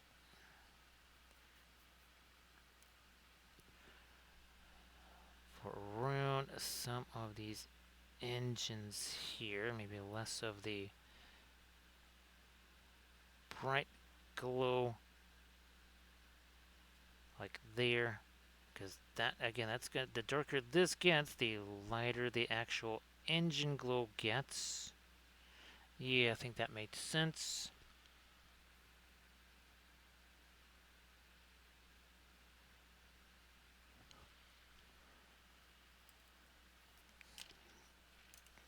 There's my brush with all the light stuff.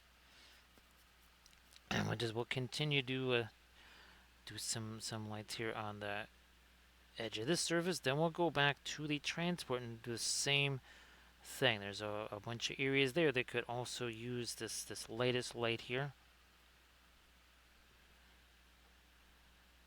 Even the base.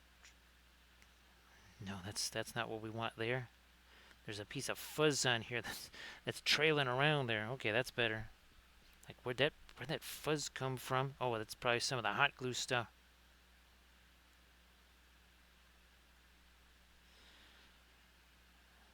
I will do that on this side. Let me get a couple of these feather-ish like things here, and now back to this. So along these edges here, there we are.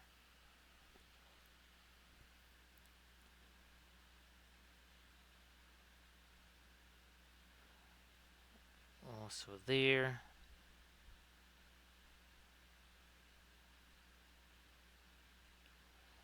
Let's do that. There we are with that.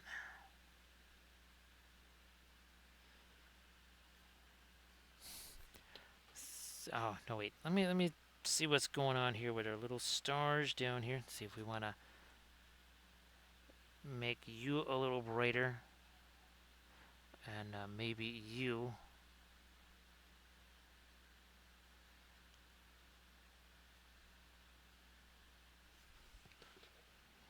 Back to our transport here.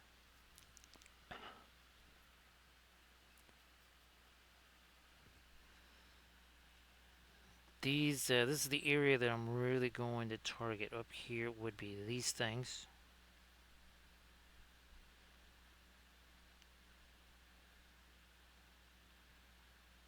And of course, can't go any lighter than what I'm doing here. This is as light as I can go. There is no color lighter than this. And I think it's definitely starting to, yeah, it's starting to separate each of these individual little ones here. We're still able to maintain all the kind of separate individual kind of colors of our feather / armor plate sections here.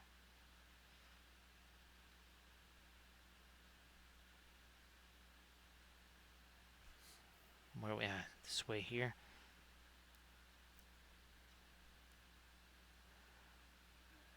Then we'll have to do this on the starboard side.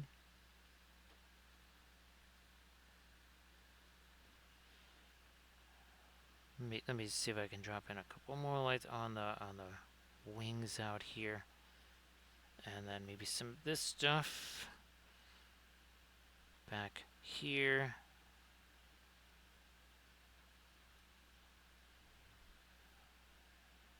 Superstructure again. Not a ton of superstructures here. There are some ships where there's going to be a lot of superstructure. That would be your Ballisteri ship. Definitely going to have a ton of superstructure.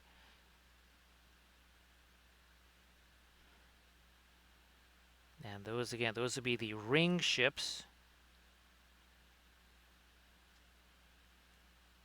We've got other ships that are essentially temple ships.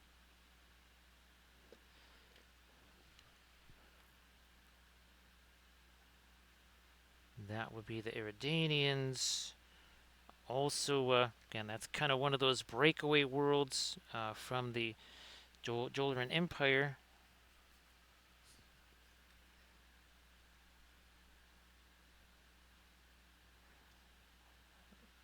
Also, yeah, some of that.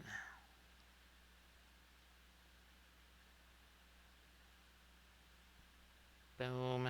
Alright, now let's get to this. We're again gonna do what we're doing on this side. We have to now we have to do it over on the starboard side here. One by one. All of our feathery bits here. That one went a little wonky. Alright, we got this here. Well, there you go. That was... Boy, that took a long time to cure that issue. All done. Come on. There we are.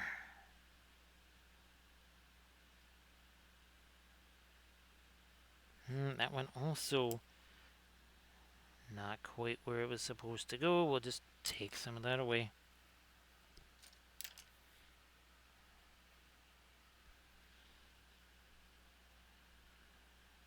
This is not as natural a direction as it was on the port side, as again being right-handed. This is where the liner brush, though, I'm not actually able to do this with kind of any other brush because I need the really stiffer bristles on this because I'm basically going against the grain. I'm pushing the brush this way. Basically every other brush, particularly those sable brushes, they need to kind of go with the grain. Here this is going very much against the grain.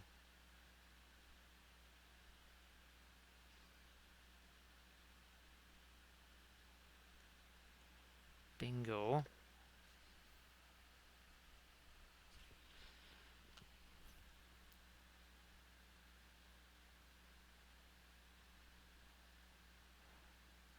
This way too, with again a couple more of our panel lines in there.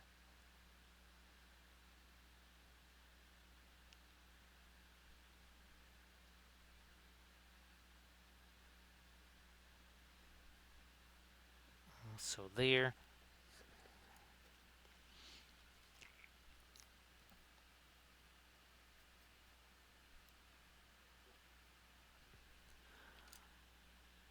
Doing that here.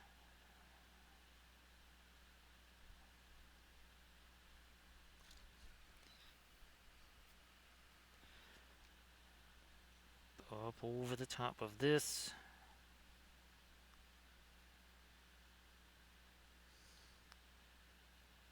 These again are all those the individual Skyclaw small landing ships.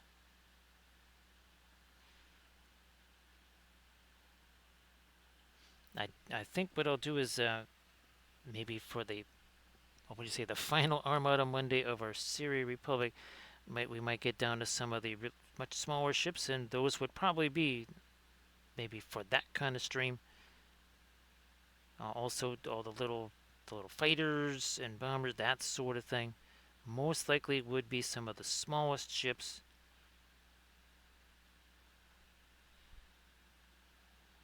Back to it here.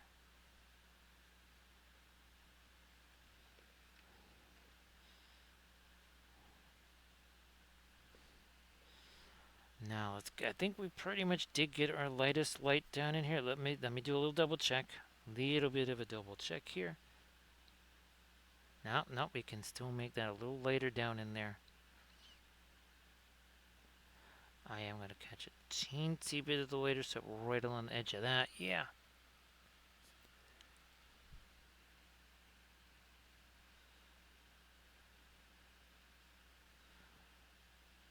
And of course, eventually, once we get all these ships figured out, all the test prints ready to go, the first place stuff like this will be available is to folks on the Patreon page. And then eventually, a wider area of publication there. Ultimately, my mini factory, but just doing the grayscale renders of these things for putting on something like my mini factory page, not super easy. So I'd say we can't quite just jump the gun and rush stuff too much here.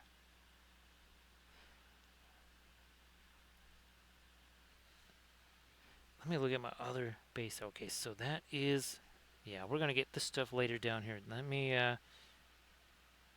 bring in a little bit of our yellow there.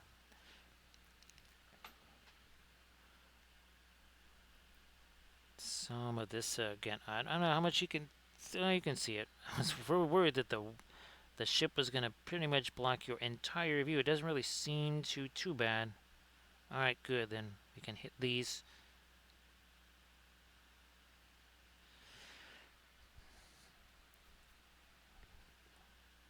This one too.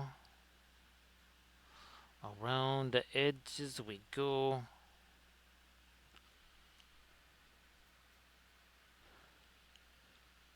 Oh, geez, Gamda, we actually blew past Cinco Cuatro there. Yeah, it didn't. I'm looking at it's 4:49 now.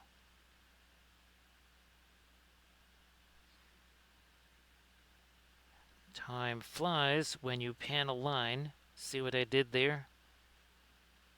Time flies. Oh, and panel line.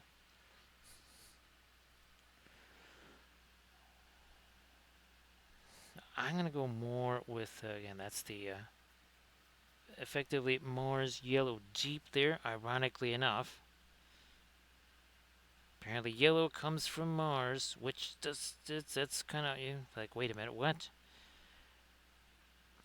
Of course, there's Mars red, Mars violet, Mars black, Mars yellow deep, Mars yellow light, Mars orange. There's Mars blue, Mars green, Mars purple, Mars bars. There's all kinds of Mars.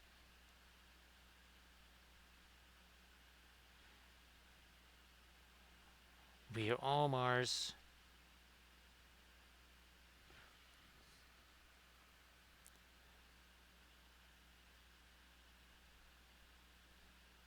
No, wait a minute, let me... There we are.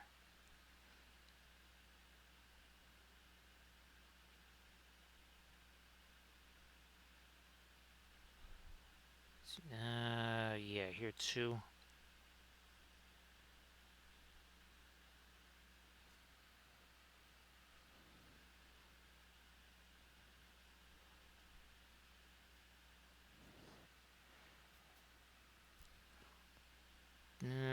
We'll just work around some of this again. This is FDM printed, so there's going to be some rougher areas here than our fabulous figure done in the resin.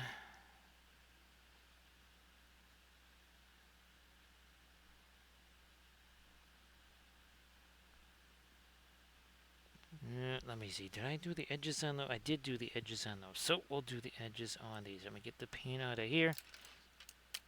I'll just use maybe this. Might even grab some of our crazy green there for this. Alright, let me do some edgy things on these.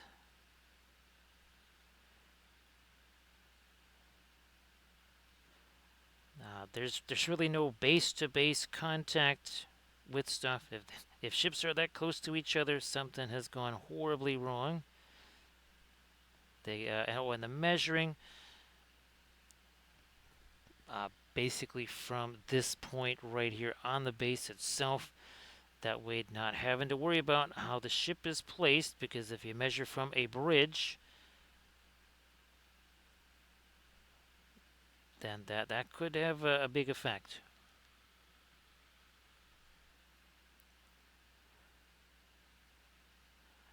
There was a few, would you say, permutations on these Valfera. Uh, Now, yeah, we'll see how the 30 mils print out, the 30 mil bases. Again, since what's supposed to go on those are the small ships, but it is possible that we can only print the ships so small, because if you remember, even the same guy that makes these, part of his fleets there's tiny ships. Well, basically all it is about a 20 millimeter round base with some stuff on it that looks like it could be ships, it could be garbage cans, I don't know. And I kind of didn't want to do that there, Camden. I was really hoping that we could have, small ships that actually looked like something, and that would sort of preclude, again, having like an extra small base for them or something.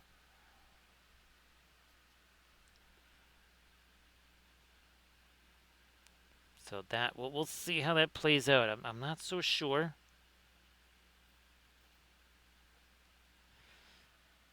Where's my lightest light stuff here? Let me get rid of these. Now this is much more the fast mat weight here.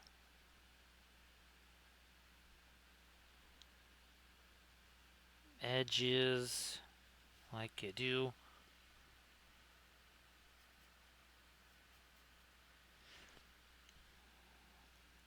More edges here.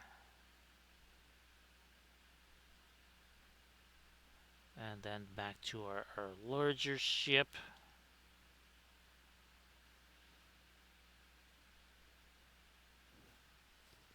Here. Edges.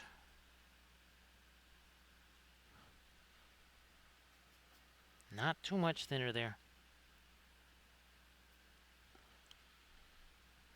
Thank Armada Monday for posting a link to the Patreon page. We just did. In the last couple of days, I think we've unleashed 2 more episodes. Got those Battlefleet Gothic ships that you saw. Well, sort of Battlefleet Gothic ships. That was the latest army painting series to be completed. Just finished off episode 5 a couple days ago. And we just finished another painting series. That was the Arachne, that large bas relief piece that you saw. That was also another Patreon series, a 3-part series. We're about to do a 2-part series again on this ship here. So again, from the same fleet. Episode 1's gonna certainly be painting the base and such. Now, just to bring this out, I want to say, okay, yeah, let's darken down and kind of. That's basically just a little bit of dry brush there. We're going to try and do something a little bit more on that. I'm looking for the brush we were going to use, which is this one right here. Okay, we'll take that sort of greenish stuff here. Maybe a little bit of our brown, some thinner, just to kind of get that roll in.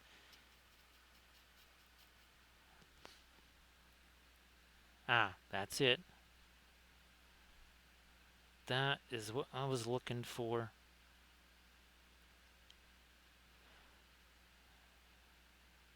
There.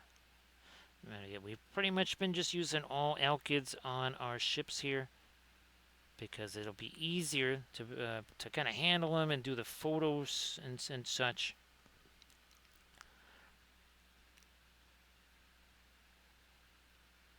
Could be other fleets where maybe we do, well, like our Alchiba there, where we're going to try and utilize stuff like the interference colors and all that. Well, there's really no alkyds there.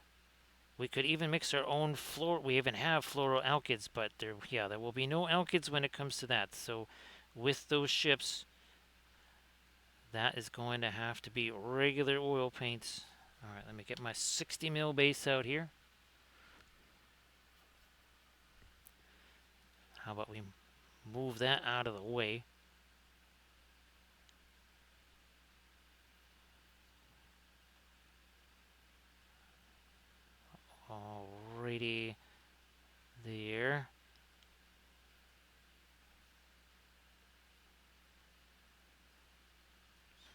It's sort of a dry brush. That there is a little bit of thinner on there just to help it kind of flow across the again all these FDM kind of layer lines here. I think we've got it there. Okay, so let us try. I'm gonna go back with my the asphaltum here, or just our dark in general.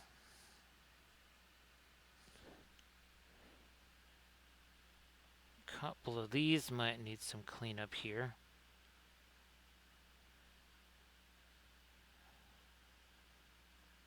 Down on our bases, yeah.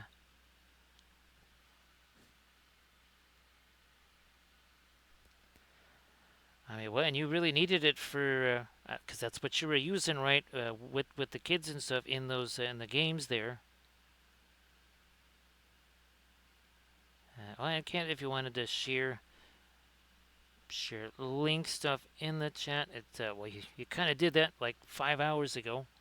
Because I think I don't know if we're at 5 hours or not. I think we might be close to that. Oh, yeah, we're like a few seconds away.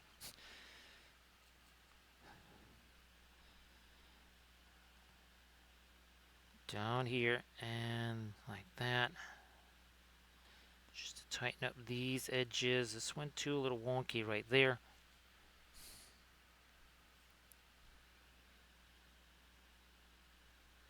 It is just, it's nice to have that option of the alkyds because again, if you know, not just drying faster, that's a big part of it, but remember the fact that they also set quicker.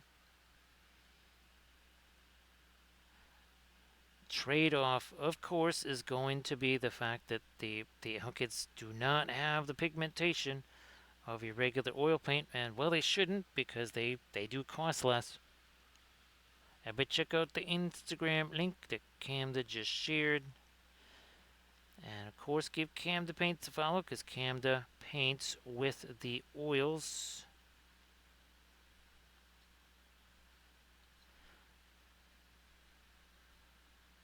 I think we got that set now. What about up here? A few more panel lines.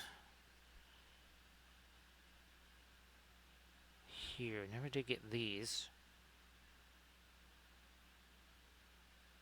I mean, nothing terribly extensive there.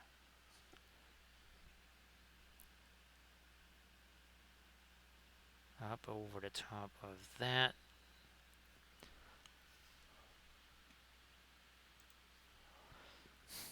Well, I guess that's the other thing too, Cam. I don't want to be switching fleets over the next couple of weeks because, well, you know, don't want to have to make another new overlay just yet. Kind of like this one.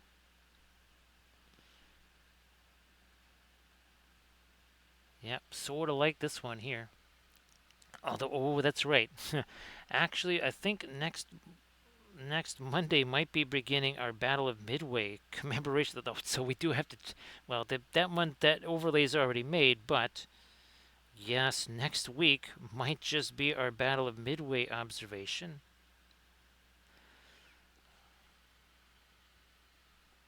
So yeah, that's. Oh, I just realized next Armada Monday could be back to a quick little interlude back to our World War II ships. I just realized that.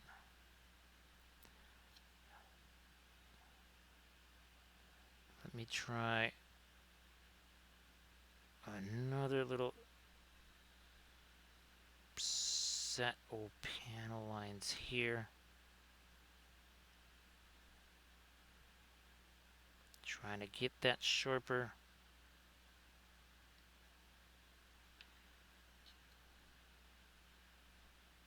I think we did.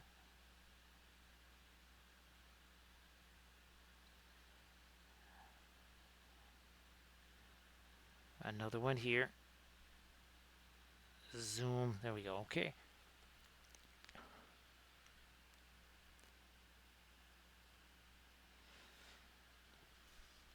So again, now we've got ourselves This is we're starting to build out our fleet real quick here.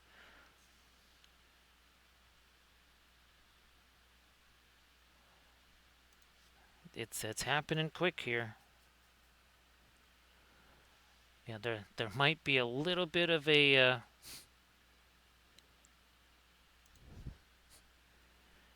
interruption in our Compass Rose universe stuff again to do our Battle of Midway observation. I just did realize.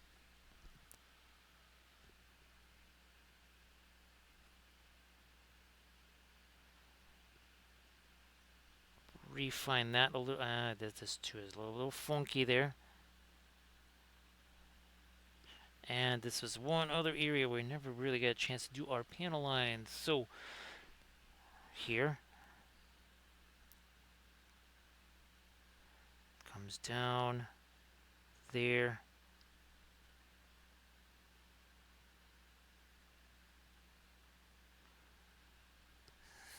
Unless I'm going to change that a little bit. No, I'll change it all the way. Let me get a bit of my lighter stuff here again. Alright, try this one more time.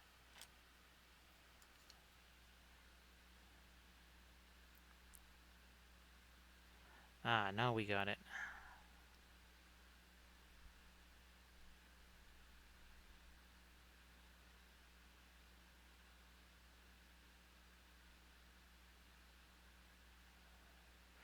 Panel lines going in again, different directions here. Alright, that's kind of comes down from here.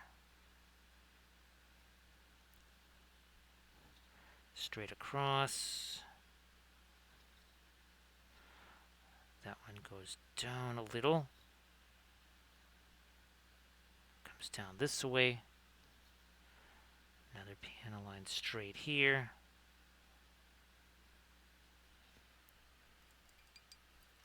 Oh, good. I still have my really light stuff. That is good. A little bit of the yellow. Some more thinner here.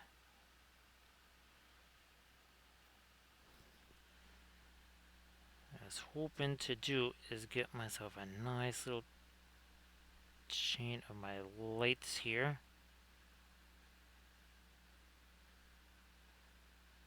Ah, that worked out. That worked out nice. Same thing over here. Same thing.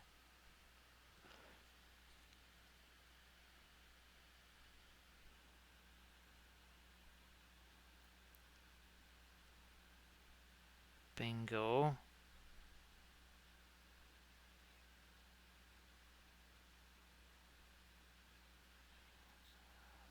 Ah, back to this green. Which is not really green. Kind of just a sort of like a brown.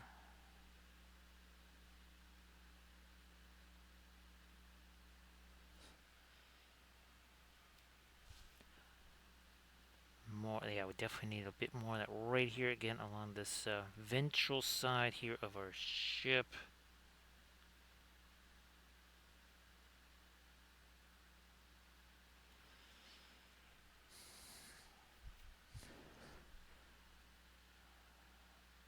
Let's lighten this up a bit more, get that caught up. Yeah, there we are. That was lagging behind a little, and now can you see? Okay, if I hold it this way, you cannot. I'm gonna go with the other rush here. Where's my one of these guys here? Might do the trick for me, or maybe I'm gonna maybe break out a new one here. These are the One Happy Choice brushes. They're a giant pack of. I still have to get another pack of these. So there they are. Just they're as about as cheap as you can possibly get. There's a new one out there because I want to use that to do this aspect here. So it's get that green again. It just got 2 fingers on that brush, and here we go. And again, this is going to keep mixing here. Because you can see the darker paint on the end of the brush there. It will continue to just keep mixing there because there's wet paint there already. I do not need to just try and do a whole bunch of, little stair step, lighter, slightly lighter, slightly lighter. No, I can just kind of go boom, really go strong there, and it'll just blend itself. So I can go much lighter initially.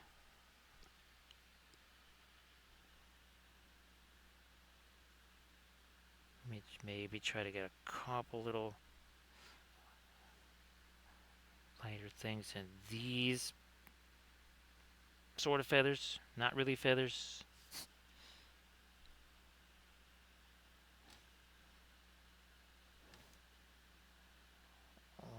Okay, there we are. Now we haven't really had a chance to see these side by side with our first ship here. And well, I would say they very much look like they belong to the same fleet. No doubt about that.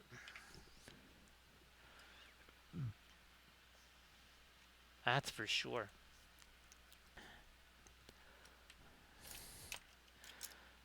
But I do think, no, I might also want to say thanks to Armored Wolf for doing all the moderations. We appreciate that. Also appreciate all the bits and the subs, the follows, the cheers. We had some raids too. Appreciate those as well. And it's very, very fun to see all these ships now really start to come to life. And also to entire species.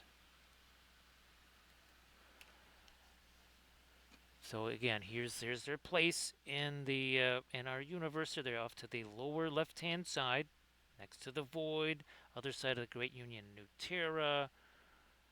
You can see again what their ships look like when they're out there in space, and there's your bird brains right there. You can see again some different aspects of the civilization, and of course here's the key tenets of their society, the 3 thoughts.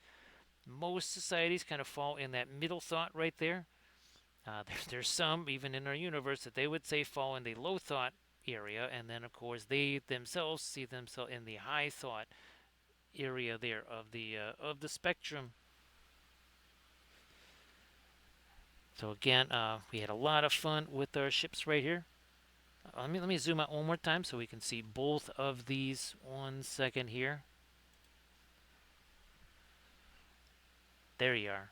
So again, there's another one of our larger capital ships, and now the first of our more mid-range type ships. So I'm gonna head. I think Mikey Moans might also be streaming right now. So let's see if we can maybe head on over that away. Where is he? There he is.